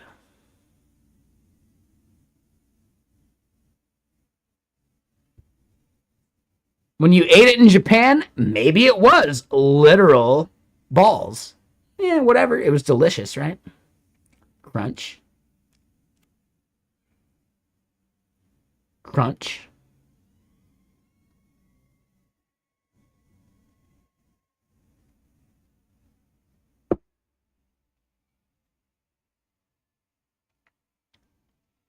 Revertibles, I mean, we even mentioned to you earlier. How dare you just now get here? How dare you?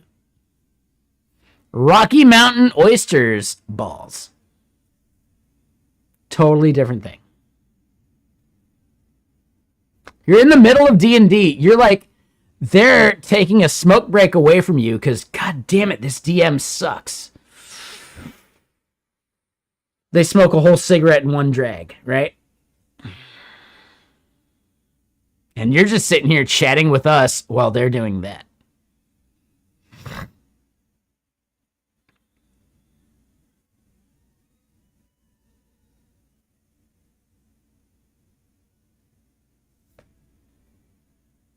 Guts, butts, and nuts.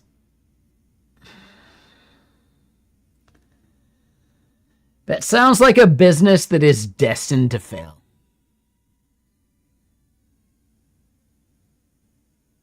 No offense, just saying, like, come on. Would you eat at a place called that?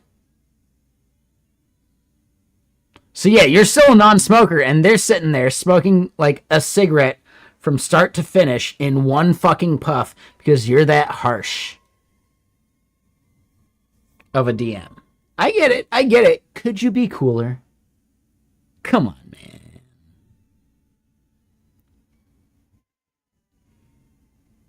So non-codes is like, you know what? No, they are literally fish balls. No, that's it. Hold on, wait. Natty, 1 second. Regulars add Natty. Let me copy the link. Let's look at it, because why not? TikTok, sue me. Fuck it. Yeah, sheep balls. They're not literally balls. Okay, some of these are literally balls. Shredded lamb and cheese balls is not literally sheep testicles. No, it's sheep meat. Okay? Some of it is literally balls. This one is not literally balls. Right? You're balling it. You're creating balls of it, but it's not literally testicles. Like, come on, man. They look delicious. Ball ingredient versus ball shape. Yes, those are different things. This one right here, no, these are sheep testicles. Those are literally sheep testicles. And I'm sure they're delicious, but just don't tell me they are literally sheep balls before I eat one. Okay? Like, I'd try it, but come on, man. Don't tell me right before I bite into it. So you're saying the 5th video, like this one, the tripe balls. I'm sure it's delicious. Oh my God. Would I eat it? I would eat it.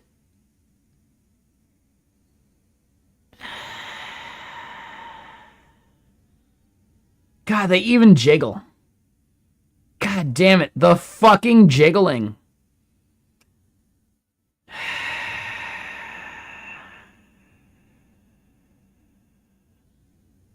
That's a lot of fucking balls. You gotta have some balls to serve some balls to people like that.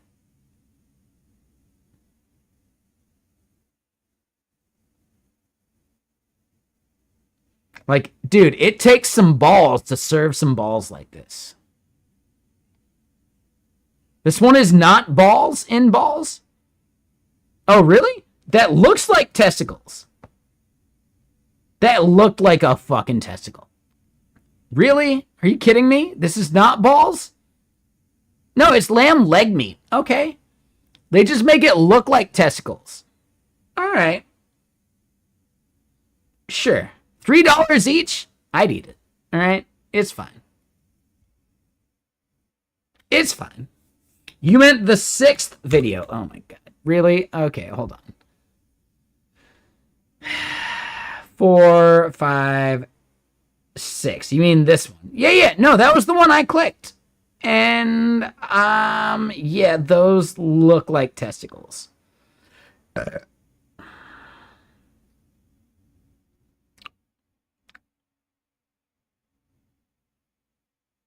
Oh, so this is the one you meant. Those look like testicles.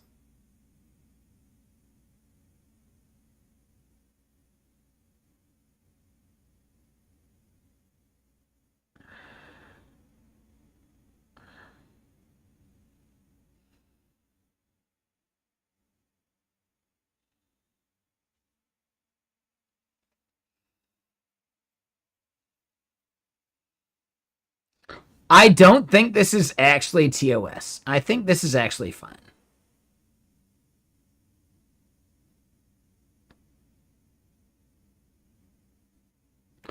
Dude, I question every single... No, this dude sucks. You do not scrape. You do not scrape shit blade down. This dude's a shit cook. Oh my god, this dude sucks at cooking. You do not scrape blade down. No, he's a shit fucking chef. Do not scrape blade down. What the fuck are you doing, dude? You should not listen to anything this dude says. He's fucking clueless. Do not scrape blade down. Are you fucking kidding me? Like, dude, what an asshole. He's not even someone should watch. It's dangerous doing blade up. Dude, no chef wants to sharpen their knife every single time. No, this shit is Hell's Kitchen, man. Come on. Do not scrape blade down. How dangerous is it doing it blade up? Are you going to slip and fall on the knife that you're doing blade up? No, you're not going to do that. Come on, man. No, it's not dangerous, Scythe. Like, come on. No chef is at danger scraping down. Like, come on. No, this is a thing that we judge actual chefs by. No chef that's ever worked in an actual kitchen scrapes blade down. That's not something you do. You will get yelled at. You will get literally yelled at. You're just dulling your knife for no fucking reason, dude. Don't do it. Why would you dull your knife for that? That's like using your good knife on fucking tomatoes or peppers. No, tomatoes and peppers dull your knife. Use a serrated.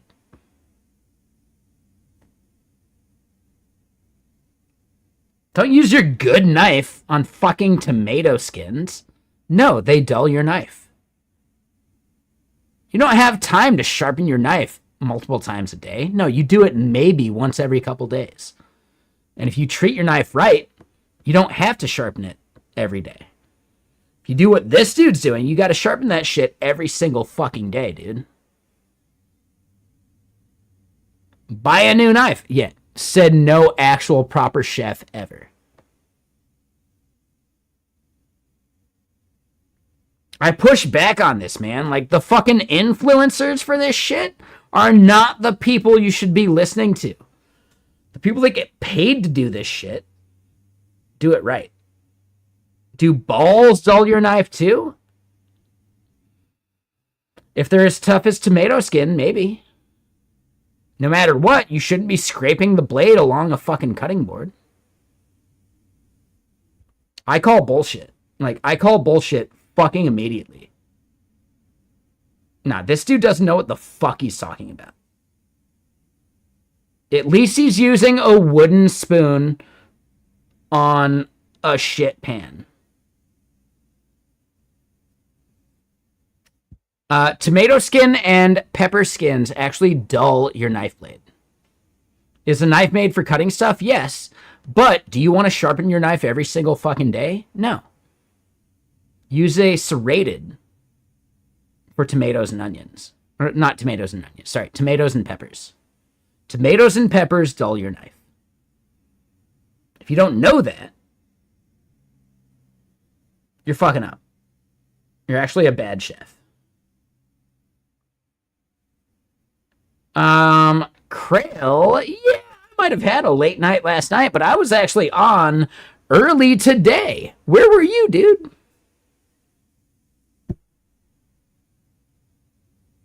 Dude, blade down again. Fuck this asshole. This dude sucks, man. Do not listen to this dude for cooking advice. He's doing blade down scraping. He's never worked in a proper kitchen.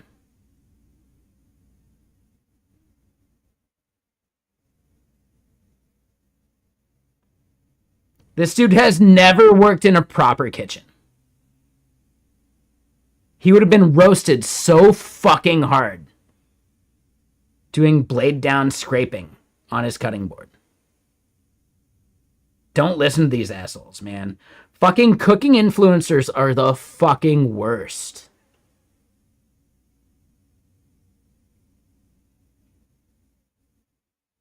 These guys fucking suck, man. Don't listen to this asshole. This guy's wrong. He's just... Dude!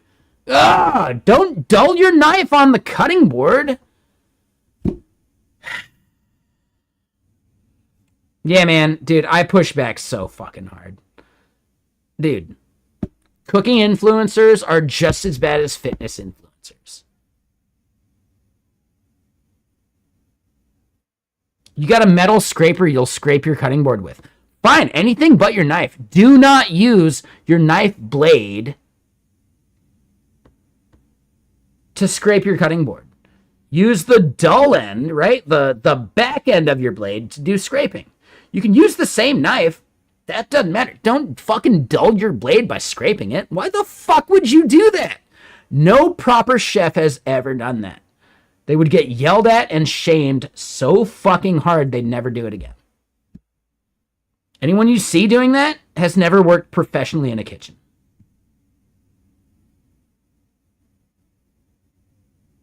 Knife handle. Fuck it. I don't care. Use the handle. Use the fucking dull side.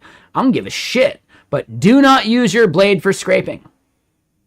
Do not use the sharp part of your blade to scrape a thing off your cutting board. You will be roasted to fucking kingdom come in a proper kitchen. If you do that, you've never worked in a proper kitchen. It's a really fucking simple. But yeah, real quick. Hold on. We're chilling, we're hanging out, we're doing our thing.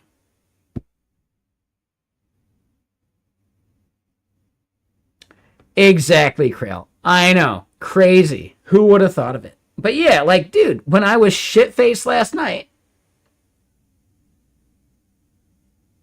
you know, you're pleasantly impressed by the lessons I teach, even after some whiskey. Because we're just chilling, man. Like, with or without whiskey, the lessons stay the same. And it's just about being a better person. So yeah, I'm stoked that you found value in that.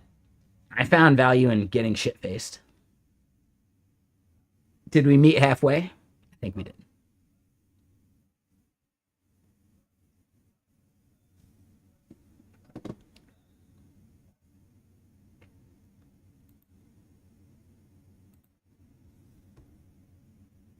Now, and I get it, Krail. We have conversations here where maybe I'm fucked up. It's not an excuse for me to be an asshole, and really, like, I can be as fucked up as I want, and I still have morals, and I'm still me. So there's value, right? Like, no matter what, we can be people. The whiskey may get in the middle of it, but it doesn't change who you are as a person. And I appreciate the fact that you still found value when I was shit-faced last night. Was I harsher on Spiro than I should have been? Yes, I'll admit to that. Spiro was super fucking cool. No, here's the thing. I like Spiro.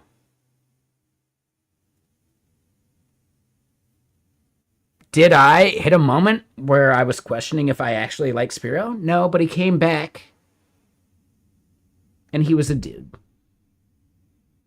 And did we disagree about things? Absolutely.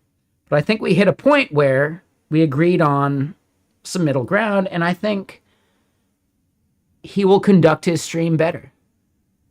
So, yes, was I too harsh? Maybe. Did he gain something from it? I think absolutely. I'm sorry for how harsh I was. Because, I'm kind of a dick. I know this about me. I'm usually better. No, and he came back and he had some really good points. And, that was, I went and reread every single thing. Dude, I reread the whole conversation.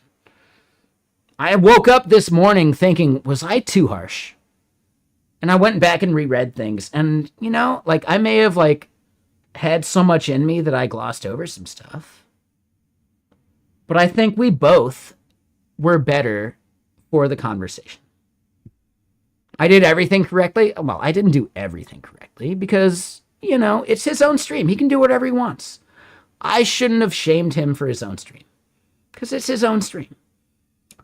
That said, I still think we both found value from the conversation. And I think that's important. And it's maybe something he didn't think about before then, which I think is even better. But yes, was I too harsh? Was I in the wrong in any way? Absolutely. Am I going to dwell on how I was wrong? No. Am I going to dwell on how he was wrong? No. Because I still came away from that conversation thinking that we both benefited. Exactly. Yeah, dude. I am so much more stoked for the outcome rather than the interaction.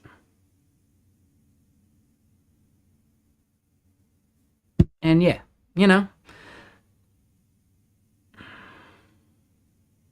I'll be the first to admit I was too harsh.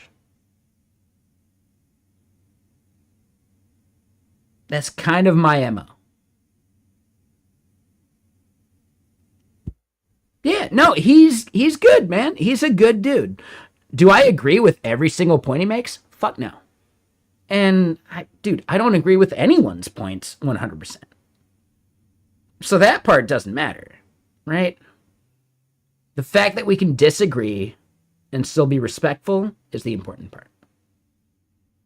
About, technical things, right? The other shit, we can all be better.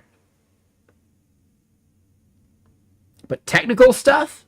No, we don't have to agree as long as we can respectfully disagree. Technically. The other part, the soft side of things, where I was calling out his mods and all that, or just the one mod, not all of his mods. Because, yeah, he's right. I categorized all his mods based upon one. That was my bad. I just think we can disagree technically. Where I have a harder time disagreeing with someone is when it comes to the softer skills, right? The philosophy of things. I have way stronger opinions about philosophy than I do tech. And I think we may never align philosophically. I think actually we align more than I ever thought we did. But we have to argue our points philosophically as if we believe them wholeheartedly. Because it's the only way we can come to a common ground.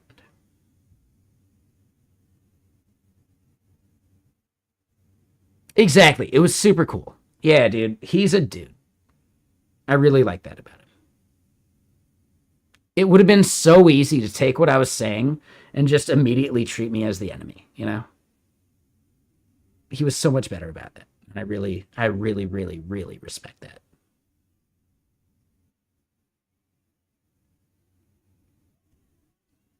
Technically, we may never see eye to eye. But the fact that we can philosophically see eye to eye means that I don't care if we disagree technically. We both have valid opinions there. And I just, there is so much of that that really does need to be explicitly stated here in the tech world with as much divisiveness as we have, right? It's so easy to treat someone like the other. And instead, nah, man, we're actually on the same team.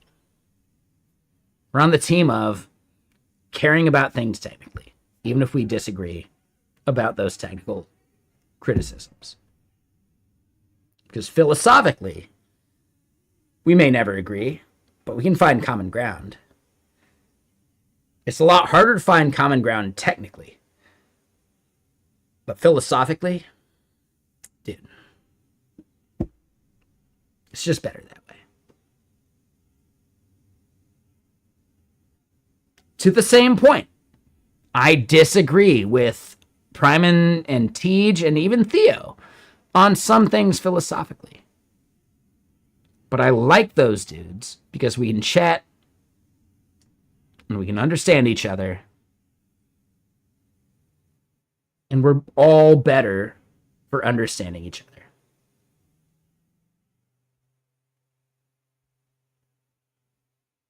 We don't have to have the same opinions. We just have to have the mindset that we can have different opinions and still be better when we chat with each other about it.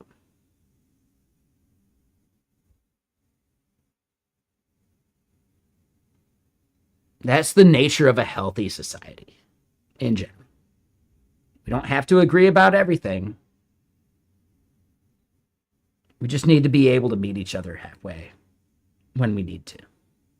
So yeah, again, I was super bummed when I lurked Spiro's channel. I am super stoked that he cared enough to chat about it.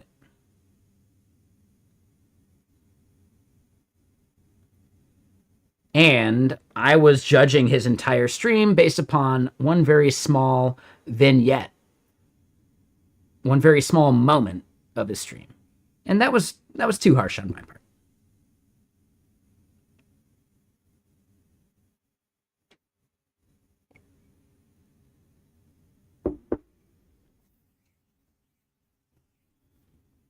Exactly. For sure, man.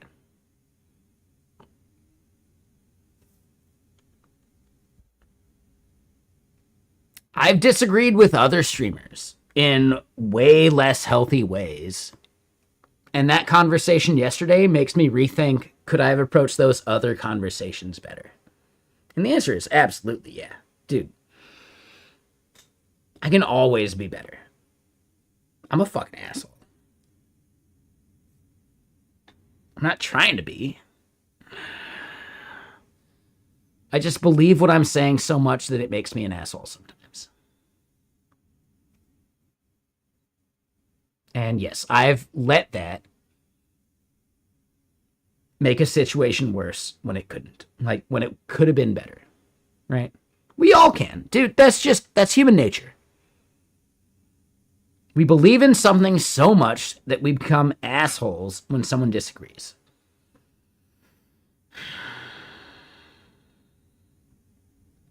That's human nature. And it's totally fine. But we can always recognize the moment to be better. Do we always recognize the moment to be better? No. We have the opportunity. So yeah. Just being honest. In my opinion, talking about this stuff, we need that. And no, not for derailing. No, we're just having these conversations, man. I am very tasteful with whiskey. Can I give advice on how to start developing a taste? As far as like whiskeys go, in general, you can listen a little bit to what like whiskey snobs say, like, ooh, like listen to the Scotch snobs. Ooh, well, this Scotch needs at least 3 drops of water to be delicious. No, you know what? Some whiskey needs to be cut. It's too harsh to drink straight. Allow yourself to mix some water into it, and then appreciate the flavors. In general, dude, you should be able to mix a shitload of water into the whiskey and actually appreciate the subtle notes of it way better. Would whiskey snobs complain? Who cares? Fuck whiskey snobs.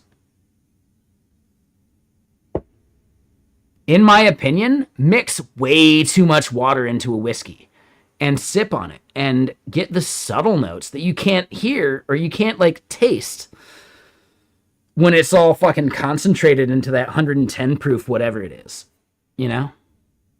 Buy quality water? Yeah, for sure. That's a thing. Yeah, like buy a good reverse osmosis system where you're getting pure water out of it. Yeah, that's a thing, for sure.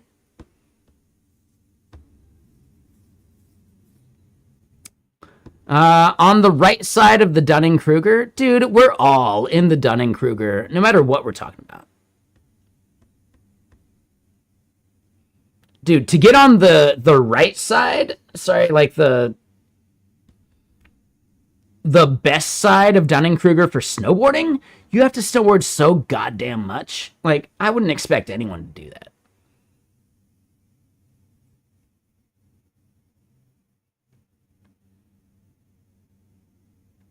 So, yeah, Rice-A-Rimi, like, dude, I'm mixing Coca-Cola.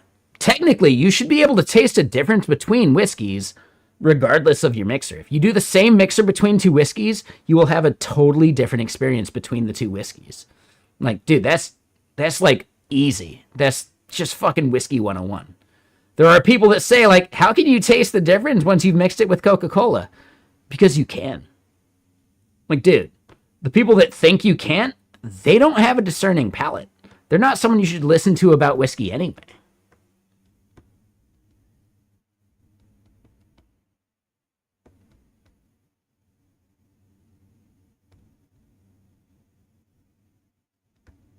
Yeah, I mean, Dunning-Kruger is just, it's the general bell curve, man. It's just the average bell curve. Have you ever been, like, judged grade-wise on a bell curve? No, you're literally experiencing the Dunning-Kruger of the topic that you're being, like, graded on. Exactly, treasonous. Drink the whiskey you like the way you like it. Problem solved. If you want to try and understand whiskeys against each other, then drink the whiskeys the same way you would drink them. And you will taste a difference, but it's fine. The realization of being on the left side makes a difference? I don't think it should.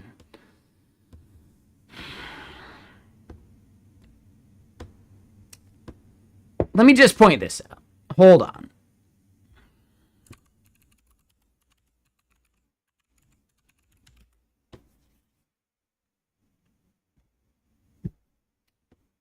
Who here snowboards? If you hang out enough in this fucking subreddit, you will see way too many like, hey, tips please, tell me how I should learn how to turn better. These people are so far on the left side of that bell curve that it's insane. Like, dude, who gives a shit what people have to say about your carving? Like, you shouldn't care, man. Are you getting to the place you want to go? That's snowboarding, man. You shouldn't care what people have to say about how you link turns. I know they're looking for feedback. They're treating, like, community as a community, but, like, dude, they shouldn't give a shit. They got where they needed to go. Dude, you shouldn't give a fuck about what someone says about how you link your turns, man. Did you get from point A to point B? Yes. Could I tell him what he could do better? Maybe, but dude, it's just, they're not looking for feedback, they're looking for attention. And that is the most correct way of framing what they're doing. Yes, they just want to be recognized. Yeah, dude, you suck, but at least you're trying. That's a valid response to what they did. But I'm just pointing out, like, dude, stop caring about how people care about how you link turns and just fucking shred, man.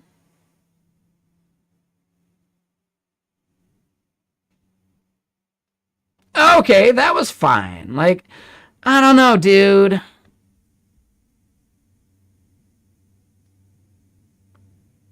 Ooh, that's a solid bunk. That was sick. Yeah. I'm not a big fan of snobs either, man. Just snowboard. Just be cool.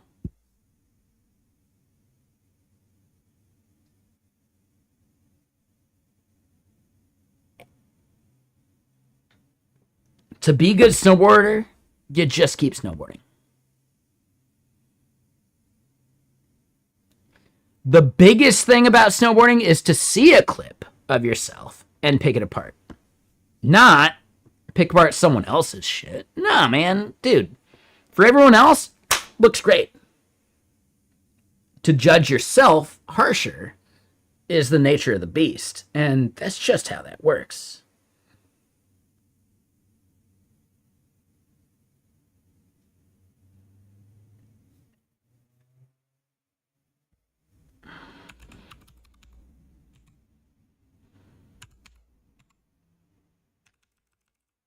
Hold on.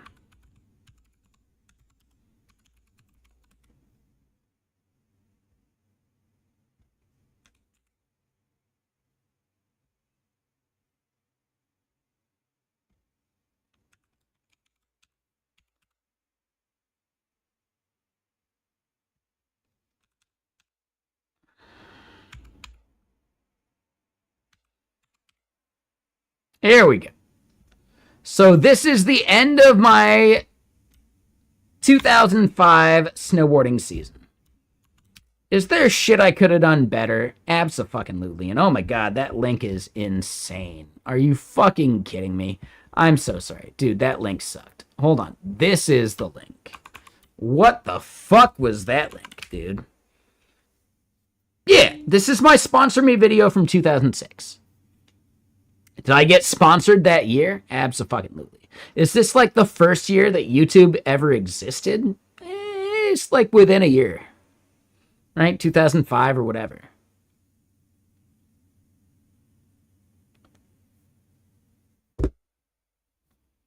The board I'm riding is the board you see behind me when I do my bigger screen, right? Yeah, this is my sponsor me video from 18 fucking years ago, dude. Yeah, did I shred? Damn right. Damn right. Do I see stuff I did wrong the entire thing? Like, absolutely, dude. Absolutely.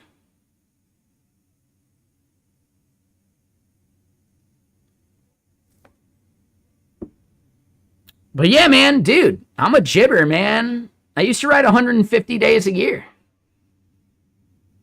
I got better than this. I got way better than this. No, what I'm getting at, Krail, is the Dunning-Kruger is bullshit because it's a sliding scale no matter what. Did I live next to the slopes? No, I was a snowboard bum. Well, technically, during the summer, I lived next to the slopes because I lived in a fucking van in the parking lot of this ski resort. Yes, I lived in a van. Down by the river. Down by the Salmon River side of the parking lot. Yeah, absolutely.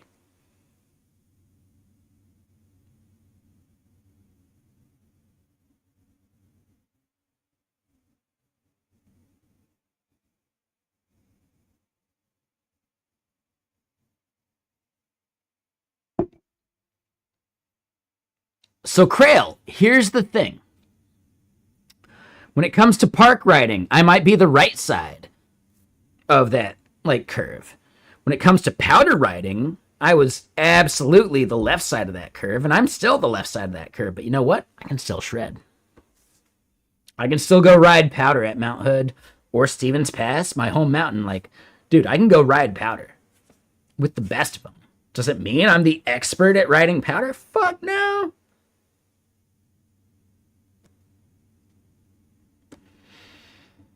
That curve doesn't apply to every single thing you do in the thing you're doing.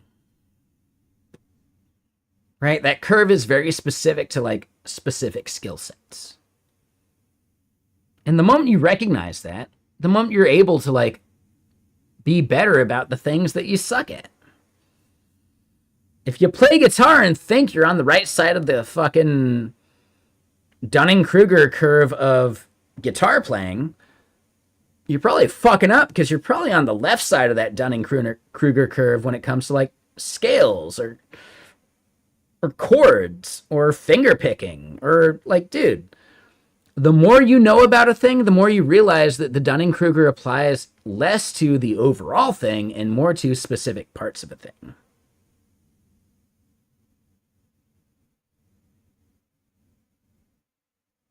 Right? Like the proper version of Dunning-Kruger should be the moment you see people on the right side, it starts like fracturing into other Dunning-Kruger curves. The end aspect of the Dunning-Kruger like bell curve is to recognize that that bell curve actually starts to fracture.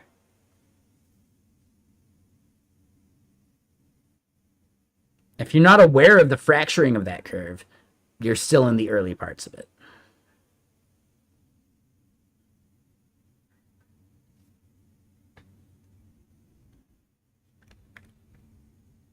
I think that's the most important way to recognize what I mean. Right? Like we're all on the left side when you have enough context. For anything. For coding, for fucking snowboarding, for skating, like any of that shit. We're on the left no matter what. The moment you realize you're on the right, you realize that there's more shit you're on the left of.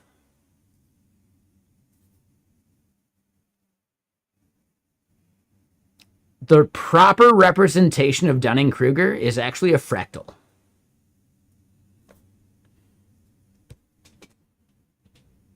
The further you get to the right side, the more it fractalizes into other separate Dunning-Kruger curves, right?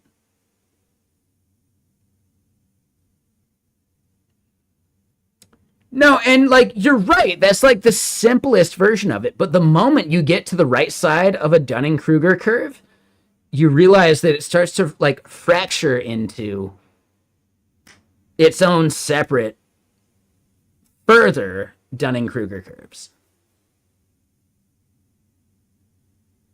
Programming, right? You're on the left, you're in the middle, you're on the right. Once you hit the right, you realize that functional programming and other languages and other thought patterns become their own individual Dunning-Kruger curves. You're never on the right of all of them. That's impossible. You're on the right of the understanding you had a while ago. And now that you're past it, you realize that there are more Dunning-Kruger curves that you're on the left of now. And you can't get to the end of all of them. That's impossible. You pick the ones that you want to focus on.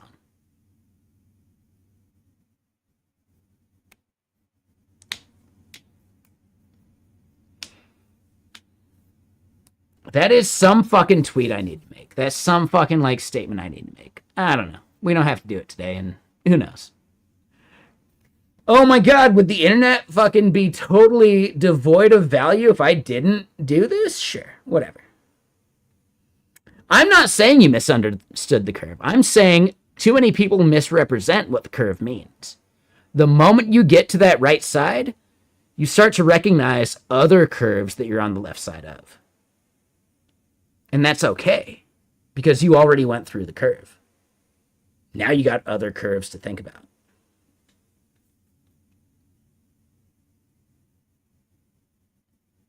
That's the part that I think is the most important, right? Like the bell curve. The more we know, the more we realize we know nothing.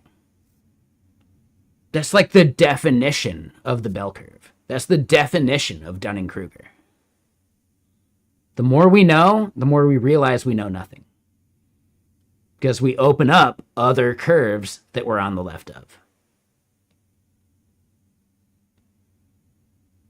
That's like a universal truth. And it goes for everything. The more you become experienced with one of those one curves that you're now an expert in, now you realize that there's other curves that you're a fucking beginner in because they're the continuation of the curve you were on, or the curve that you recognize that you wanted to dig deeper into. And it's okay. Like, maybe I'm wrong. You can disagree with me. I'm not going to take offense. Like, am I wrong? Is my understanding of this wrong? Maybe. I don't know, man. I just think in general, the more we know, the more we realize we know nothing, right? And as we dig into a topic, we might get to the right side of the base curve of it. And then once we get to the right side of that curve, we realize that there are like sub aspects of it that we are on the left of. So instead, the whole Dunning-Kruger thing is a fractal.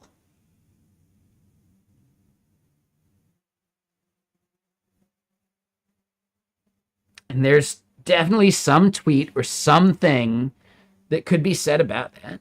You know what? Let me go just grab another soda. I'll be right back. We got another hour and a half at least before Robotic Head is here saying we should play some games together, which we should. But let me go grab another soda. BRB.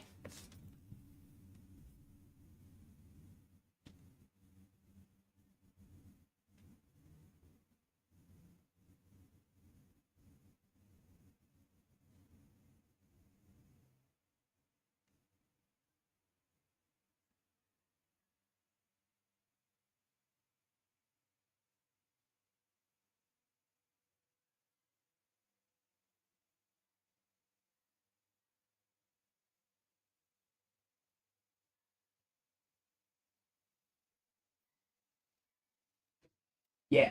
I will figure out how to tweet. Because I think, I'm just now saying it. Doesn't mean I knew this ahead of time. No, I'm thinking this out as we're talking about it.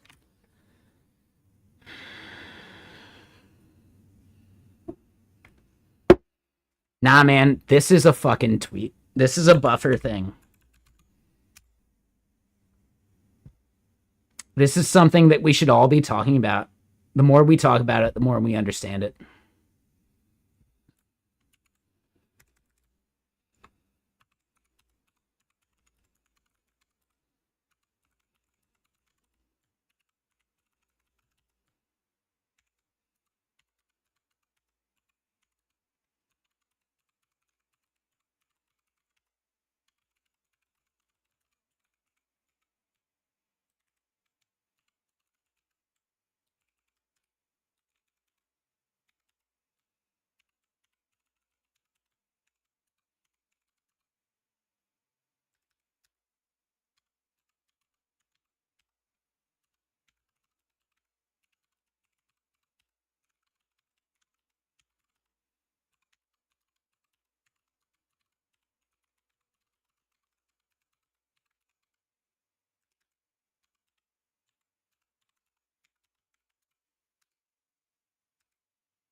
Maybe, Krail. I'm not trying to teach. I'm learning along with you. Dude, I'm not a teacher. I'm just a student that's thinking out loud while I learn. I never had this thought before today and right now. Dude, I'm not some teacher. I'm just some dude, man.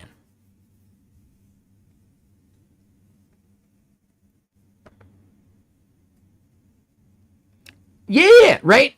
Because the curve is simply about our interpretation of the curve. More so than anything.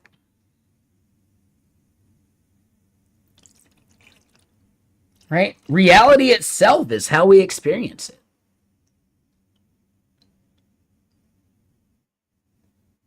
And yeah, what's up, Rython? Mr. Sir, how you doing? Yeah, good to see you. Shit. The third one is LinkedIn. We're doing Blue Sky, LinkedIn, and Twitter. Sure, if only the Twitter API was a thing. You reached Master of One and instantly made you realize you know nothing of all the others. Yeah, dude. The more we know, the more we realize the less we know. And that's not something to feel bad about. That's simply an opportunity to learn more. Nobody is ever the expert. I actually question and call bullshit anytime someone calls themselves the expert. You know? Like, dude. I'm an expert at knowing I'm not the expert. There we go. Nailed it.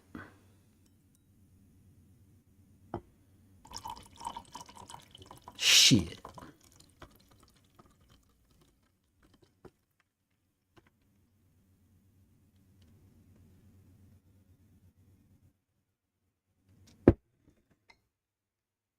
A master of incompetence.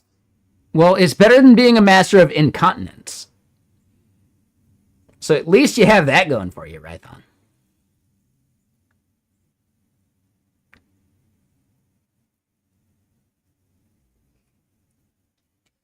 Little play on words there.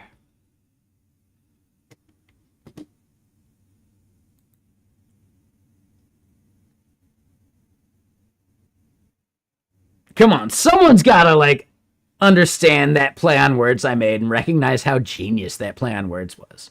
Right? You said a master of incompetence. A master of incontinence is a very different thing. Okay? Like, I feel so good about that play on words, and nobody actually, like, made a poop joke about it. Come on, man. Shit. There you go, KooCast. You're dripping with laughter. You're leaking with laughter.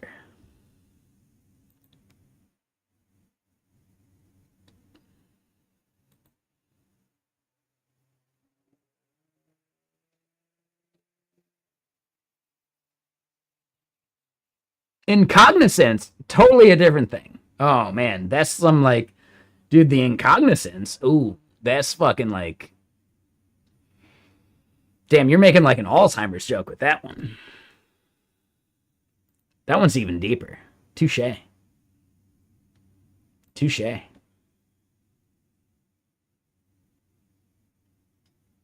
Incontinence. Like a content. Like continent, right?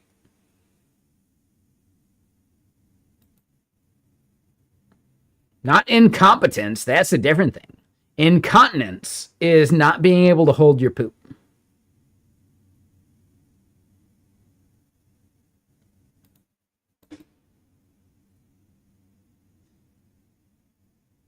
They're very different things, okay? Right? The language is fun. It's a little weird. But the moment you can have fun with words is the moment that English becomes like a really fun language.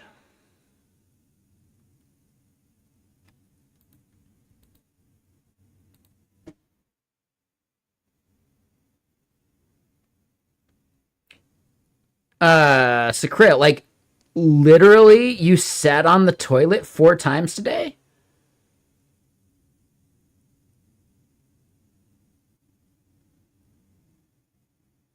I think you need to go to a doctor.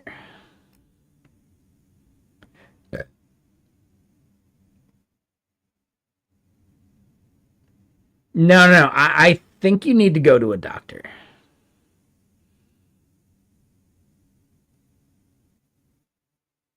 To consume the amount of fiber that would cause that to not be a problem is to basically be a cow. There's something wrong there, man.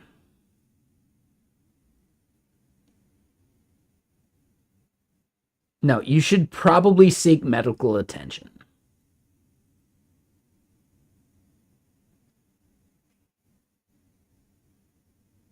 I'm not saying you should. I'm saying you should probably seek medical attention because it's your life, man. I don't know.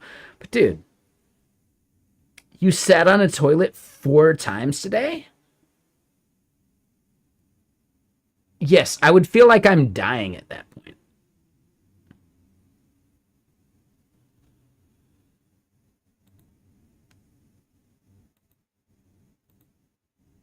There's something so wrong with that situation. So I don't know, man. Yeah, that's more than just too much fiber. Like you're like chewing a Metamucil like they're fucking candy at that point. That's also not okay.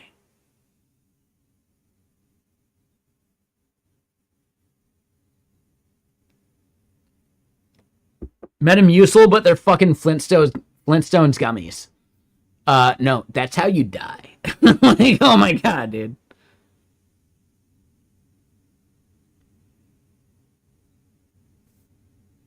All right, so I think this tweet is a fucking banger. That tweet's a fucking banger. Share now, dude. Share now. We'll allow it. Hold on. Yeah, the word turd does get held. No, that's Twitch. Twitch sees the word turd and they held it back. I only saw 2 messages from you, and they were so close back to back that I don't know, man. Like, you're thinking about turds too much.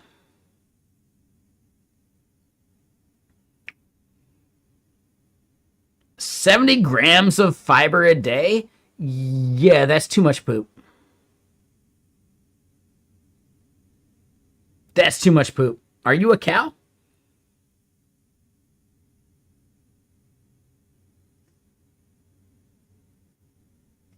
Are you a cow? You might be a cow.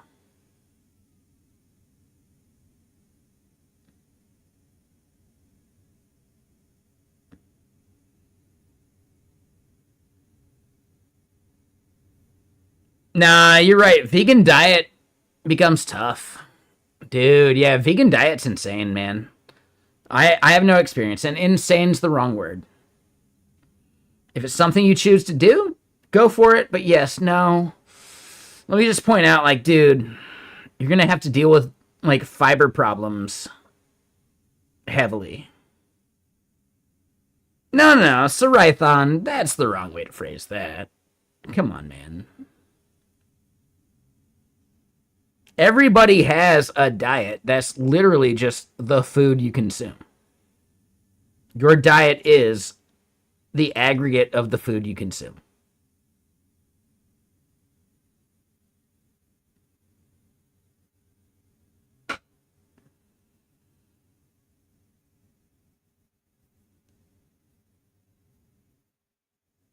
Literally, diet just means the aggregate of the food you consume. Could you find a better aggregate of the food you consume? Absolutely, and that becomes your new diet. But dude, your diet is just the shit you eat. If you want to go on a diet, that's you adopting someone else's patterns for, like, consumption, it's still literally just a diet. So whatever you're eating now is your diet. Whatever someone recommends is that diet. But a diet is just the aggregate of what you consume.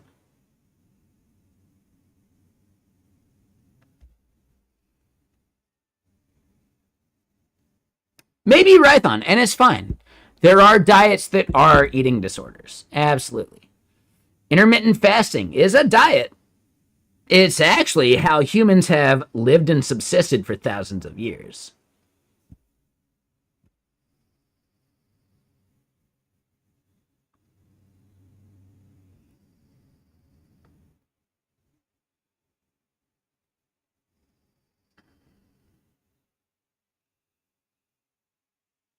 But if you're considering Atkins diet as an eating disorder, I mean, you could, but it's literally just a diet. It's the aggregate of food you consume and how you consume it and how often. Sure. The moment you have that opinion, you're good. It's only good if you do it right. If you do it wrong, it's a fucking eating disorder. You know? But it's not the diet itself that's the problem. It's your interaction with the diet. Which I think is what Rython was getting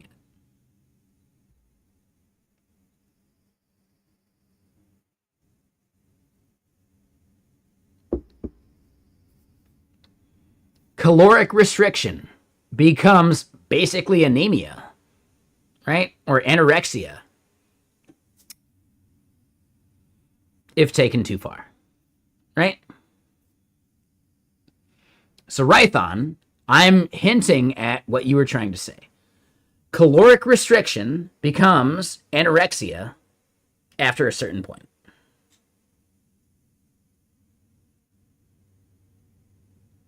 And I will agree with that statement, but it's simply, it's about recognizing when it's valuable and when it's harmful.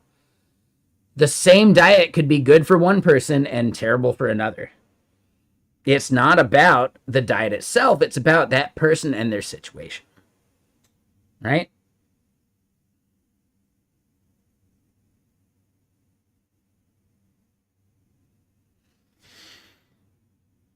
You're not wrong there, Rython. If you structure your meals in the right way, you are intermittent fasting. You're totally doing it. Are you doing it by choice or simply by budget? Well, then that's up to you. But let me just say, like Rython,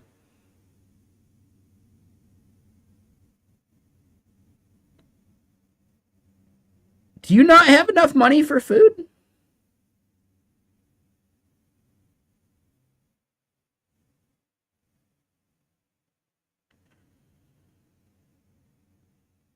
No.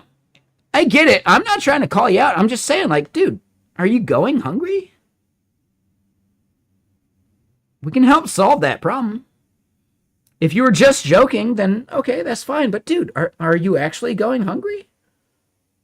We can fix that, man.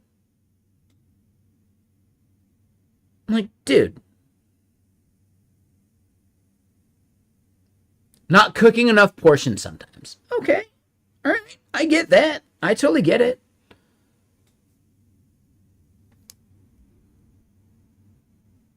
This is a moment to be just totally honest.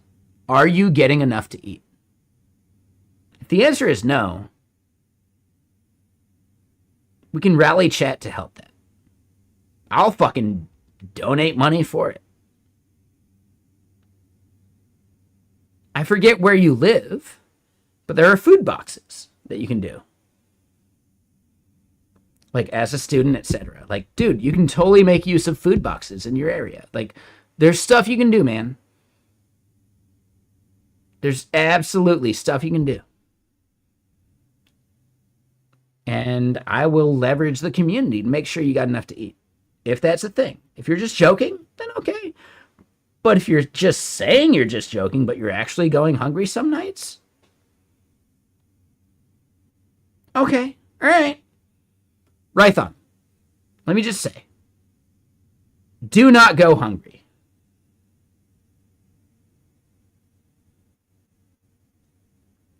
Yeah, dude, I've done the food box thing. I've been so broke, man. Yeah, don't feel bad about any of that shit. Like, use all the resources available to you. Like, do it. Like, fuck yeah, man. No, and that's a different thing. That's a different thing. Like, yeah, you only ate 2 meals in a day because time slipped away. Yeah, sure, whatever. I eat 1 meal a day because I don't need the extra. But, Rython, I'm just saying, right now, dude, if you're ever going hungry because you can't afford food,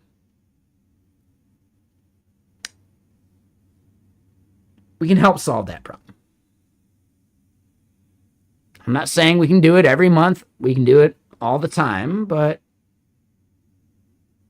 dude, come on, man.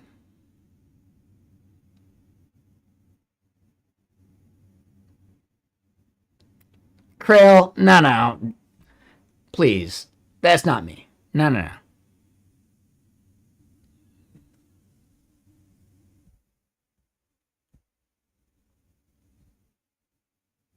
I'm not looking for that praise. I'm just looking to make sure someone's eating. When and if they want. Nothing wrong with being heavier. Nothing wrong with eating more than you needed.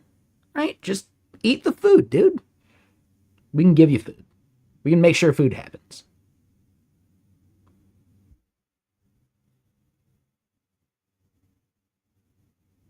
Krail, you don't have to. Like, dude, no. This is not a me thing.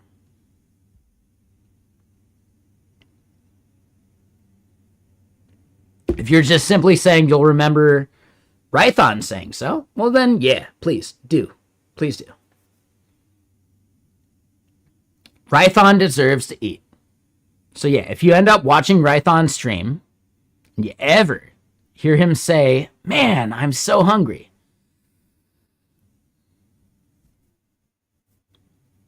then you can help him figure that part out. For sure.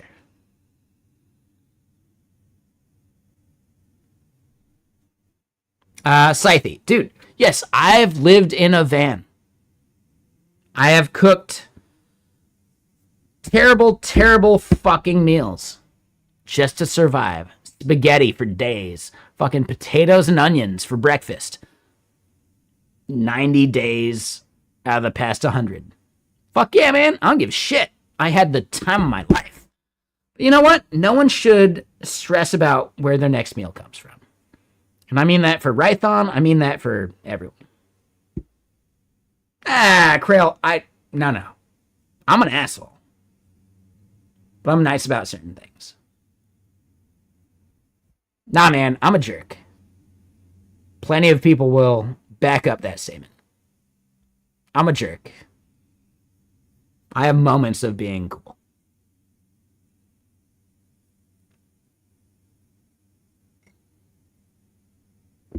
Come on. I can't let that go to my head. I'm a good jerk. There we go. Touche. I'll take it there, Cotter. Thank you.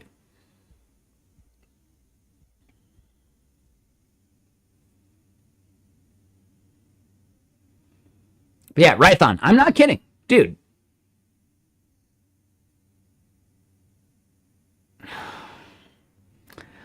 I can't accept the wrong compliment. I'm bad at accepting compliments. But yeah, no, like, Rython, I'm not kidding whatsoever.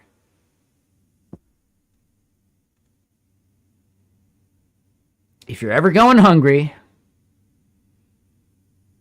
we can figure something out. We can do like an Instacart for some fucking like noodles and sauce and some bullshit, right? To like cook meals yourself at home. I'm not going to order you fucking DoorDash. But for shit to make your own meals? Oh, dude. Yeah, we can make that happen.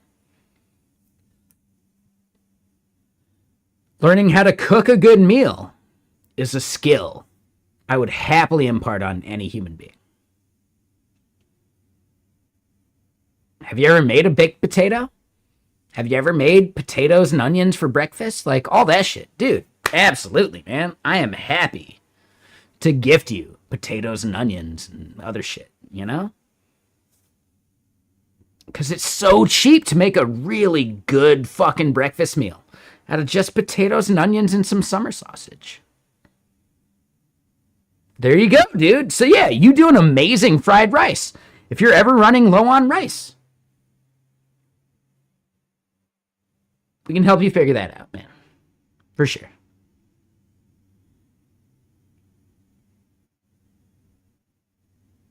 Like, 100%, man.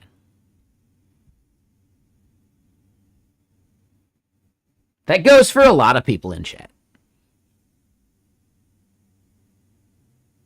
So Crafty Sheep, yes, I would do diced potatoes in cubes that were maybe like, I don't know, that big.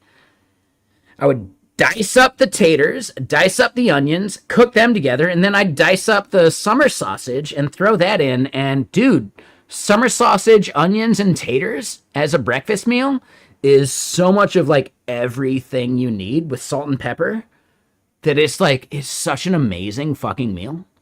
Oh my god, dude, you can like survive on that shit. It's really good and it's so fucking cheap. All in one pan. Yes, all in one pan. Yeah, it's a really good like single skillet meal. Absolutely.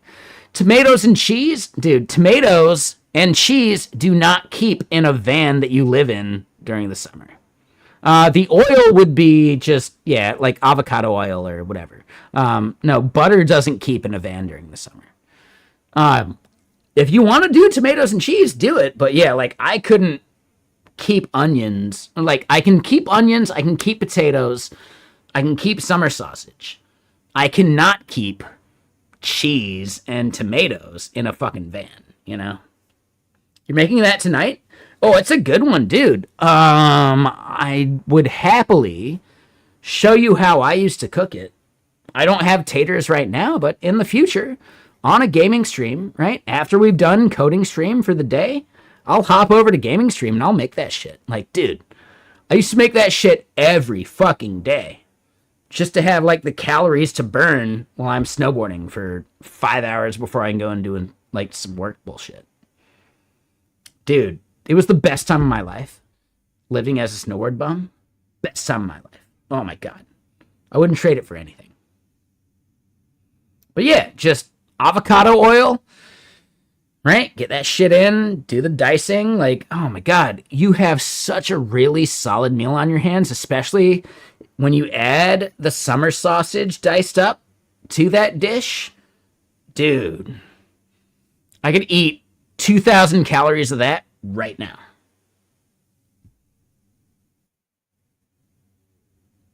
Yeah. Oh, so Cotter, if you're not aware, summer sausage is something you can buy at a grocery store, and it doesn't need refrigerating, and it'll last basically until it grows mold.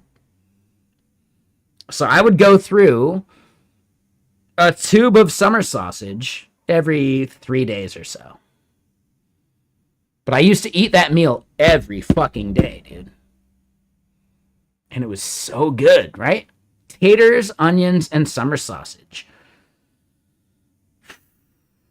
You got yourself easily like 1,000-calorie breakfast that you can just gobble down and then go shred for the day.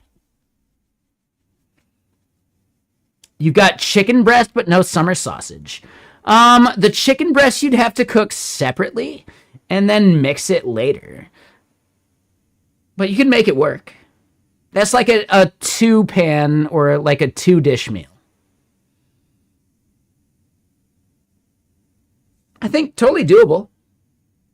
And honestly, the chicken's the healthier option, for sure. But you'd have to cook the chicken just like separately, right? Cook that breast in its own pan, then dice it, and then throw it in and toss it with the other shit as it's like ready. The timing is something you'd have to figure out. The timing is actually the trickiest bit. Like, when do you start the chicken versus the other parts? And that I don't have an answer for you.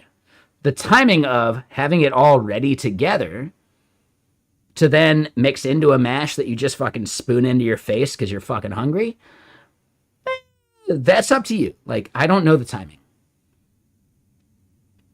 I do know the timing for taters, onions, and then summer sausage later in one pan.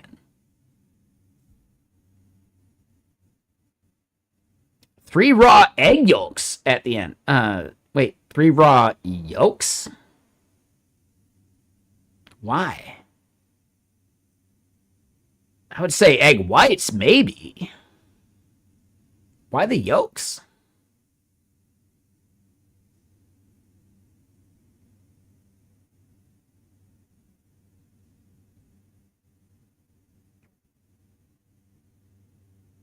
If you just want to add protein to it, just do egg whites. Don't do the yolks.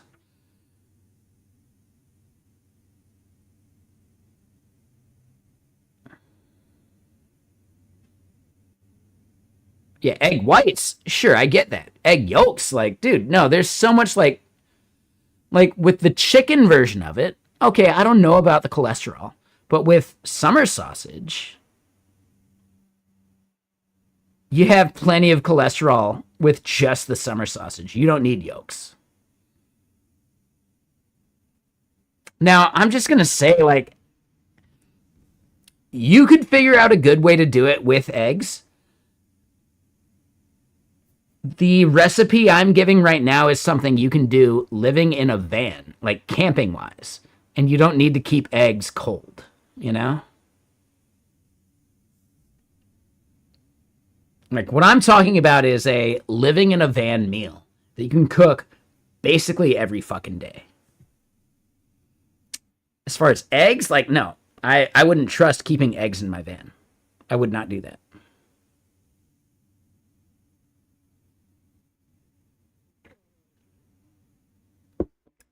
Ninfuwu, how you doing? Cheers. What you up to? You missed out on my birthday yesterday, but yeah, no, I appreciate you. Yeah, what you up to? Dude, we're going to shout out Ninfuwu because we don't get enough of a chance, and, you know, I feel like you would have rated if you had a chance, if it made sense. Like, no. No, don't say sorry. Hell no. Yeah, it was my birthday yesterday, Cotter, for sure.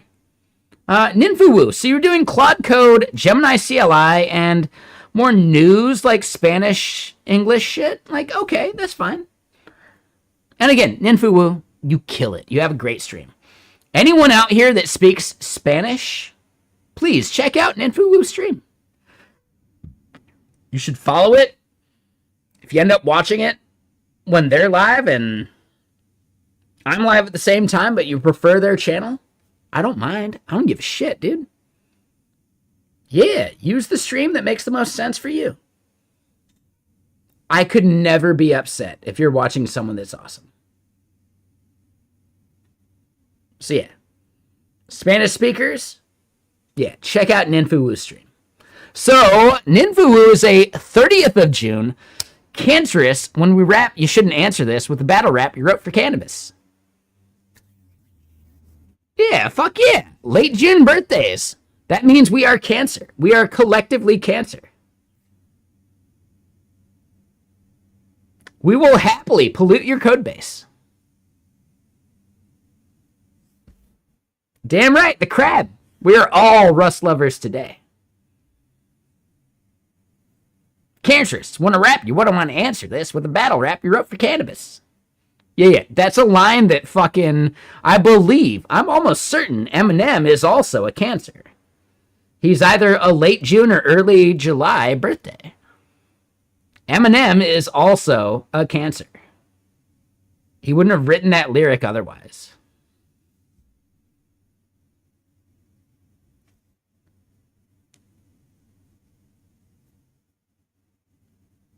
With a battle rap you wrote for cannabis. No, it's fine. Like, totally. No big deal. The best people are... I mean, hold on. There are really good people born in any month. No such thing as best people.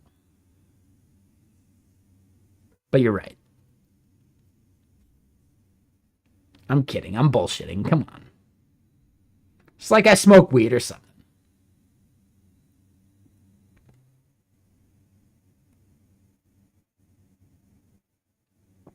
But yeah, Ninfuwu, happy to have you. Welcome. We are taking our sweet-ass time working on a thing. I almost forgot what the hell we were doing, which is fine. Elixir stuff. What am I doing? What I'm doing is I'm establishing a buffer for sending emails when a notification happens, right? Like, hey, you know, if your email thing says we should wait an hour to send you an email so that we can batch that shit together, then we batch that shit together for you. And the part we're on right now is, yeah, on the front end, we have this form, and yeah, batch timeout in minutes is a thing we should figure out. Based upon a thing that a user configures for their account, we should actually make this a drop-down rather than a number field. And we want to show certain levels of like, oh, you want to get a batch timeout of 5 minutes? Yeah, pay me money. Now, right? You're on the free tier, you get once every 4 hours. Deal with it. You want to get a message sooner than that? Pay me money.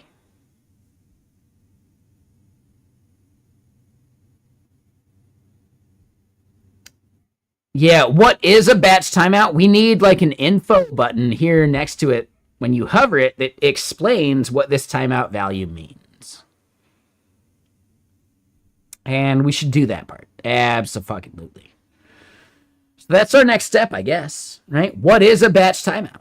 This is simply, well, hey, someone mentions your product that we see, and then within the timeout, if there's another message that comes in, well, we just batch those two together and we send both of those messages in your one email that goes out every 5 minutes or so. Doesn't mean it happens every 5 minutes. No, what it means is, okay, you've got a timeout of 5 minutes. Well, if someone sends a message and then another comes in within that 5 minutes, we group them together into one email to you.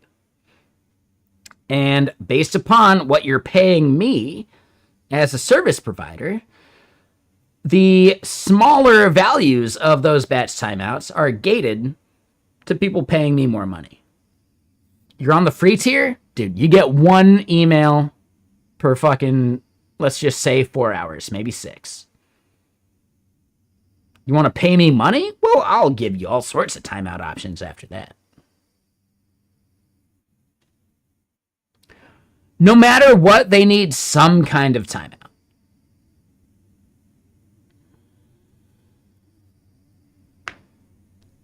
And that's maybe just a gate for, oh, hey, you're on the free tier, but you want to get emails quicker than 4 hours?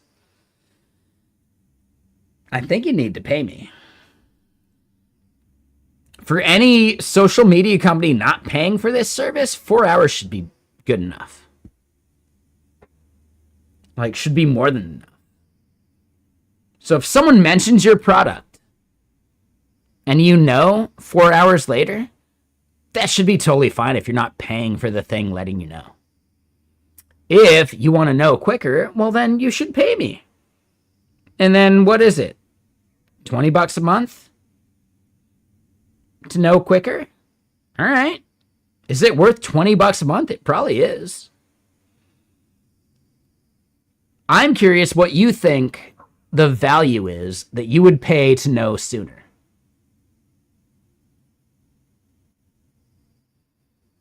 And if you think $20 a month is too high, I would question, well, what would a better value be? Like, where could we meet halfway?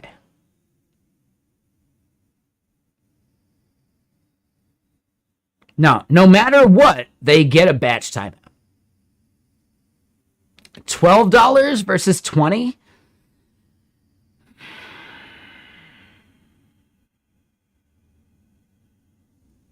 You're not wrong. Maybe like a $12 tier makes sense. I just feel like they should just spend the 20 anyway, and then maybe they just pay for a year and it makes it 12. If you pay for a full year in advance, we drop off 2 years and you're just paying like 10 months worth of the 20.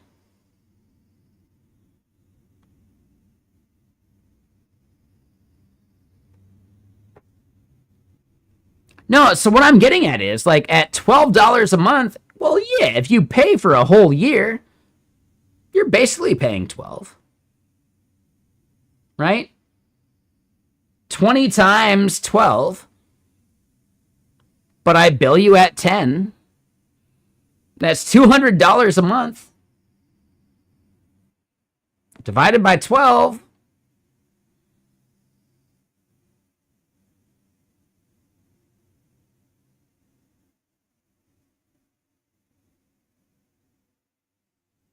It's not just 12, so I get it, but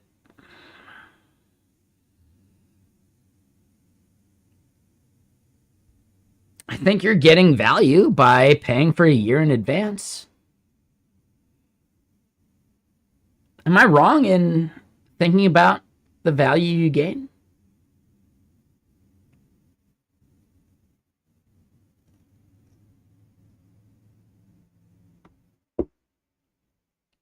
I think it's worth it too.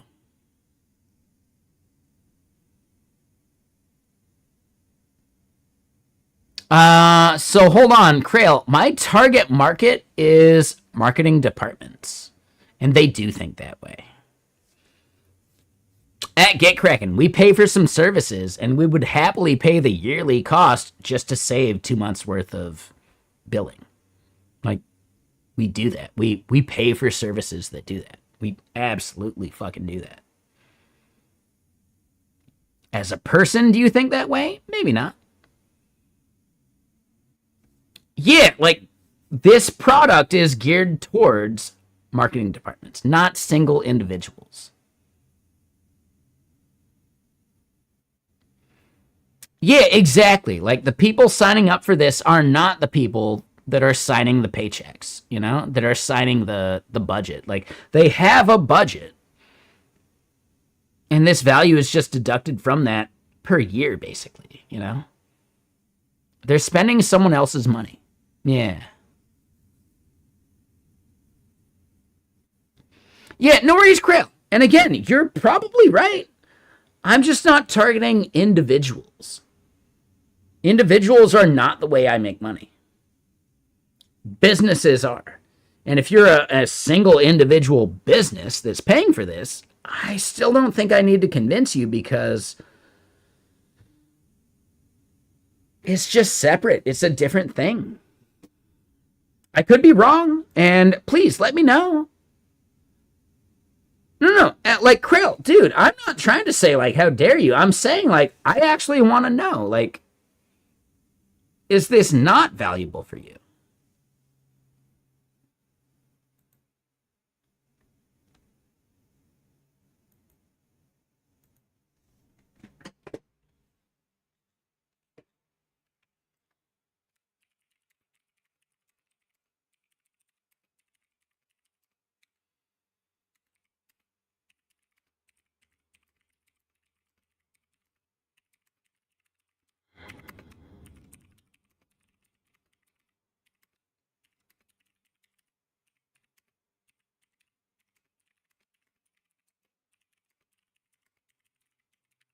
All right, so hold on.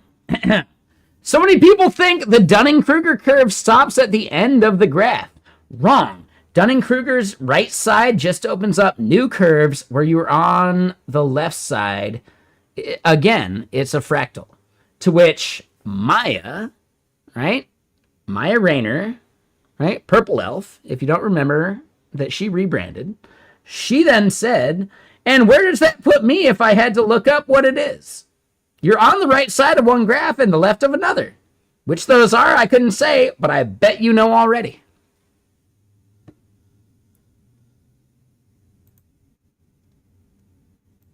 Because Maya kills it. Maya's really good at what they do. They fucking kill it. If you've ever been here on stream, I've been rated by Maya so many goddamn times. They are so fucking knowledgeable. Can I share the comment? Yeah, dude. Yeah, I'll share the fucking thread. Maya's the only person that replied. Absolutely. And they are really good at what they fucking do. They know they're on the right side of at least one graph. But, you know, they know they're on the left side of a bunch of others. And that's fine. That's totally okay. We are all on the left side of some Dunning-Kruger graph. All of us, every single human being alive is on the left side of some graph. You're on the right side of others. Nobody exists on only a single graph. That's fucking possible.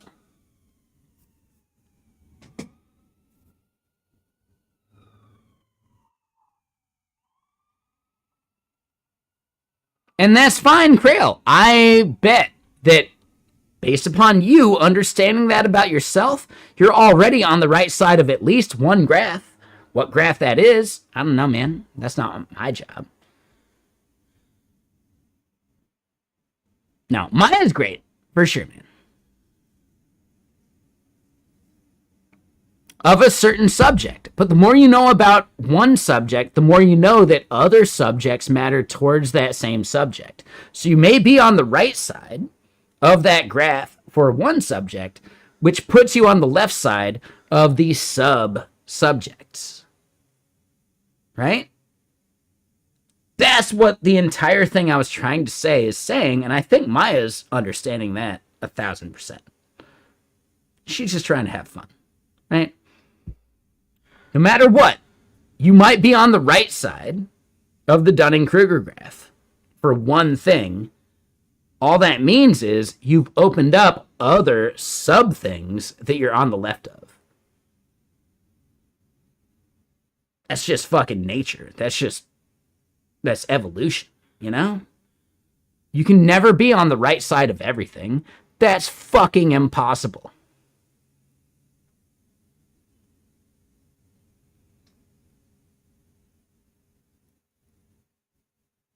I don't think that changes your location on the graph.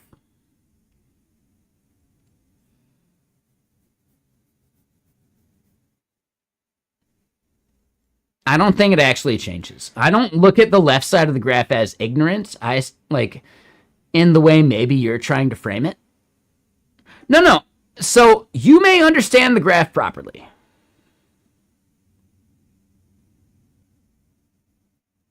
It's less about ignorance and more about, can I solve my problems the simple way? Yes. And then when you hit the middle, well, I should be more complicated in how I solve these problems. And then you hit the right side and you're like, no, the simple way solves most of my problems. The person in the middle that's solving their problems in the most complicated way is right for a subsection of the problems I actually have on this graph. It needs a complicated solution.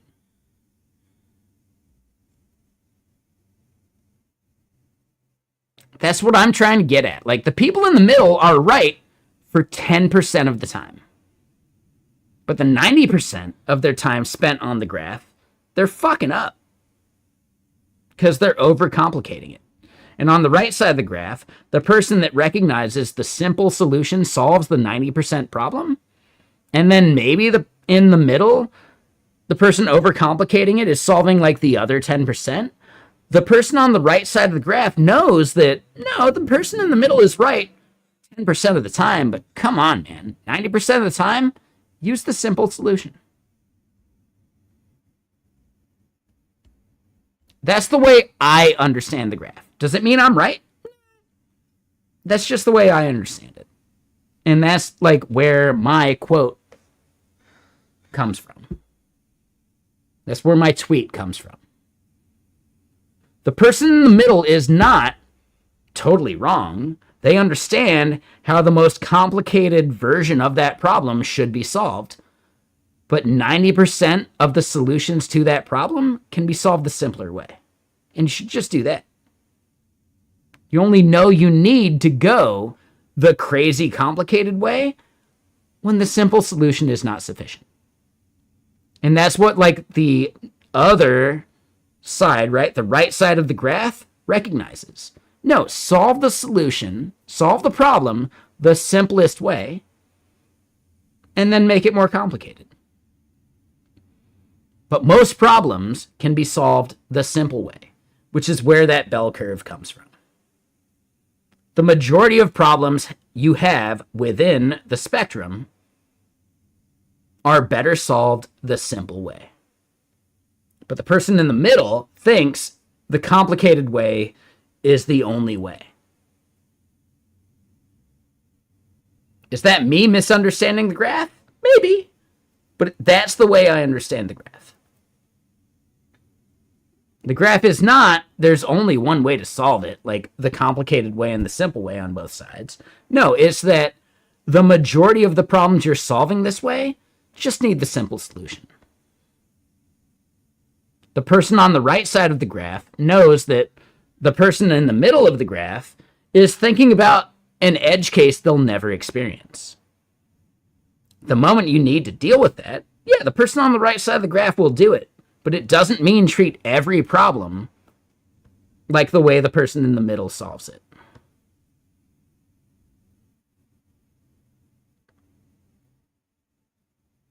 That's fine, Krail, and maybe I'm wrong. That's just my assessment of the graph. I could be totally fucking wrong, dude. I could be 100% fucking wrong in my assessment of the graph. This is the way I treat the graph that helps me grow and become a better person. Am I wrong? Totally. And maybe I grew in the wrong way, but I'm still a better person for thinking about it deeper than what the graph showed. You know? No matter what, the key is thinking deeper about a problem. The moment you do that, you're better off than the person at the start and the middle who think there's only one way to solve these problems. In my opinion, the person at the end of the graph understands when the middle person is overcomplicating it and when they're actually totally fucking right and that's the right way to do it. But you don't know that, right? As the middle person, every problem is as complicated as doing it the most complicated way. Whereas once you get to the end of that graph, now some of these problems are just as simple as do it the easy way. Do you recognize a time where the complicated way makes sense? Then do it that way. But the expert knows how to differentiate the two. And that's where the end of the graph is really showing its value. If you take it at face value, you never do the complicated way. Now, that's bullshit. Totally bullshit. The end of the graph is knowing when the complicated way is applicable and recognizing that the simple way is probably the right answer most of the time anyway.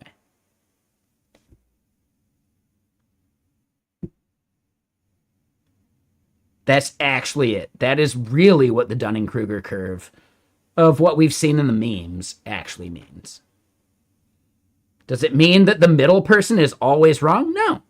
Does it mean the left person is always right? Fuck no. What it means is, as an expert, you know, in general, the simple way is the best way. Right? It's the 90% of the way. But damn it, that person who wants to overcomplicate it, sometimes they're right. But as an expert, you recognize the moments where they're right and wrong.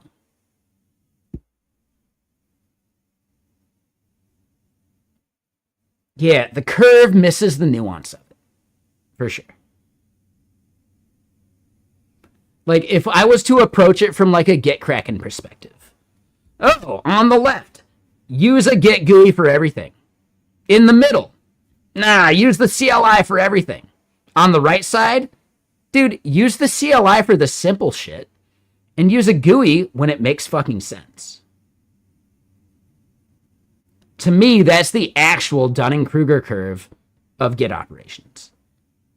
It doesn't mean pick one side or the other. No, it means recognize when one is applicable and not.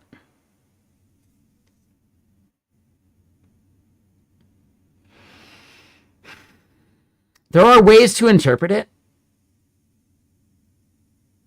I simply don't interpret it that way, Krail. So, again, I'm not saying I'm right. I'm not saying I'm wrong. That's just my understanding of the curve. And I've spoken with so many, like, senior engineers that actually, like, work this way. No, if I just want to commit something, I'll just use the CLI. I don't give a shit. If I want to understand the code base, dude, I lean on GitKraken. And these are, like, massively senior individuals, dude. These are people that are way smarter than me. Like, literally, dude, the guy that wrote the TypeScript Doom thing, that dude's a fucking genius. He uses GitKraken for things, man. He's fucking brilliant. He's so much smarter than me. I'll say this to his face. He is so much smarter than me. He still wishes he could use GitKraken for things. Not for everything. Like, come on, man. No, dude. I'm sure he uses the command line for his basic day-to-day shit. But he recognizes that GitKraken solves a problem for him that he can't solve any other way without way more fucking effort. That is the end of the Dunning-Kruger curve. Not one or the other, but the use case for a problem it actually solves. Right? He can do anything he needs without it for most of what he does, but the moment he needs it, he is way more productive with it than without. And that, like, dude, that completes that Dunning-Kruger curve more so than any memes, any chats about it mean. Like, this dude is so fucking senior. He's so good at what he does. And even then, there's a use case that GitKraken solves for him where he doesn't want to solve it in any other way. He is such a senior upon senior dev that uses a tool specifically for a thing that is way more effort to not use the tool for it. That is the Dunning-Kruger.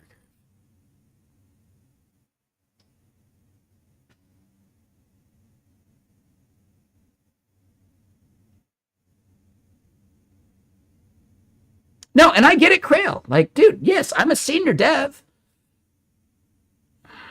Senior is such a fuzzy term, though. I recognize that there are people way smarter than me that have a use for the tools that I don't use. I don't use GitKraken. I don't use GitKraken Desktop at all. Which I think makes me a better advocate for software devs in general for the company. Because I don't use GitKraken for just general GitKraken shit. Right? I don't. I just don't. There's zero value I would gain from making GitKraken do a basic commit for me. Like, no, fuck no, dude. Senior devs know how to do that shit. What senior devs suck at is merge conflict resolution. Is fucking finding the subject matter expert for a specific thing in the code base. How do you find that stuff? Using tools that give you that information with a couple easy queries. I don't want to memorize the 10 plus Git commands I would have to actually know to figure that out with my code base. No, that's GitLens's job. That's GitKraken's job. Like, you can look at the commands GitLens runs for you. It's actually printed out in your terminal in VS Code. You can see the shit GitLens is doing on your behalf. Do you want to memorize those commands? Or do you just want to use a tool that does it for you? Just use a tool, dude.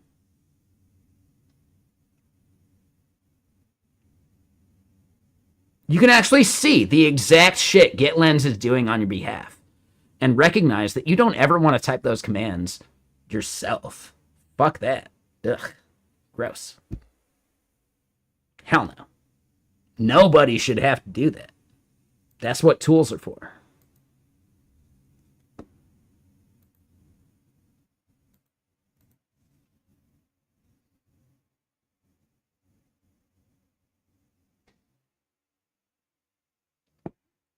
Realization puts me on the right? Maybe.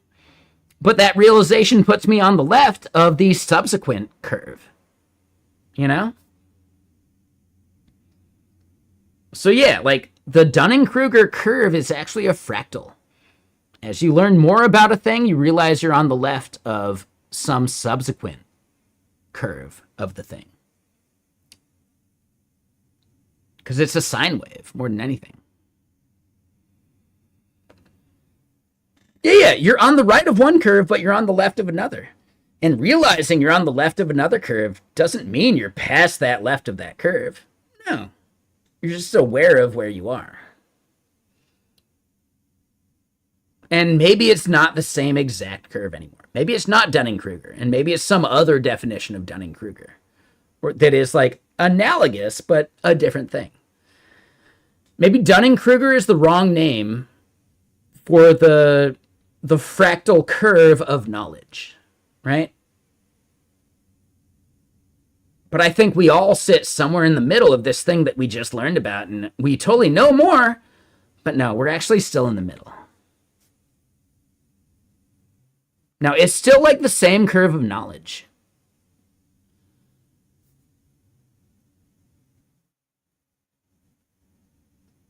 Being aware of the curve doesn't mean that you're on the right side of it.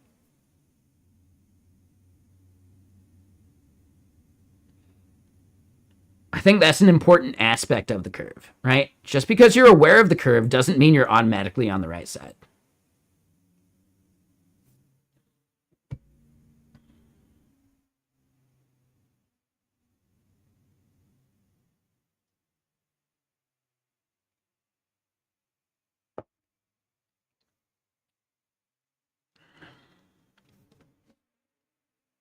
Exactly. Yeah. Being aware of the curve does not put you on the right side.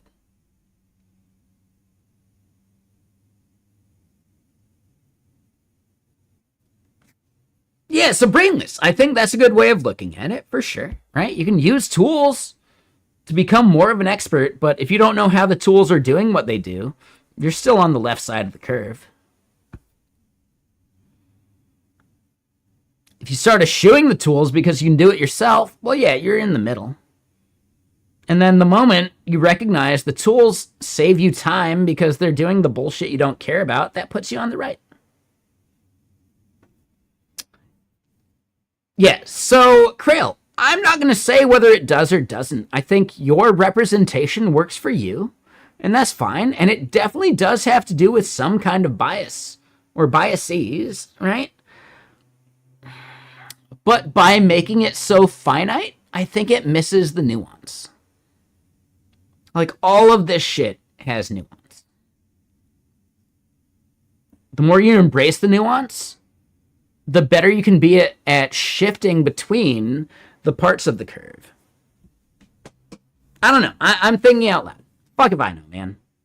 It's like this dude smokes weed or something.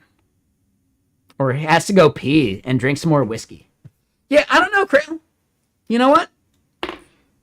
You might find a way better understanding and representation of these things, and if you do, please share it. I'm just thinking out loud. Damn Steam summer sale, nothing good to buy? Wait, really? Ooh, brainless. Hold on, man. Dude, I found some games that are great.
All right, so just saying, yeah, whatever, man.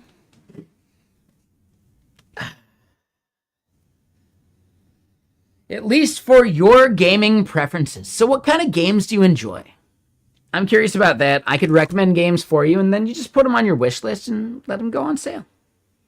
What kind of games do you like to play?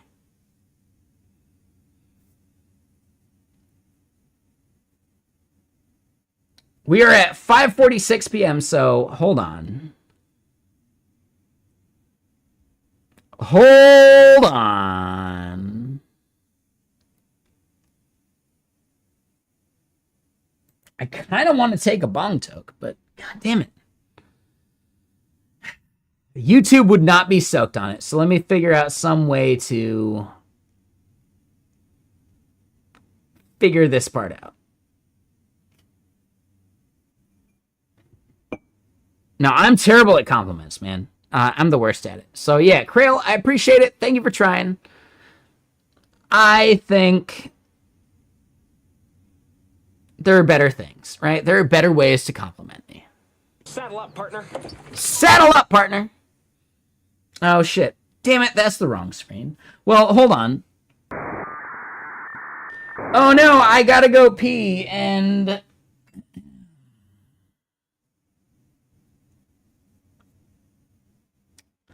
Let me clear my humidifier. 1 second, it's totally messing up my stream.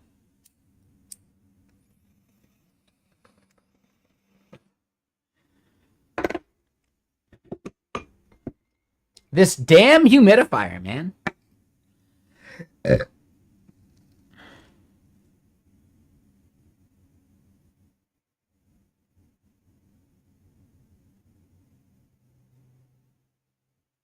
This damn humidifier. Yeah, something about my humidifier clogging up my screen, like, messes up my camera. Shit, let me just fix my camera. 1 second.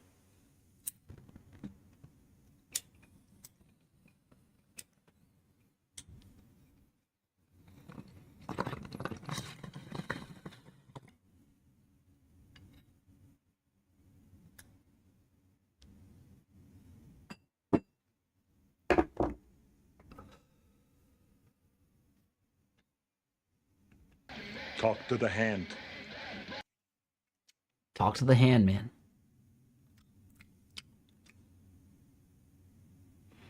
All right, we're just chilling. I'm pumping out 110% humidity.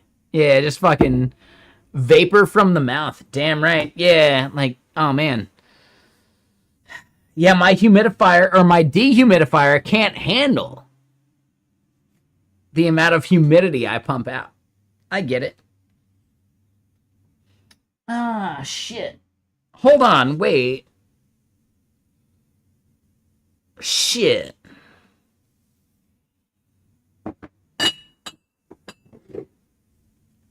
I guess we're at single barrel select.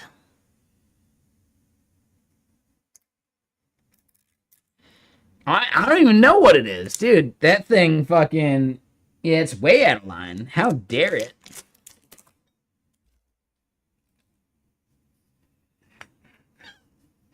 It was just a piece of glass. Yeah, I don't get it, man. Yeah, some fucking piece of glass. Doesn't tell me how to live.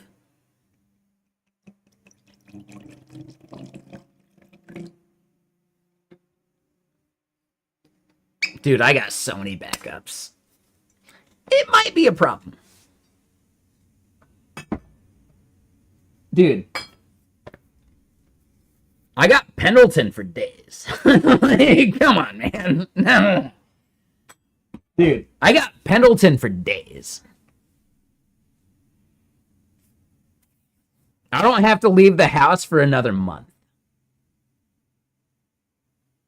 And I'm not even kidding. I actually mean that literally. I don't have to order more food. I don't have to do anything. I could live in this house for a month. Without ever leaving. Probably for like walks and like, you know, cardio. Like to the store and shit? Nah, dude. I'm set. Dude, I got meals. I got meals for days.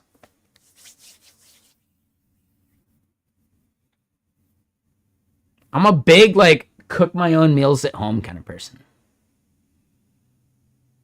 I highly recommend people get into that same mindset. Like, dude, you could cook amazing food for way less calories than, like, the bullshit they feed you at a restaurant. Do you realize how much they drown that shit in oil, you know? Ice face wash? No, dude. Do you know me? I'm not doing that. Hell no. 2-hour jog? What the fuck are you talking about, dude? Dude, that's not a human being that exists. No, those are thoughts on fucking TikTok. Male and female thoughts. Keep that in mind.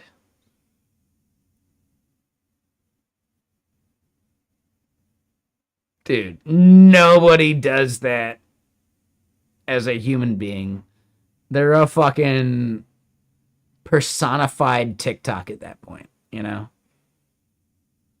The 5 a.m. face wash people. Fuck no, dude. No. That's a robot trying to be like a fucking TikTok. I don't believe people that say they do that.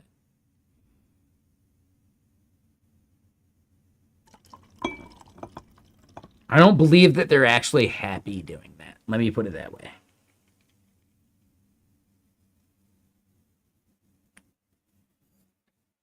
They've got to be going to sleep at like 10 o'clock at night, dude.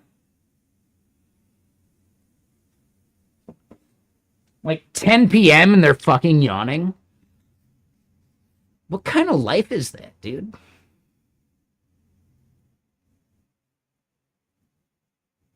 Yeah, there you go, Krail. Like, yeah, dude, I just don't believe them. I'm sorry, I call bullshit. You enjoy going to sleep at 10 p.m. at night? What kind of life is that?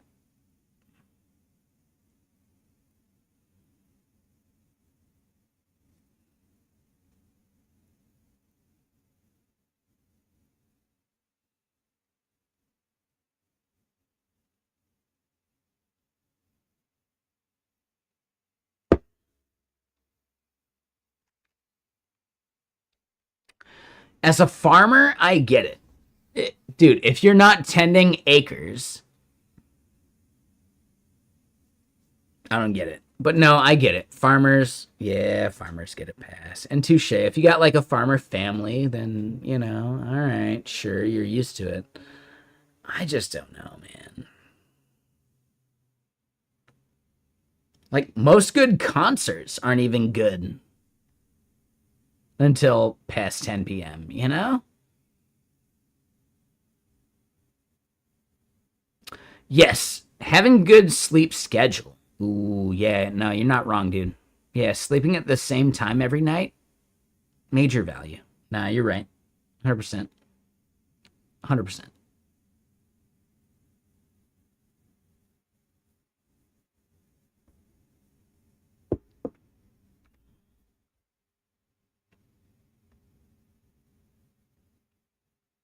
So yeah, what they're yelling at is I don't have that in the form schema. And I should. All right, so email does have batch interval minutes, and so does SMS form. Wait a minute. Okay. So we've actually got that in the validators. Yeah, the NEs are no good. I get that part. But what the fuck, dude? This should not be complaining.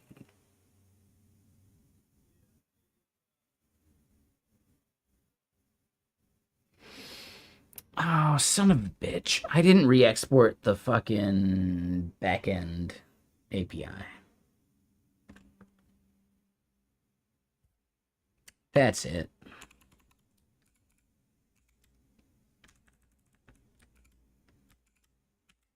We got to build the SDK again, and I think we solved that problem.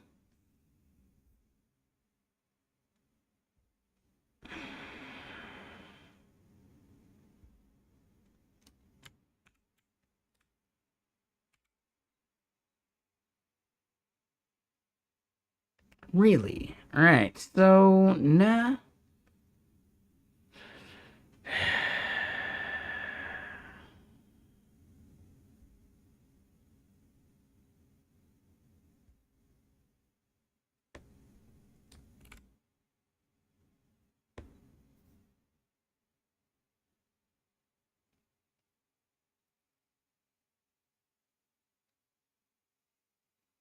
Aggregation window? Ooh, instead of batch timeout? Because, yeah, like, dude, is a customer gonna know what batch timeout means?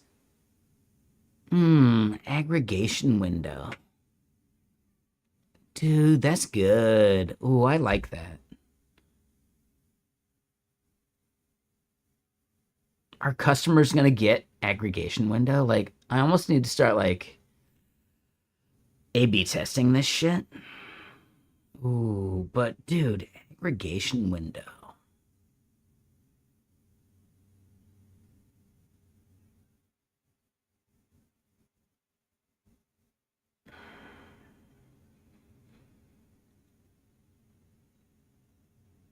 No, I like that. I think that's a good name. I'm just wondering, like, dude.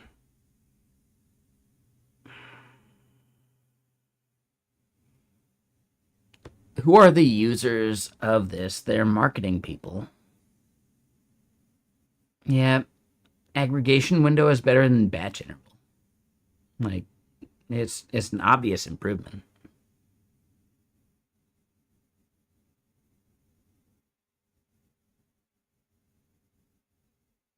We do need like an info box, right? Like a little eye next to it and what it means.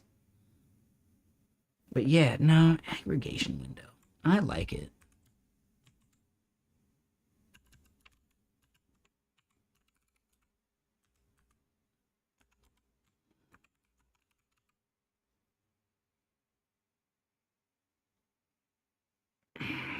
Is window really better than interval?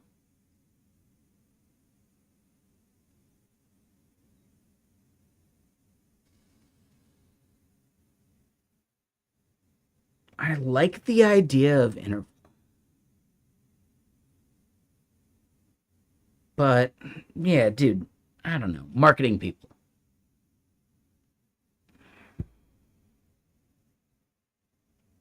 That's our target customer, right? That's like our user persona. You work in some fucking corporate social media manager role or developer advocacy, and you want to see when people are mentioning your product in some way.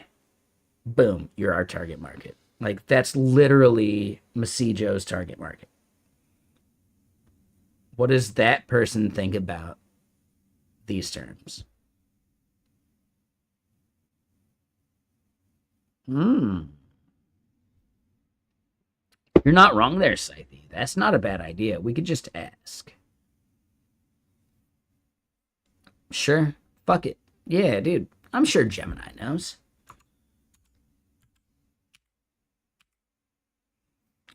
I'm not even aware if Gemini has its own front end. I've only ever interacted with Gemini through T3 chat.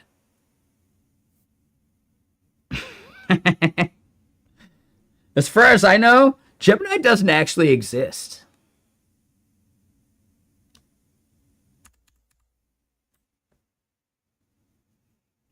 You're saying don't use Flash? These are my choices. Would Theo be mad? I'm not even paying for fucking T3 chat.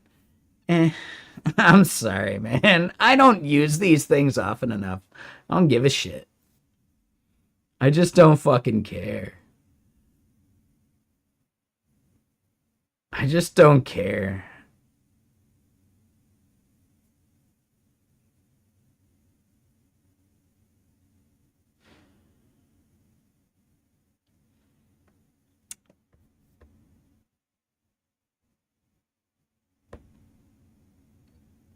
Here's something someone has said. And I think they're wrong, technically, because I'm a fucking stoner. But they basically said, well, of course you could do it. You know. And I don't know, man. Like, dude, we could all do it. With enough effort and being willing to be wrong, you can build anything you want. Right? And when I say being willing to be wrong, I mean the approach you took, the way you tried it. You know, there's all sorts of ways to do something the wrong way. But it's worth doing it the wrong way to figure out what the right way eventually is. So make mistakes. Making mistakes makes you better. In general. think a lot of people are out there afraid of failing without realizing that failing makes you better. Go out and fail.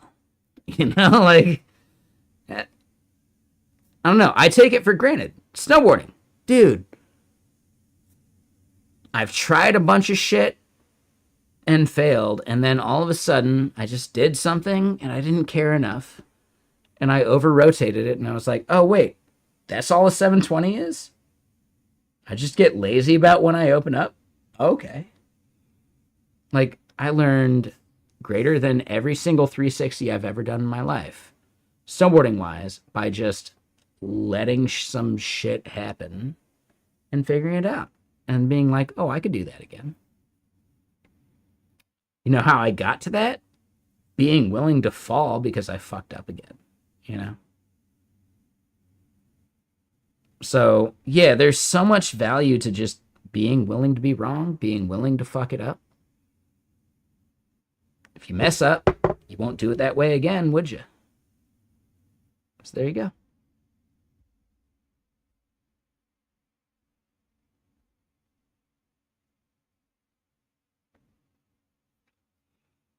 I think the reason I harp on this is we get so many of those like questions like what language should I learn, etc., which we have as a rule that you shouldn't ask.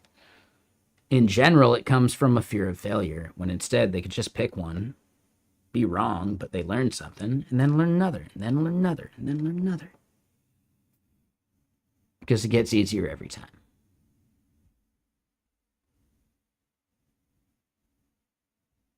So yeah, anyway, aggregation window. I think you're right. Okay, let's ask.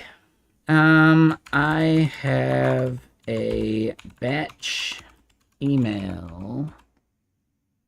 Oh.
Markering. Hold on.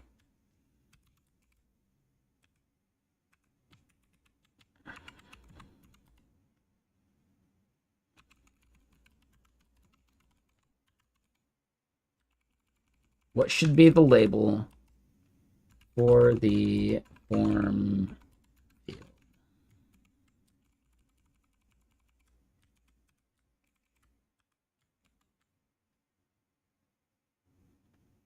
All right. At max. Sorry.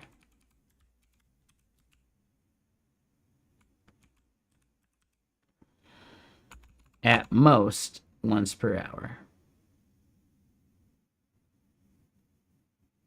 Sure.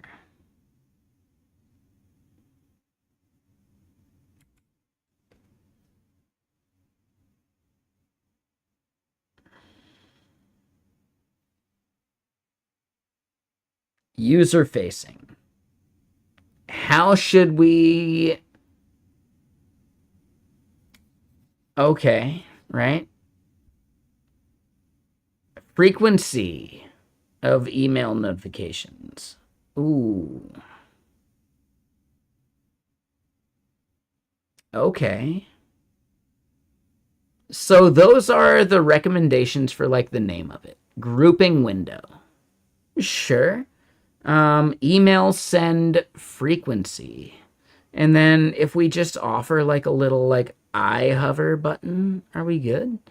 So just imagine what best of these, right, of these 5 would actually be best with just like a quick little like I hover to like explain what it means, right? Like a little info bubble, right? Send frequency, maybe without like the email part. Sending interval. I mean, dude, this is basically what I'm trying to say already. It's a bit verbose, but the fact that it's like recommended makes sense.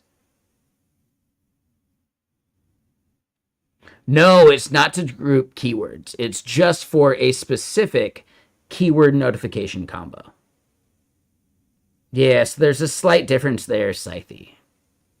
This is specifically for one keyword and how frequently you want to get notified for that single keyword. Technically, it's based on the notification definition. So this value is attached to the notification, and it's something you pick from a drop-down / number field, right? Email frequency. Yeah, you think email frequency works? We would probably reuse the same value for SMS, but in the future, right, it would be still like SMS send frequency, right? And we'd be good. So we could label it that way just fine. I just want to make sure we'd be consistent with how we do it then. So I'm thinking about that part, but we don't have SMS yet.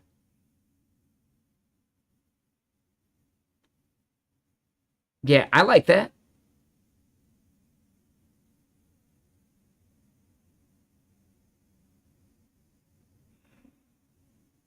Yeah, what I'm thinking about is just making it a drop down.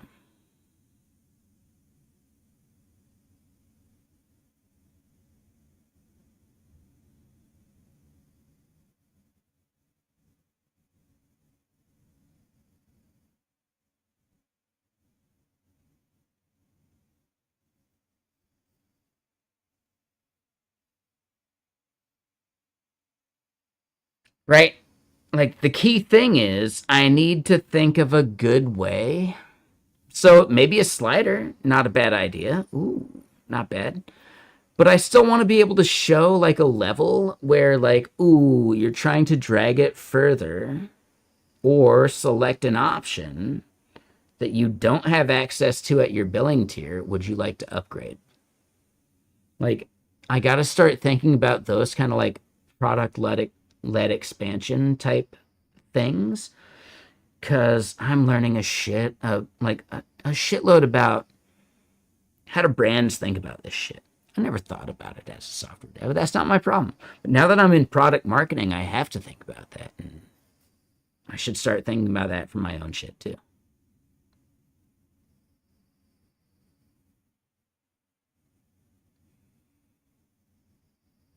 So I still think the slider, kind of similar, but just like in general, if the user drags the slider to a thing they don't have access to, what do we do? Right?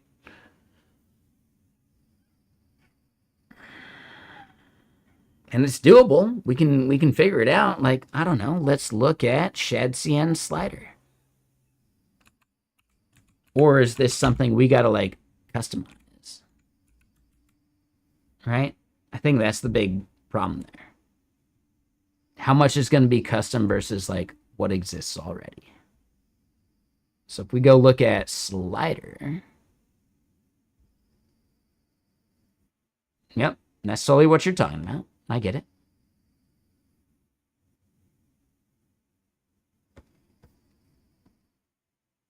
Yeah, I think, yeah, drop down would be so much simpler, but there is less whatever. We could at least show something. I think, how about this?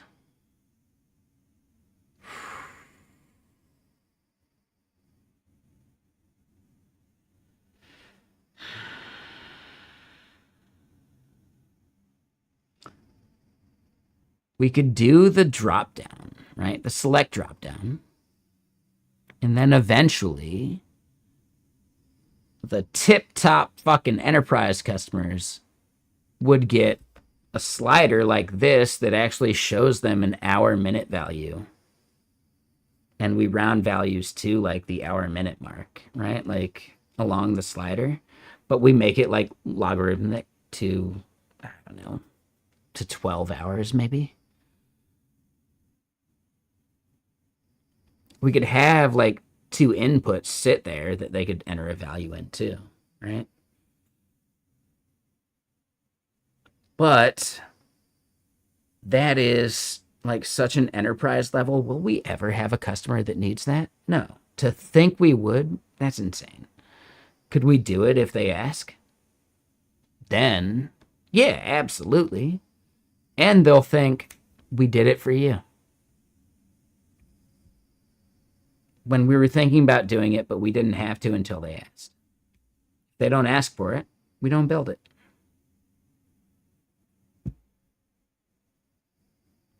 That's how I have to start thinking. I'm bad at that mentality. Like, no, let's just build it. I'm just a dev. I just want to build things, man. Yeah, let me just build it.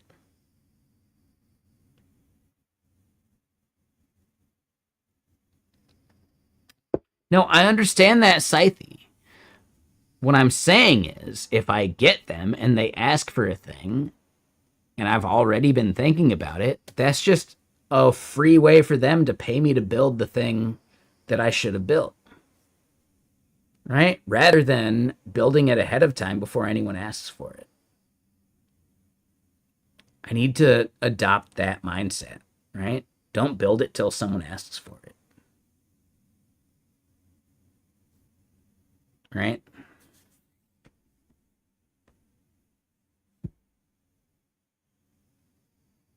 I think that's the biggest problem most like startup founders have, right? They just want to build.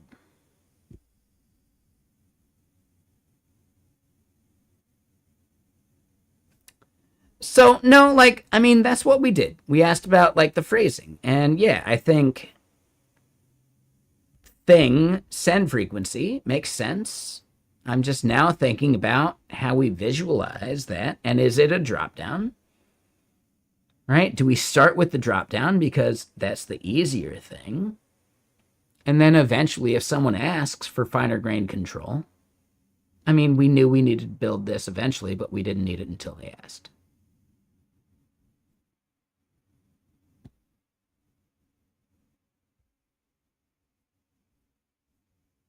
Sure. I mean, just because it answers one way doesn't mean I agree, but we can ask. So, yeah, like, let's at least ask.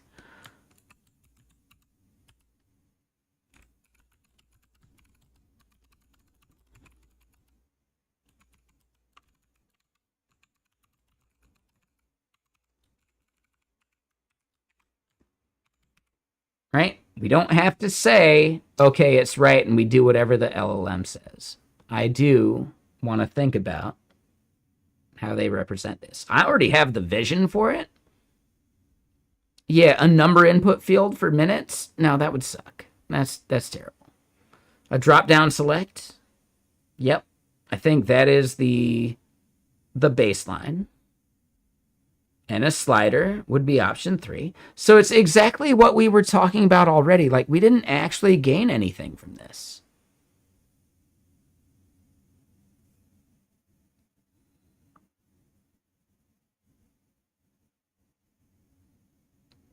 They're saying the number input field is the right thing.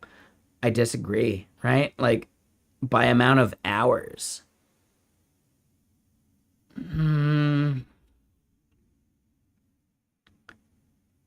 Nah, if I was going to do a 1, 2, 3, 6, 12, 24 thing, I'd present that as a drop-down.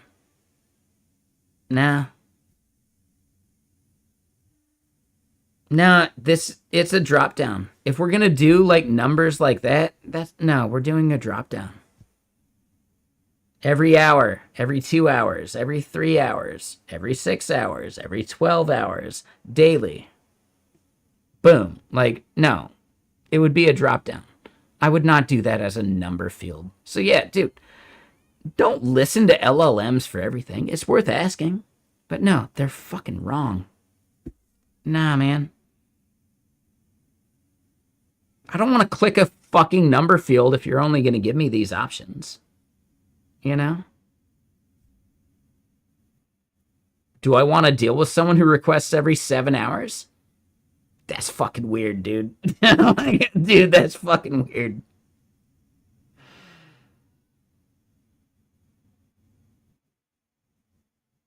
Yeah, is it just the Flash model? Is that the problem? Am I using the wrong model? Should I be paying Theo? Probably. But you know what? Fuck it. Like, I don't know, man. I don't use enough of this AI shit for it to matter. And you know what? The Flash models are really good when you're just asking, like, basic questions. And, like, I already know what I want from this. I didn't need AI to tell me this. No, like, the Flash models are really, really fucking good at doing the stuff that you would have typed into Google just to, like, search and find a Stack Overflow article for, right? Or, like, question and answer. The Flash models are really fucking good at that. So if you're just treating some chatbot as a glorified search, dude, the Flash models fucking kill it. I think they nail it. For that, nah, man. We know better than some fucking AI. We can just think. We can just use our brain. For glorified search, man, dude, the models fucking kill it, dude. Yeah, good job, Flash.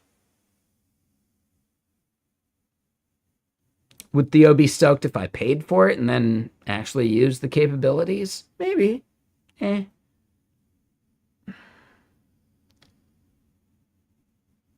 I get what I need out of it.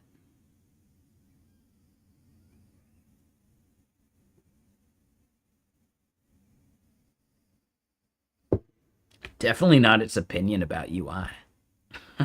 Nah, I'm good. No, this should be a dropdown. So then, yeah, as, like, dude, the part that we did ask it, right? The field name thing at the very top of this. Actually, dude, I like it. Yeah. Send frequency. It's probably better than, like, aggregation window. So yeah, send frequency.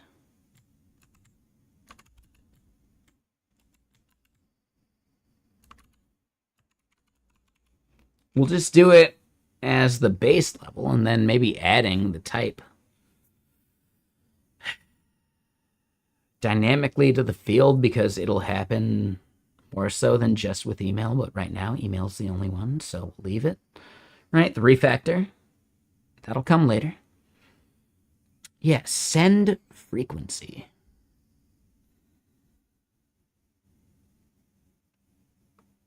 And then eventually we add like the info bubble that they hover that has more info. Like, what does this mean? Well, hover that shit, dude. Yeah, okay.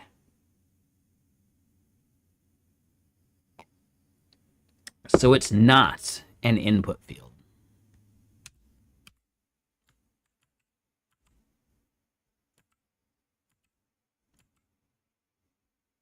I just tabbed it out.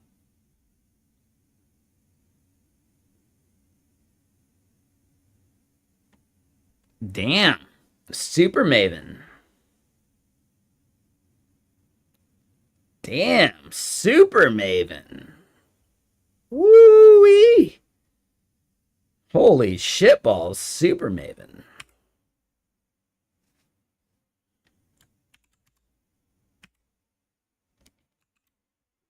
Whew.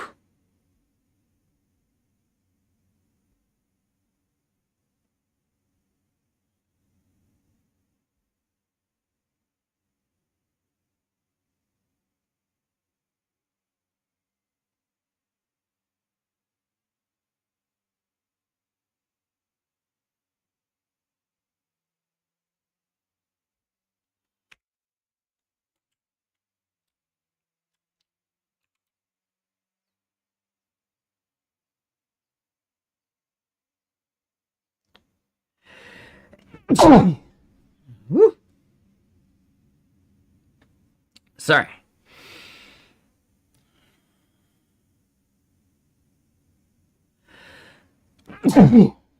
Excuse me.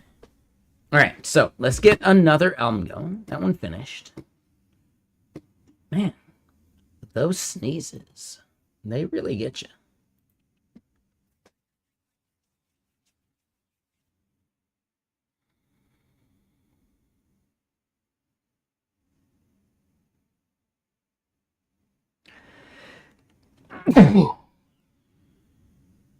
Man. Whew.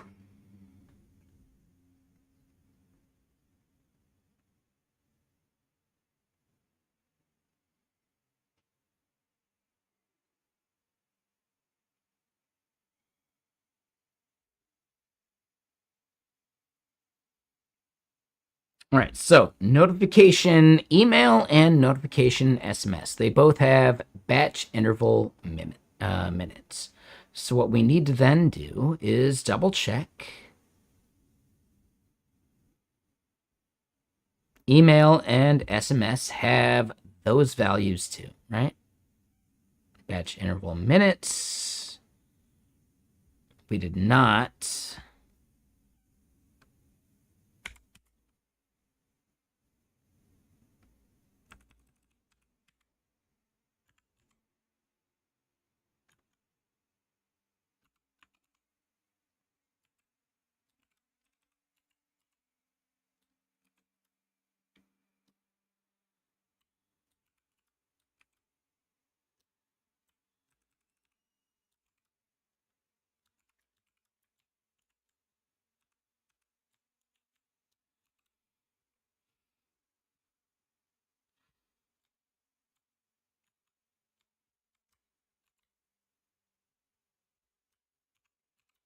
All right, so yeah, we add that to the SMS thing.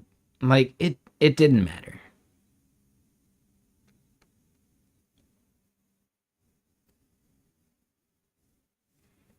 All right, we're good.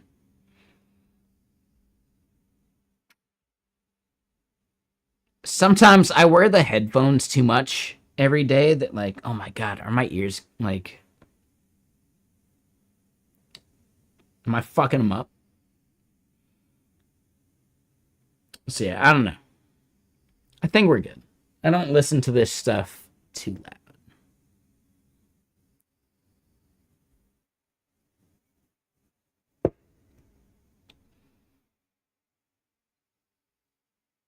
Here's the funny thing. Yeah, back from like my snowboarding days, these types of headphones, right, where they're just like the bud, they don't have like the in-ear, like weird, like inner ear tips. Like, oh, dude, I can't do IEMs or whatever they're called with like the foam bullshit.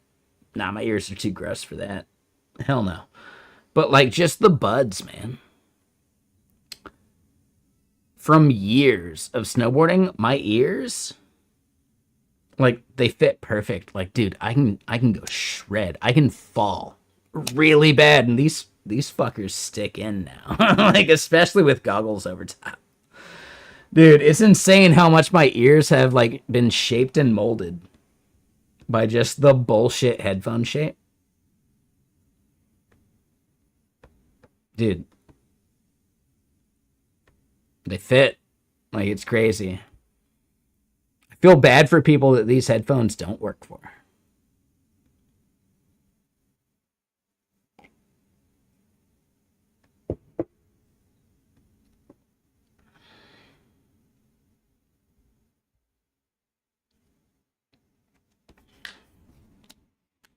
Oh yeah. Dude, you have to shred with music. Dude. I don't trust a person that just snowboards or skis with no music. That sounds literally insane to me. Like, no. That person boils cats or something. Like, no, I don't trust him. Hell no. No way.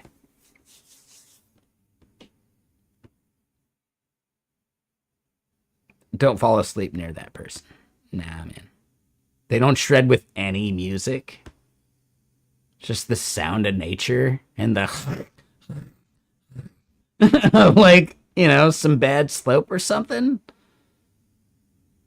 Dude, the majority of people don't ski or snowboard with music? Are you saying that's a thing? No way, dude. No way.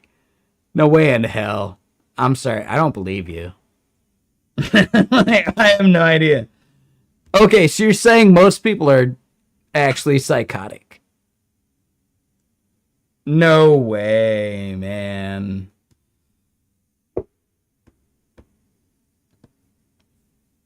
Do you ski or snowboard without music? Like nothing? No headphones?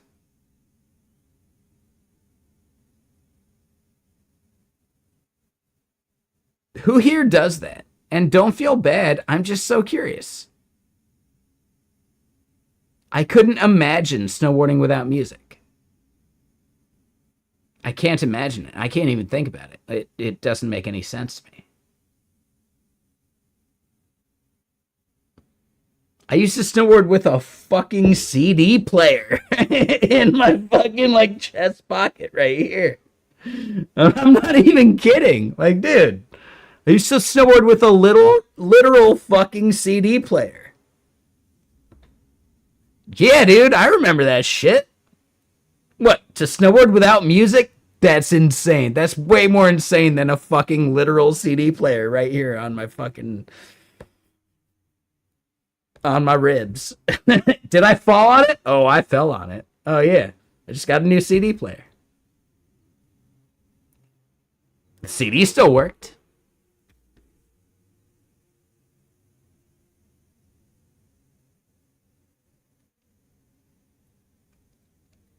No way, dude. Nah, man. That's crazy. Who here actually skis or snowboards without music? You can say so. It's okay. I don't think you exist. So I would welcome being wrong.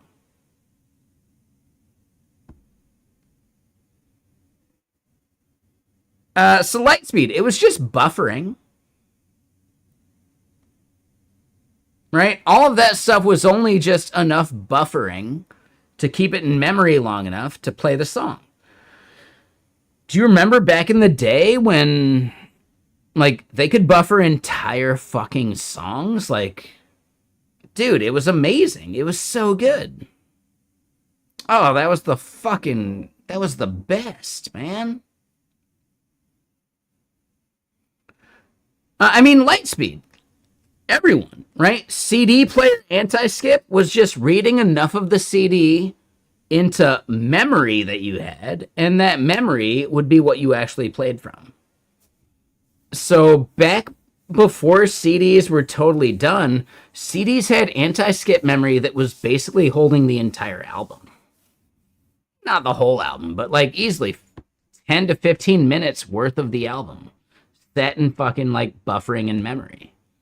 And they read it ahead for you, right? And fixed it as they went. Like, dude, it was maybe not 15 minutes, but I'm exaggerating there, but easily entire songs, 5 minutes at a time kind of thing. Yeah, like good CD players did that. And they ran on fucking AA batteries. Like, dude. Yeah, 5 minutes is probably more reasonable. Like, and I think maybe it was even less than that. 3 minutes is still a fucking superpower, dude. Because they can just keep reading ahead and then writing the stuff that they said, you know what? Nah, that sucked. Let's reread it as it comes back around again because this thing's just spinning. So, like, yeah, just grab those sectors. All right, we missed those sectors. All right, let's grab them again. And you fill in the buffer. That's how that tech works, basically. I'm not saying exactly, but, like, you can think about it. You can conceptualize it. Yeah, dude, CD anti-skip is a really simple mechanism when you think about it. Like, I don't want to program it. I don't want to deal with the fucking assembly of it. Can we think about it conceptually? Yeah, and it's really cool. Try and build your own anti-skip.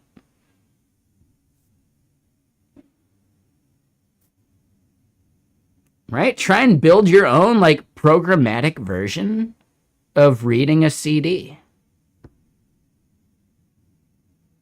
Right? Emulate the CD spinning first, and like you're reading from it with a laser that has maybe like 99% accuracy. That's a whole 1% that you should probably be double checking every single rotation. How many RPMs can you get out of it? That sounds actually really fun to build at some point, right? Simulate reading data from a CD or a DVD or whatever, right? Like, I don't know. Man, that could be a fun problem. That would be a fun interview question. Like, I don't care if they even write any code. Let's talk through. How would you handle this? So I've got a thing spinning at, right, some rotation, and I'm giving you events at this rate. And I've got a 99% accuracy, which means 1% could be really bad data packets. But eventually, I might send you the right one. I'll let you know when I fuck up on reading a packet, but I'm not going to go back and read it again until the next rotation, and I'll try. Right? That's basically like how spinning disk works in general, right? Think about old hard drives, think about CDs, think about DVD, you know?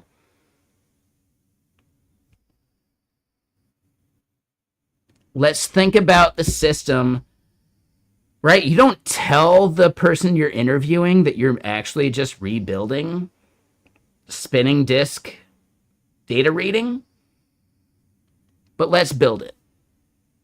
I'm going to give you a stream.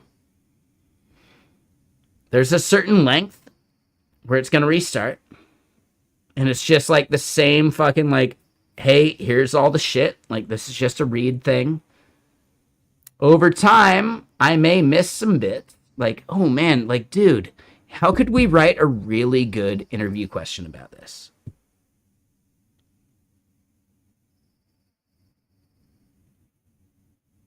Because I don't care if someone solves it. I want to hear how they think about the problem. Solving it is so tangential to hearing someone like think through the problem set, you know, and chat about it.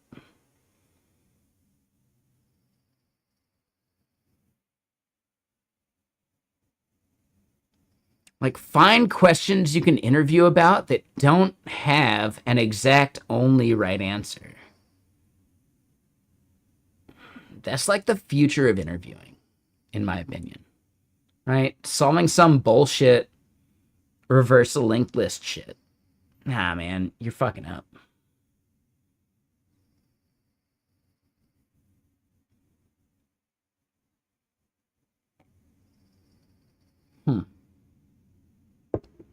Anyway. Yeah, let's keep going. It's a Saturday. Robotic Head, are you out there? And hold on, Scythe, you managed to mess something up. Yeah, I saw that. And yeah, we swear, but we didn't have to right now. Robotic Head.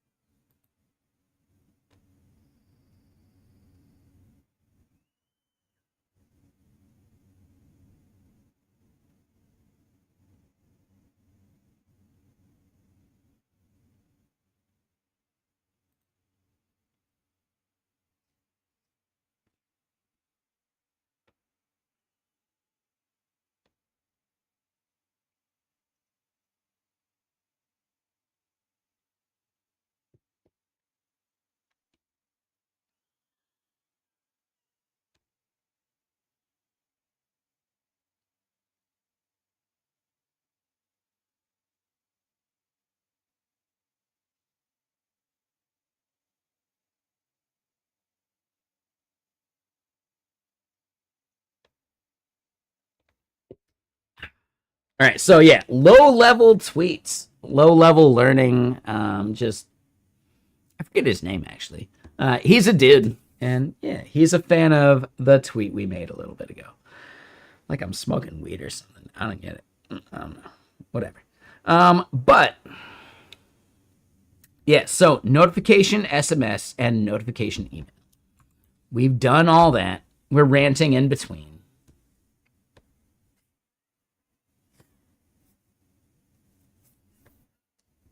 Hold on. That was what I was doing. I was checking to see if Robotic Head is gaming. Oh, he's going to be late to gaming today. All right, cool. So he'll say hi when he gets here. I think it's just me and him anyway, so, you know, I'll just throw a fucking meow party on it. But yeah, we probably won't see Robotic Head for another hour or so, which means, let me just grab another soda. And then, yeah, let's keep talking about building this out. Who?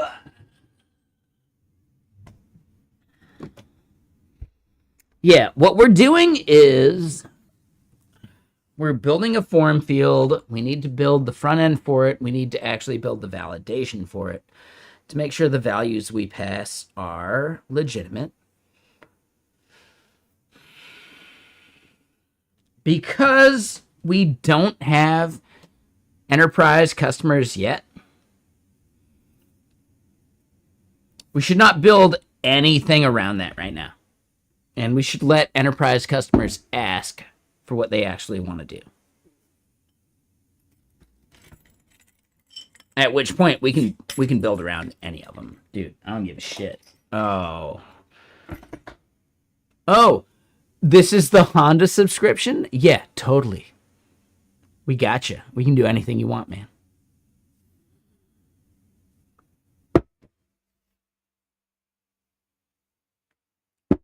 Would I have Honda as a brand? Probably not. For this? Dude. I don't know. Maybe. Who else is doing the blue sky thing?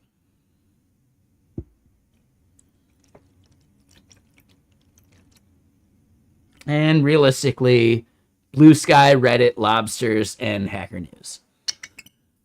In that order, no.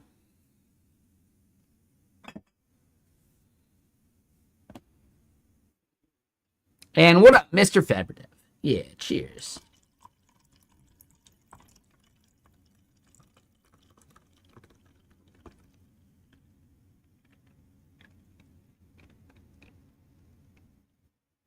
I think I can bootstrap this product into a decent bootstrap business. And then, yeah, one of these companies can buy me.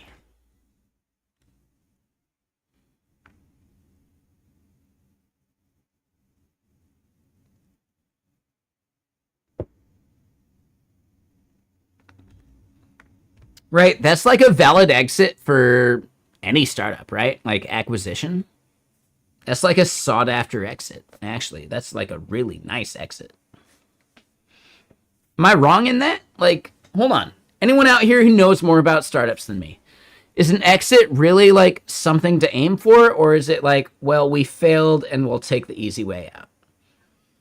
Because I don't think that's the case, but I don't know. It depends on the company that buys you, right?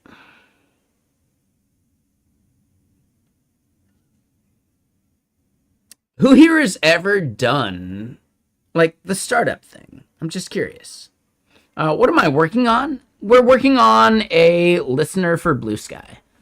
Wow, I got a lot of shit open. We got the project command. There you go. Now, we're currently just brainstorming about a thing, right?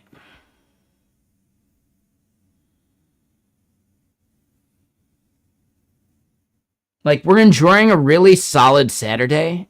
This Saturday especially happens to be like the day after my birthday last night, which I overdid the whiskey on, and maybe I'm in the process of doing today. I think we're good. I think we're hanging out.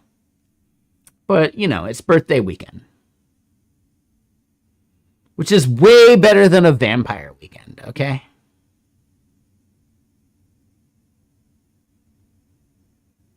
Yeah. And I'm just saying, like, sorry. That was a joke in that I don't like Vampire Weekend. I don't like their music. No, thank you. I like the Oxford comma. Nah, come on.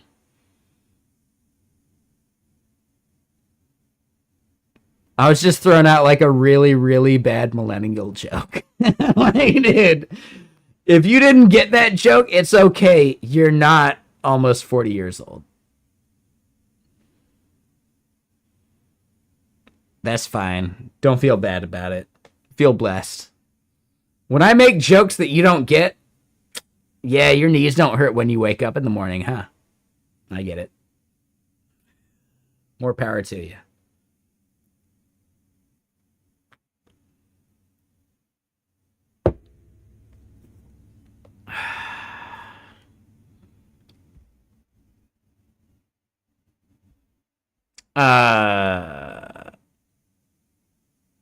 It listens for keywords being mentioned on Blue Sky. That was like literally in the command that I just ran for you. Are you saying, why do you think that's valuable? Or did you not even read what was posted?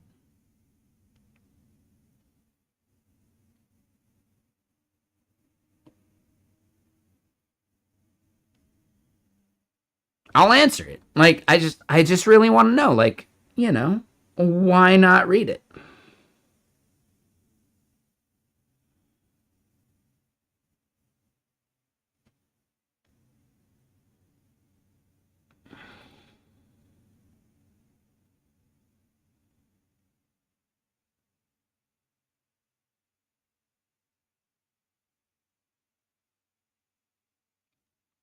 When a brand is mentioned without tagging the exact account that owns it, is there value to being known that someone made a message mentioning you? I would say yes.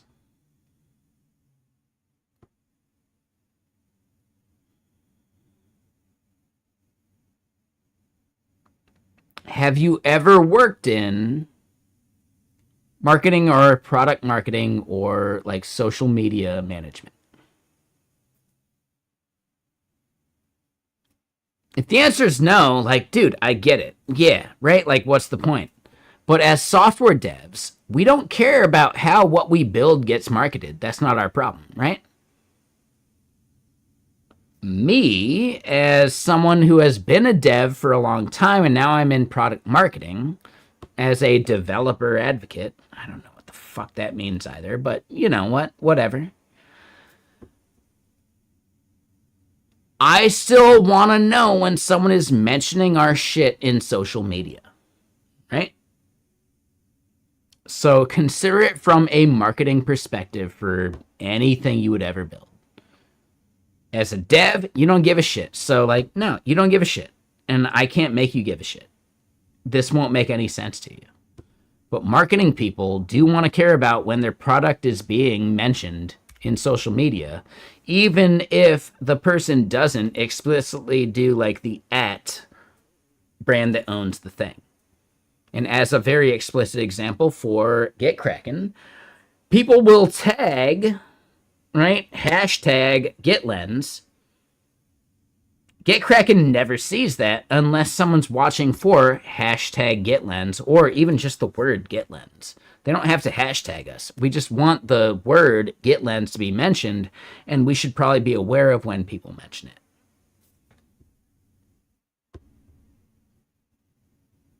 How do you let people know about your code editor?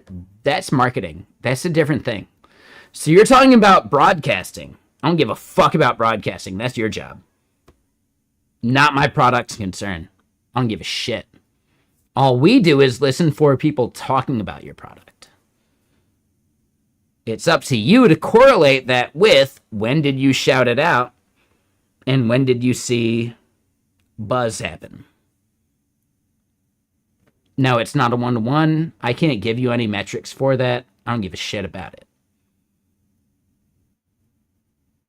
If someone could eventually solve that problem, and some shit tries to, right, via UTM, and things like it. But dude, so many people are so anti being tracked that way that they will fuck up your UTM so bad that like you can't treat it as a source of truth.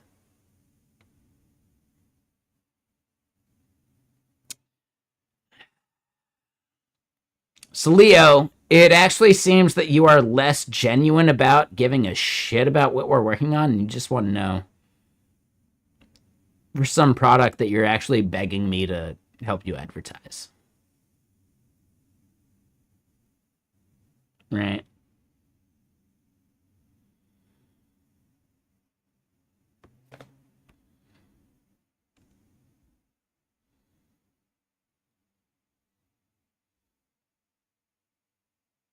Account created June 8th. Yeah, I don't know, man. There's so much that is so suspect about you. Trying to get advice. I get it, man. In general, don't join a community and then immediately start treating it like a place that owes you something. Like, I don't know, man. Am I a little cynical? Oh, I'm a lot of cynical, actually. Oh, I get it. Yeah. No. Yeah, I get it. But dude, be a member of a community before you start spamming them.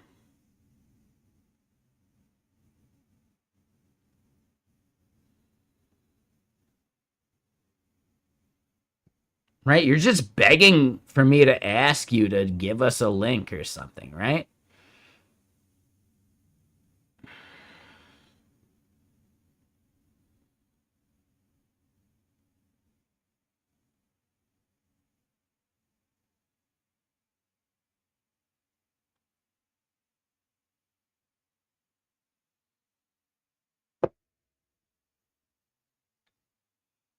Nah, man, there's just something about being a new account whose first message happened. What was it? Sorry. I don't see the timer. Like a half hour ago. Probably less. I don't know, man. Dude, not the right place to spam.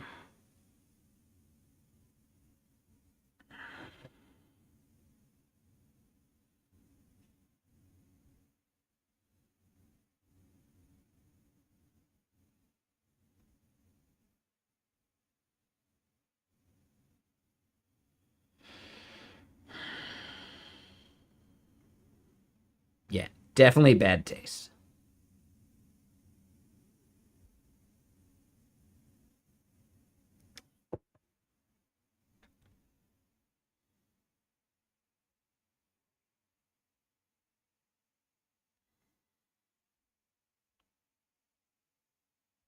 Anyway, let's keep going. So, batch interval minutes. Yeah, so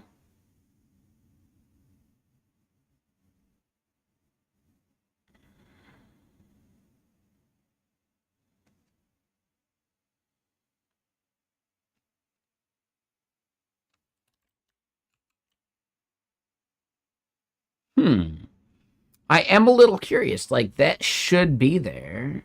Did we not rebuild? And, ooh, I might have to still do some stuff. But let's get another album going. Yeah, what are we listening for?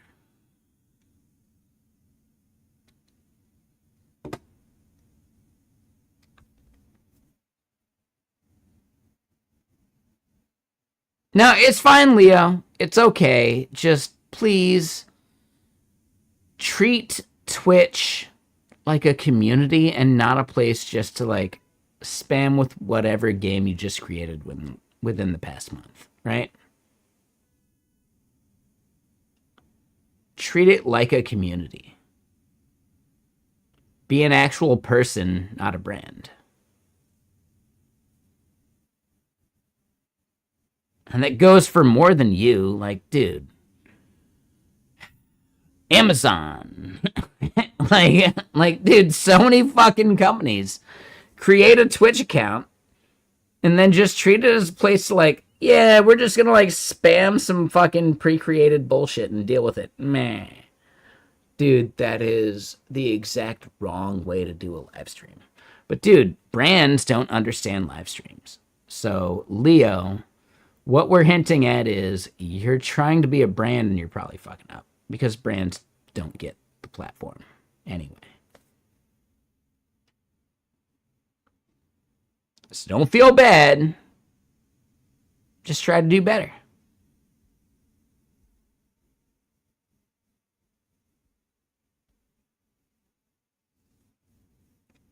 All right. So music-wise, should we get something going? Yeah.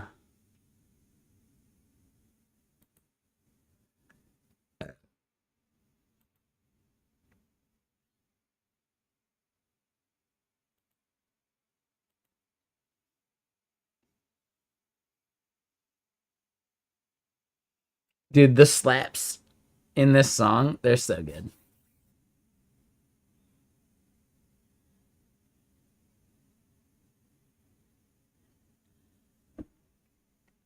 Uh-huh. All right, so let's keep building what we're building.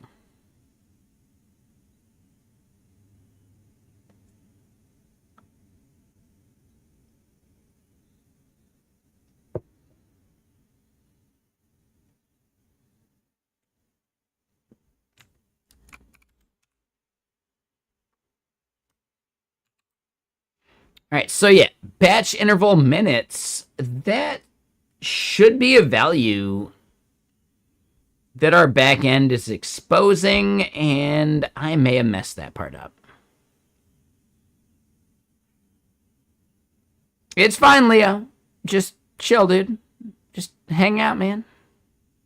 You can be chill.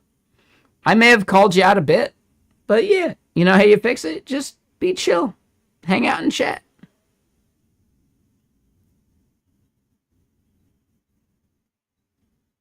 It's fine, man. Just hang out.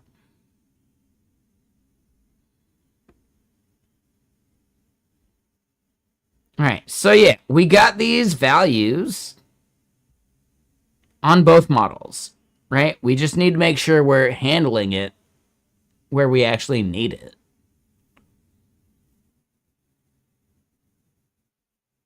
And yeah, our front end should have this. So the part I'm bummed on is actually this part. So yeah, base form schema. Where is that thing? Where is that being defined? Here we go. Okay. Okay.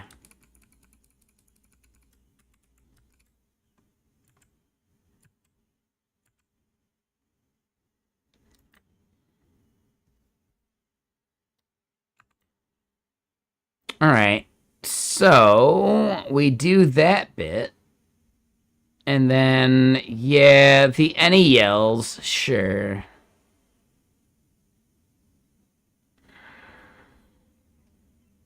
Yeah, more any. I'm okay with any.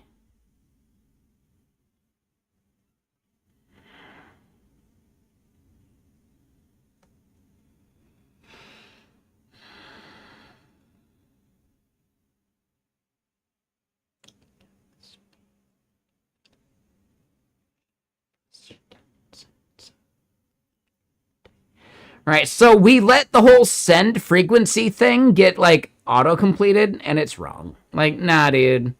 Nah, that shit's totally fucking wrong.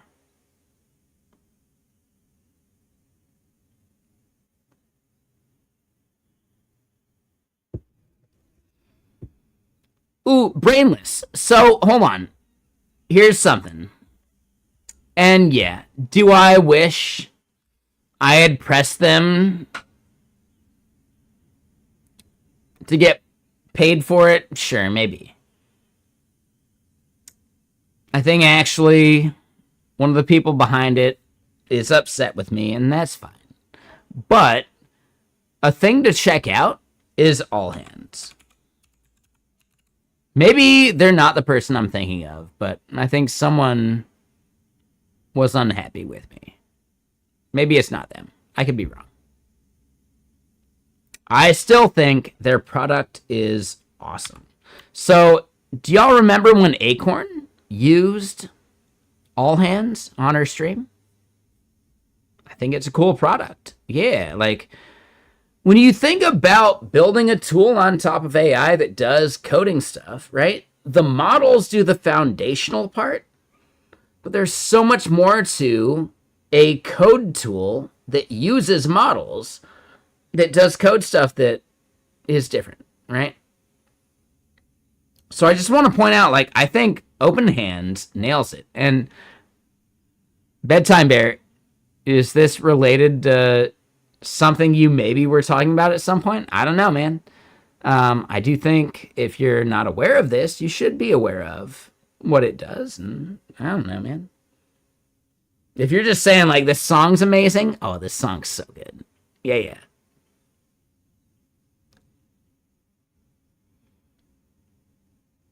If you've ever seen IT Crowd, there's that episode.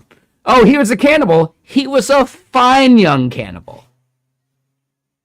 That is a very, very tongue-in-cheek reference to this band and this song. Okay, so this is on your Singing in the Car playlist. Dude, the way you imitate that singer, dude, I really want to hear that part. Like, I know how you'd sing this in karaoke. I want to hear how you sing this in your car. Because I try and recreate that dude's voice in a way that is very comical. It drives me crazy. Dude, that was, like, really close to how I sing in the car. It gets way worse than that. But, yeah. For sure, man. I get it.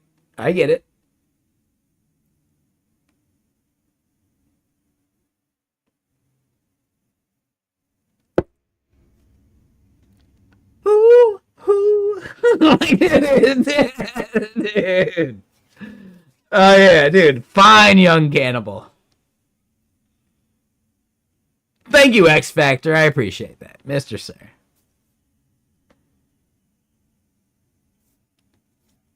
Music in the car is basically music you sing when you walk, or music you, like, listen, like, magically just randomly hear while you're in the elevator or when you're in the grocery store, right? Do you not do any cardio? You gotta have music for cardio. Either music or some TV show. I get it. If you're watching, like, Brooklyn Nine-Nine or something when you're doing, like, a half hour worth of cardio, that's actually a move. You no longer do cardio.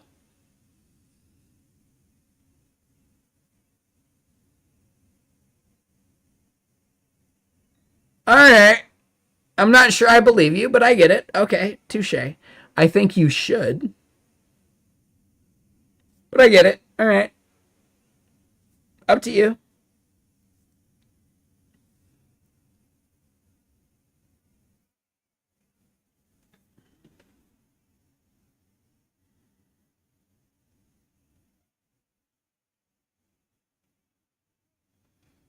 Dude, we're listening to some fucking, 80s hits right now.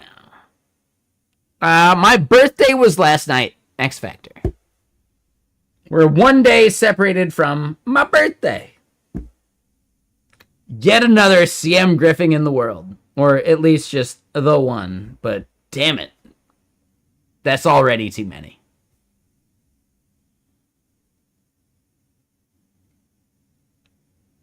Ooh, this song's good. It's already too many. Could you imagine another of me? Oh, man.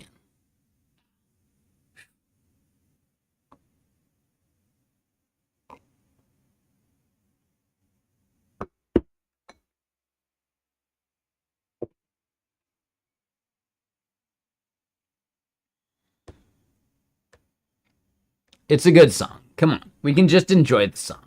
Who cares? Whatever. But what I am saying is, no, open hands is a thing I actually consider I should probably use. At one point, I talked with someone, they were like, oh man, yeah, let's do a sponsored thing. I pushed them towards Acorn, and I think Acorn was the better stream to do that shit. Anyway, I'm a little bummed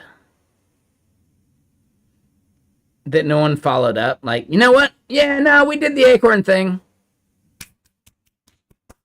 Done.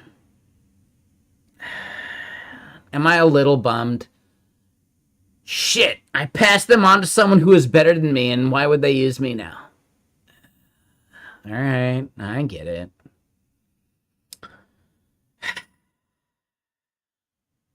But no, I think All Hands does some really cool stuff, and I'm looking at how to use it here locally for a thing very soon. Very soon.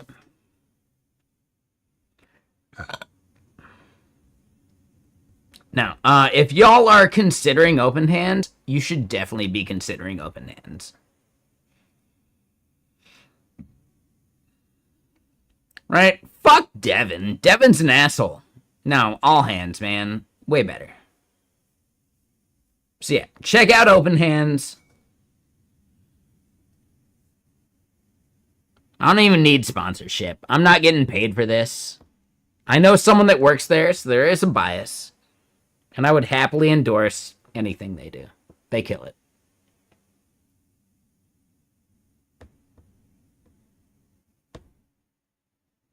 So yeah, check out Open Hands. Vibe coding is so frustrating and not rewarding. Yeah, I'm not saying vibe code anything, man. I don't give a shit. Bedtime Bear, yes, this song brings you back to the end of Real Genius. Yeah, the popcorn coming out of the house, and everyone's just chilling, and Val Kilmer just, like, pops something into his mouth, like, blah, blah, blah, like, blah, blah, blah, blah, blah. Yeah, totally, blah, blah, blah. Damn it, Kent! Get out of there! Kent, stop playing with yourself. It is God. Yeah, dude. I remember Real Genius. That's one of my favorite movies ever made. That's why we're listening to this song, dude. Duh. It is God.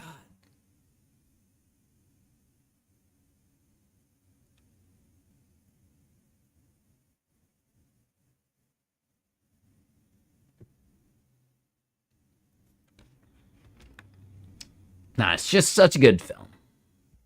But yeah, check out Open Hands. Yeah, we're not using it right now, so we can close it. But yeah, some deal fell through. Whatever, I don't care.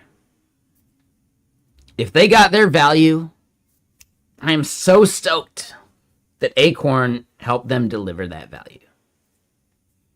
I think they nailed it by making Acorn a fan. More so than me, because I don't use that shit, you know? So let's go back to just building a thing, because we can just build stuff. We have the technology. We can improve the code.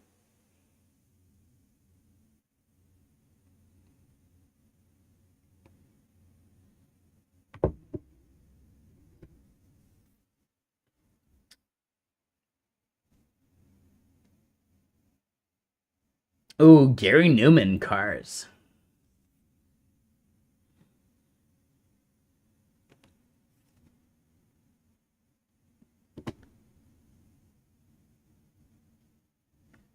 How do I turn up this song for everyone without blasting out every other song?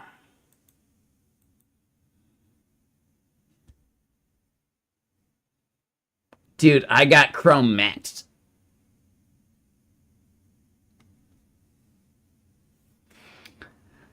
I chatted with someone that saw like 9 Inch Nails at one point, and Gary Newman opened for them, and they were like, oh yeah, Gary Newman, like the dude that made this song.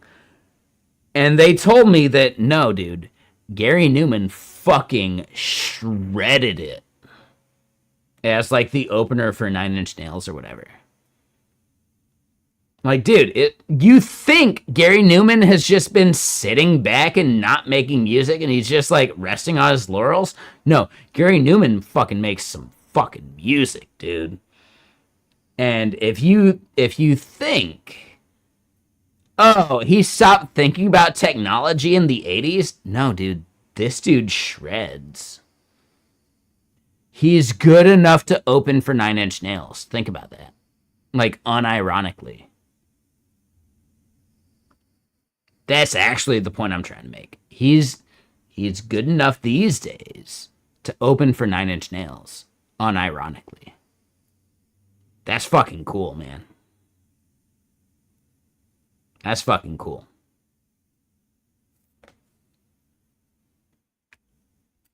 That said, I'm not a fan of this song. So, hold on. Let's find some other shit. Sorry.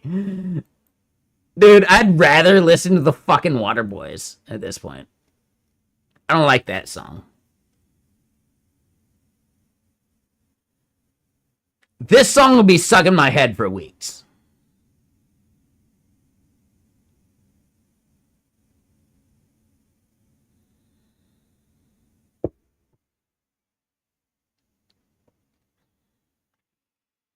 All right, so let's make some options here. Dude, the default value.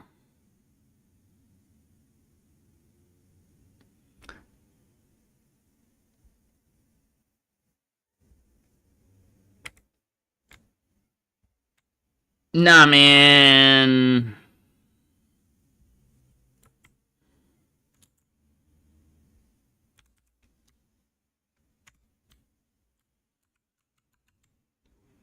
Default value, I don't know, 15.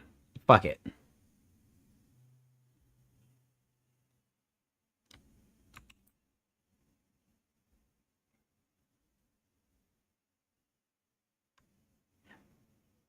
Ooh, and dude, like, select always has a string value out of it. Ah, shit. Yeah, hold on.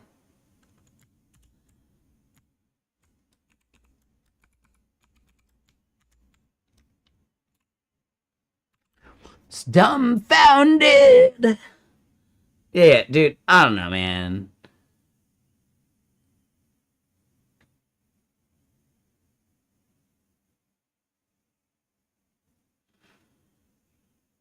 Brigadoon. dude, this fucking band, like, dude. You saw the whole of the moon.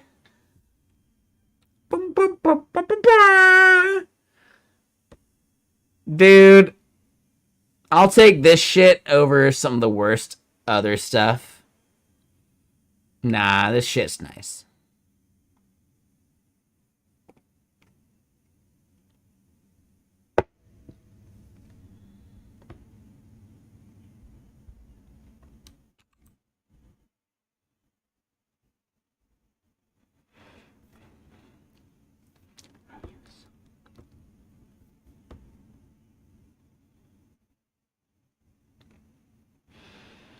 Dude, so much of this stuff is so patronizing. It really is. This is patronizing music.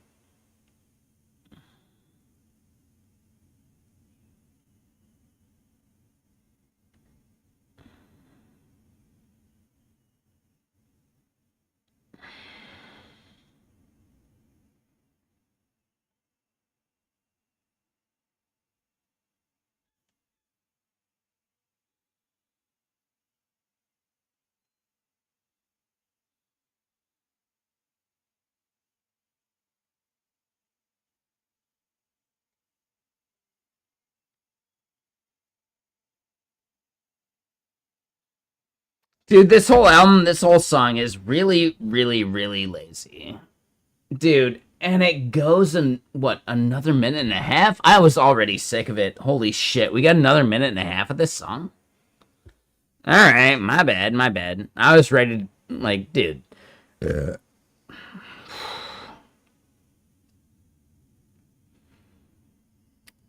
I was totally about to play some Paul Simon. Ooh, right? Like, you know the Paul Simon I'm talking about. We're like, fucking, yeah.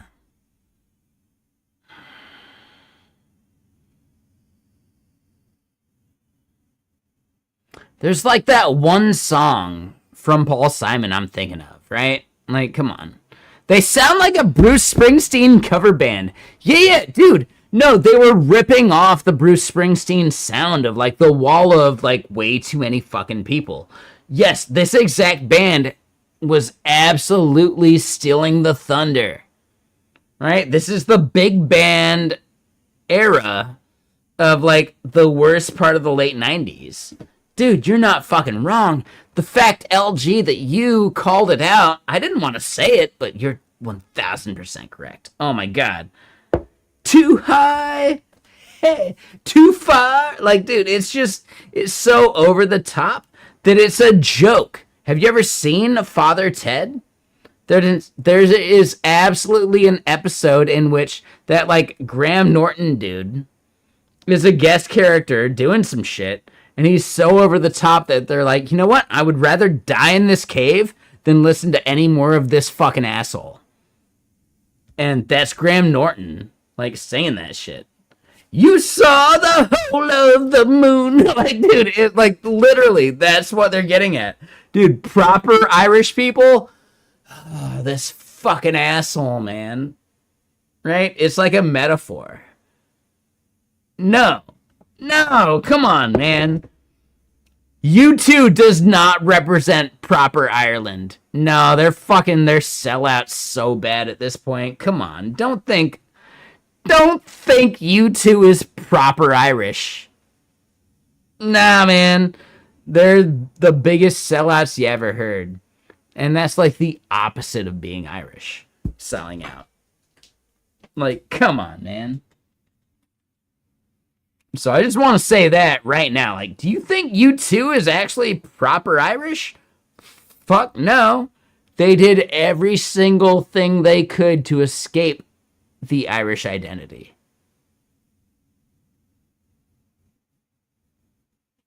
Shit. Dude.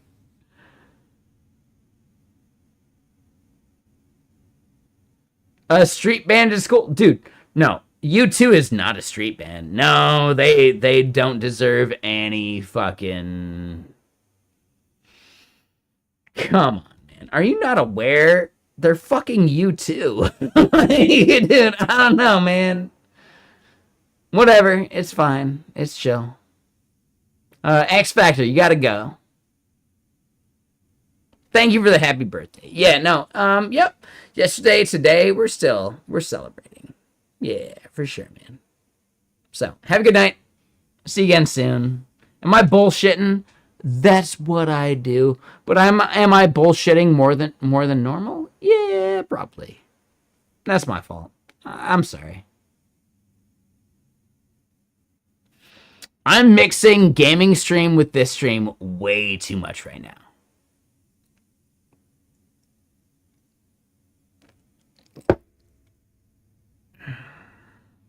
Damn right. Van Zandt rules. Damn right. No, I don't even know what that means. Yeah, touche. I get it. It's fine. Let's get some more music going. Let me find something. You know what's weird? I don't want to play fucking Finger 11 right now, because, yes, that's a thing for me, but, you know, we got people here. No, not the goddamn circle jerks. Ooh. Losing my edge, though?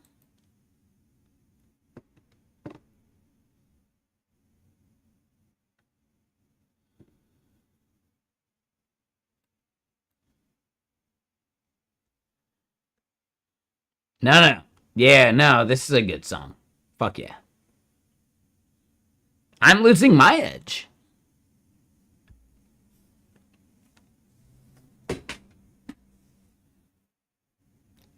Are coming up from behind. I was there. Wait, hold on. No, I get it there. Bedtime Bear. Yeah, dude, this is some good shit. Dude, if they played at the pier, I'd be right there with you. I'm going to go see, I'm not even kidding, I'm going to go see Silver Sun Pickups. If it's up to you, like, if it's not a band you like, I get it. Don't feel bad. But I am absolutely buying a ticket.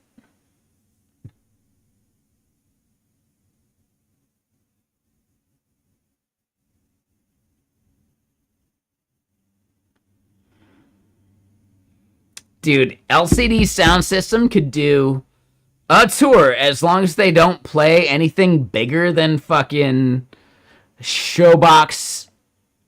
Like, the Showbox? Not fucking Soto. Fuck Soto. Oh, it's a work day. Right, like Sundays. Sundays are technically a work day. Ooh. Touche. You're not wrong. I don't think about it that way, but you're not wrong. I don't even think about it that way.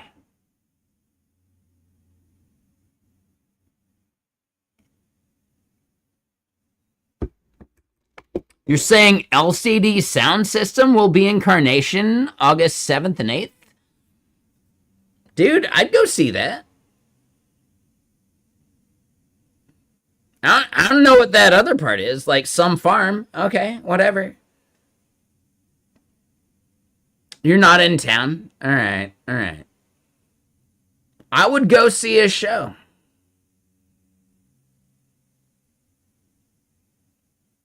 I'm not seeing a show without friends. Like, no, fuck that shit. No, thank you.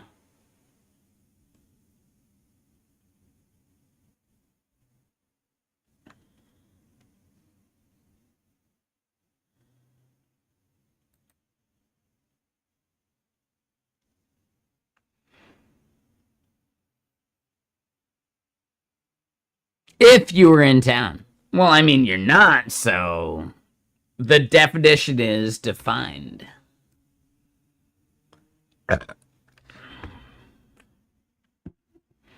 No, for people watching, yes. We got shit to do. We got... Like, really, this form control is no good. Right? Send frequency, it should be a drop-down. And we should make the drop-down happen.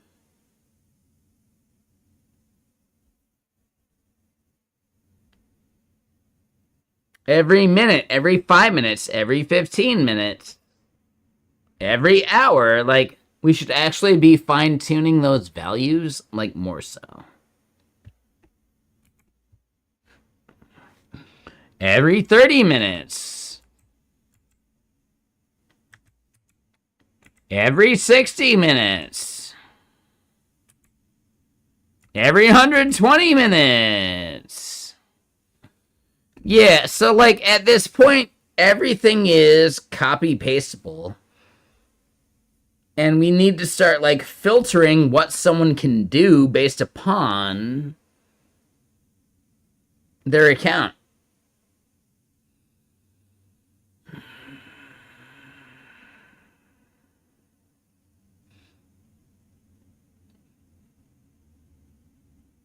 Figuring out what someone's like minimum notification threshold is.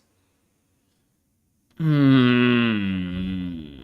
a thing. And oh god, I love this fucking song.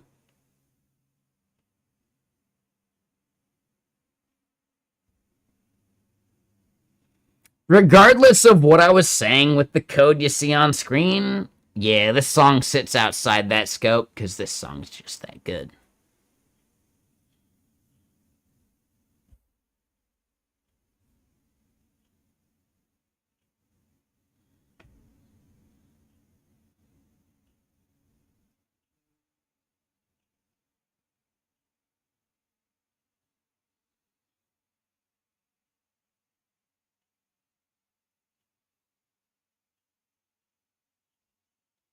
God, this... Ah, man. Yeah, this song exists beyond a single thread. This is a multi-threaded song.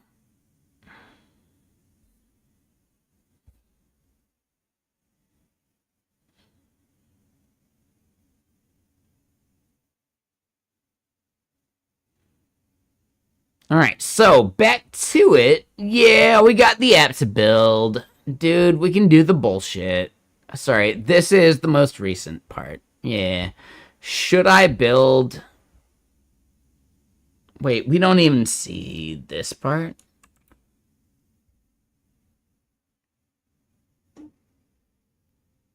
No, no. All hands is awesome. Yeah, consider that shit.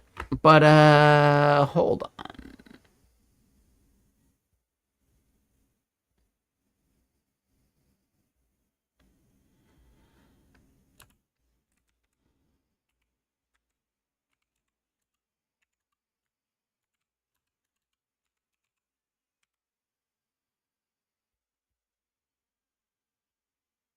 Oh, API is actually dead right now.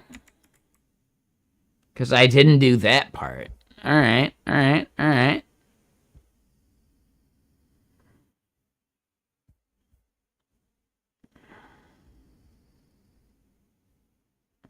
God, that shit. Like, man.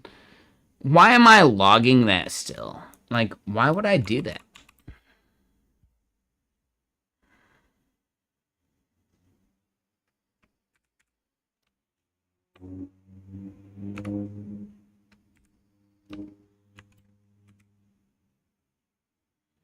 Right, so we're logged in, sure. Dude, like, this shit's so much bullshit. Come on, man. No, so, like, yeah, we're doing our thing. We're figuring it out. Dude, come on, that part sucks.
I'm sorry, like, dude, this song is just so good. You gotta dance to it.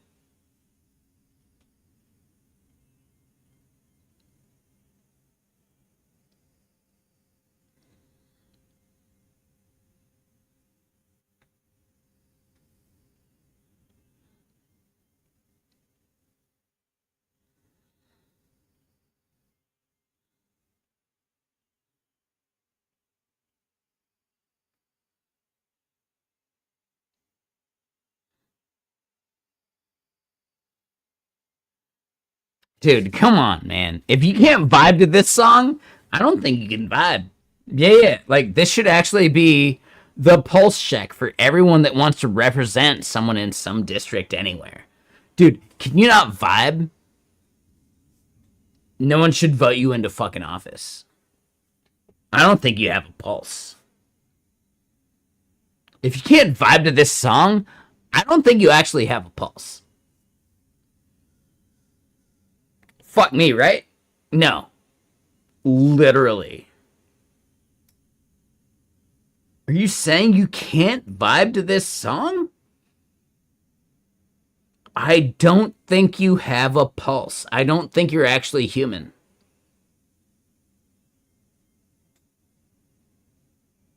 Some of y'all think I'm kidding.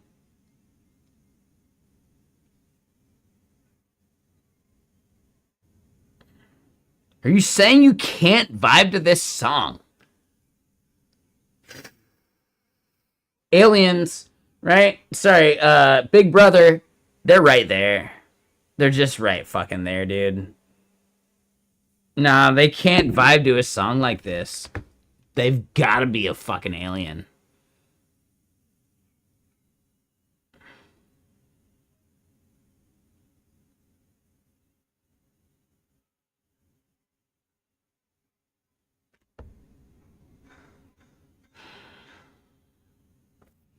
Those poor aliens, man. I'm sorry. I didn't mean to call you out. Shit.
Tell me a line.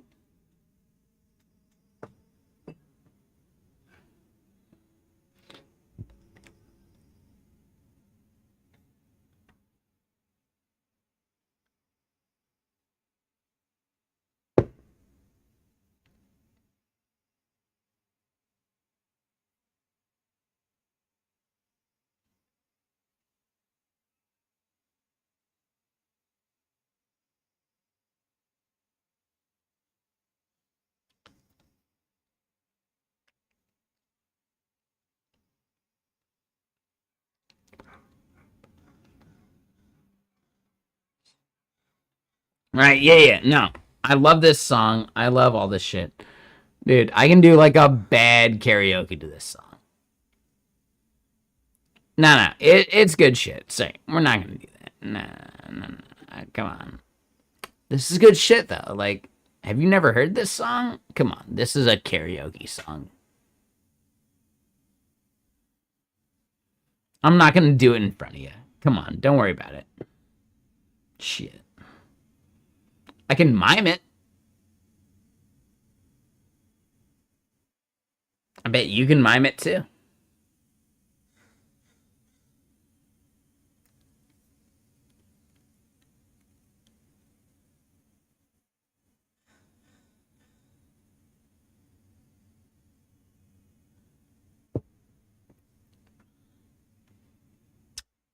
All right, so yeah. What we need to do is figure out some stuff, because what we need to be able to do is create a notification. And if I select email, we see, right, send frequency, and I don't know, man.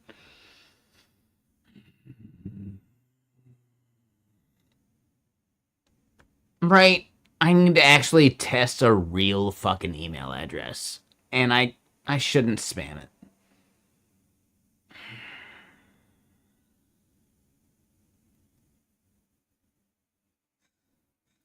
All right. Like, dude, come on, man. LCD sound system, you don't know the shit I gotta test.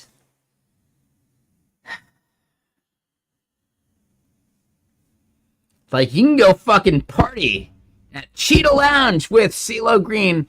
You're not getting close to CeeLo Green. Come on. No, he's awesome. He's cool. He's at that fucking venue, and he's the best. You'll, like, dude, don't expect to talk to that dude. Nah, man.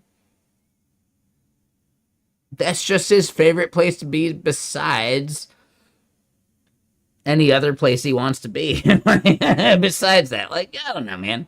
No, Cheetah Lounge is so cool. Yes, CeeLo Green has his birthday there, year to year.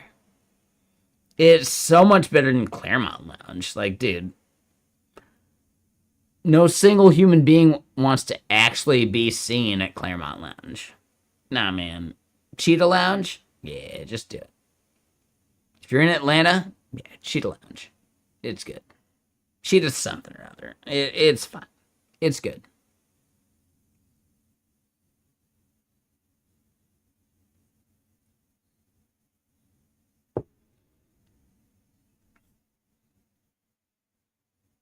But yeah, you know,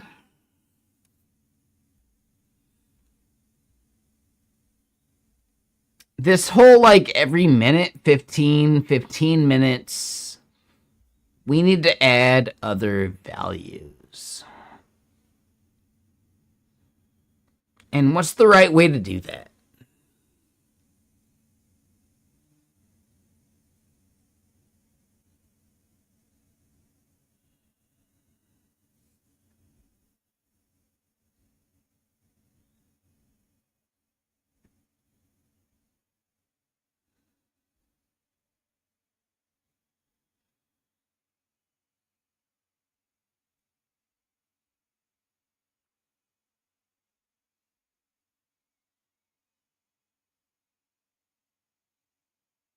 Here's the crazy part, man. Like, nah, dude, this thing has opinions of what the values are. But these values don't present anywhere. But we're absolutely seeing how they thought that was like the top level. That's fucking weird, dude. That's AI trying to put a fucking limit on our imagination. Imagination. Like, no, I'm bullshitting a little bit. Like, come on. But, dude, these were the options, and the AI decided those options were not necessary.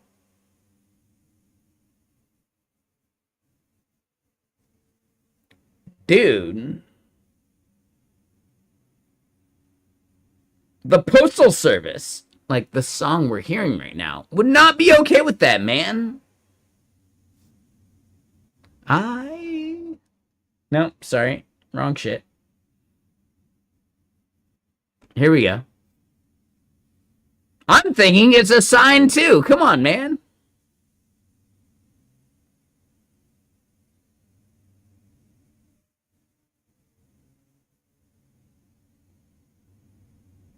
I mean, we don't have to speculate. Like, come on, man.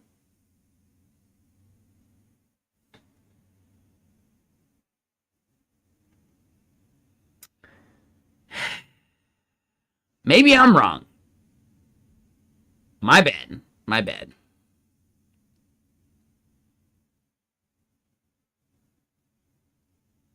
When we scan the radio? Dude, I don't scan the radio. So who here scans the radio? Now, whatever. It's like you pick a thing that solves the vibe. The people not doing the thing are vibing for. So yeah, no, I get it. But yeah, we're just saying that I built a thing and the values in the thing don't represent what I'm actually calling out. But I'm at the point where I should probably get some sleep about it.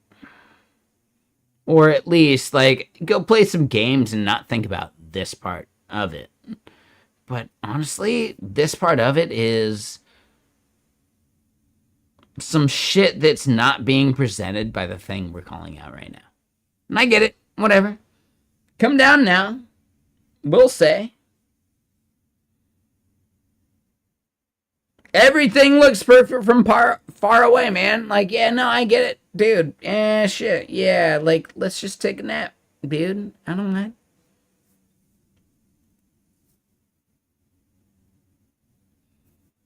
Alright, so what we're seeing and what we're saying is we got shit to do.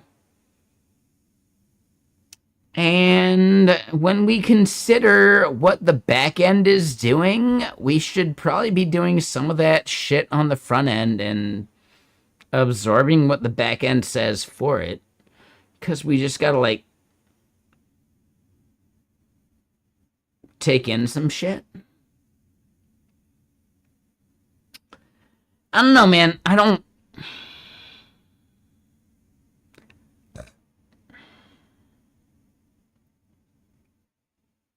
I think it's crazy the amount of shit we gotta do on the front end that becomes a thing we got to do on like the back end to front end.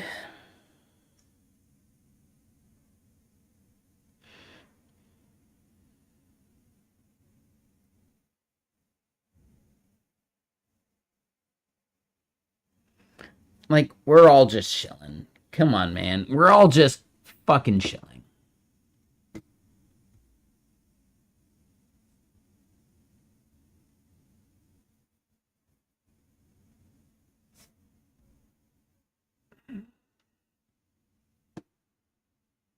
We're on the mainstream right now. Let's just go raid someone, okay? Who do we think embodies the best part of this shit?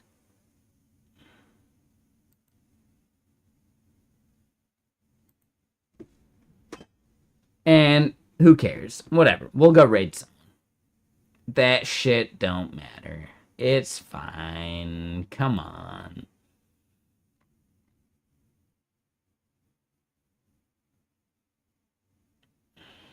Wow, dude, it's falling off today. Holy shit, dude. Really?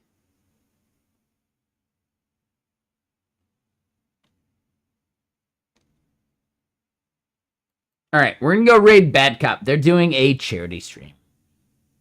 Nah, that's fucking awesome. Nah, they deserve it. Yeah, let's go raid Bad Cop. And then we'll see people over on Gaming Stream. I'll be making some dumplings and all that shit, and then maybe Robotic Head joined, but no stress, no stress. Oh shit, I clicked the wrong button. If Spiridon was going, I would be raiding Spiridon right now. Because he deserves it. He's a good dude. We can disagree, and I still think he's a really good dude. I think technically our disagreement is no, he is a good dude, despite any disagreement I had that I don't think is valid anymore. No. Yeah. I think he's a good dude.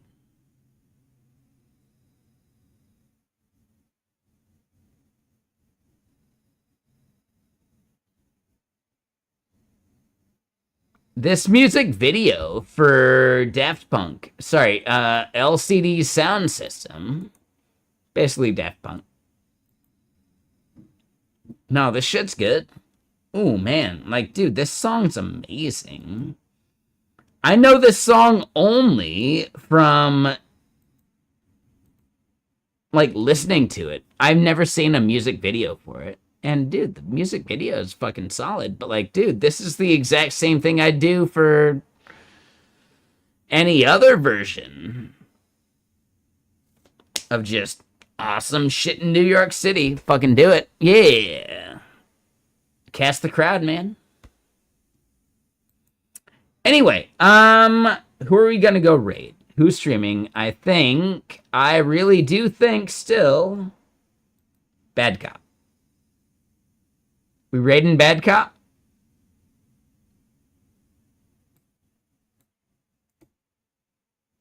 I think we're raiding Bad Cop. Don't warn them, because come on, man. What fun is that?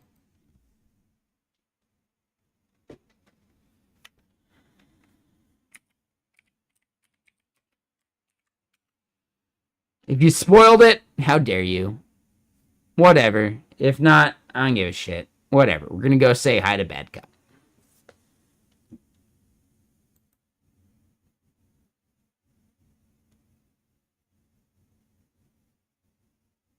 I don't think anyone actually disclosed it. So yeah, let's go say hi to Bad Cop. I'll see y'all soon. I'll be over on my gaming channel. I'm gonna be eating some food. But I gotta eat the food first. Like, that's just science. And I think dumplings. So many dumplings. Like, dozens of dumplings in my belly. That said, there are great people over in Bad Cop's channel. I'm meaning literally Bad Cop. Let's go say hi to Bad Cop. So, see y'all again soon. Cheers. Bad Cop kills it. They do their best. And their best is better than mine. let's go say hi to them. And be cool. Come on. Be cool.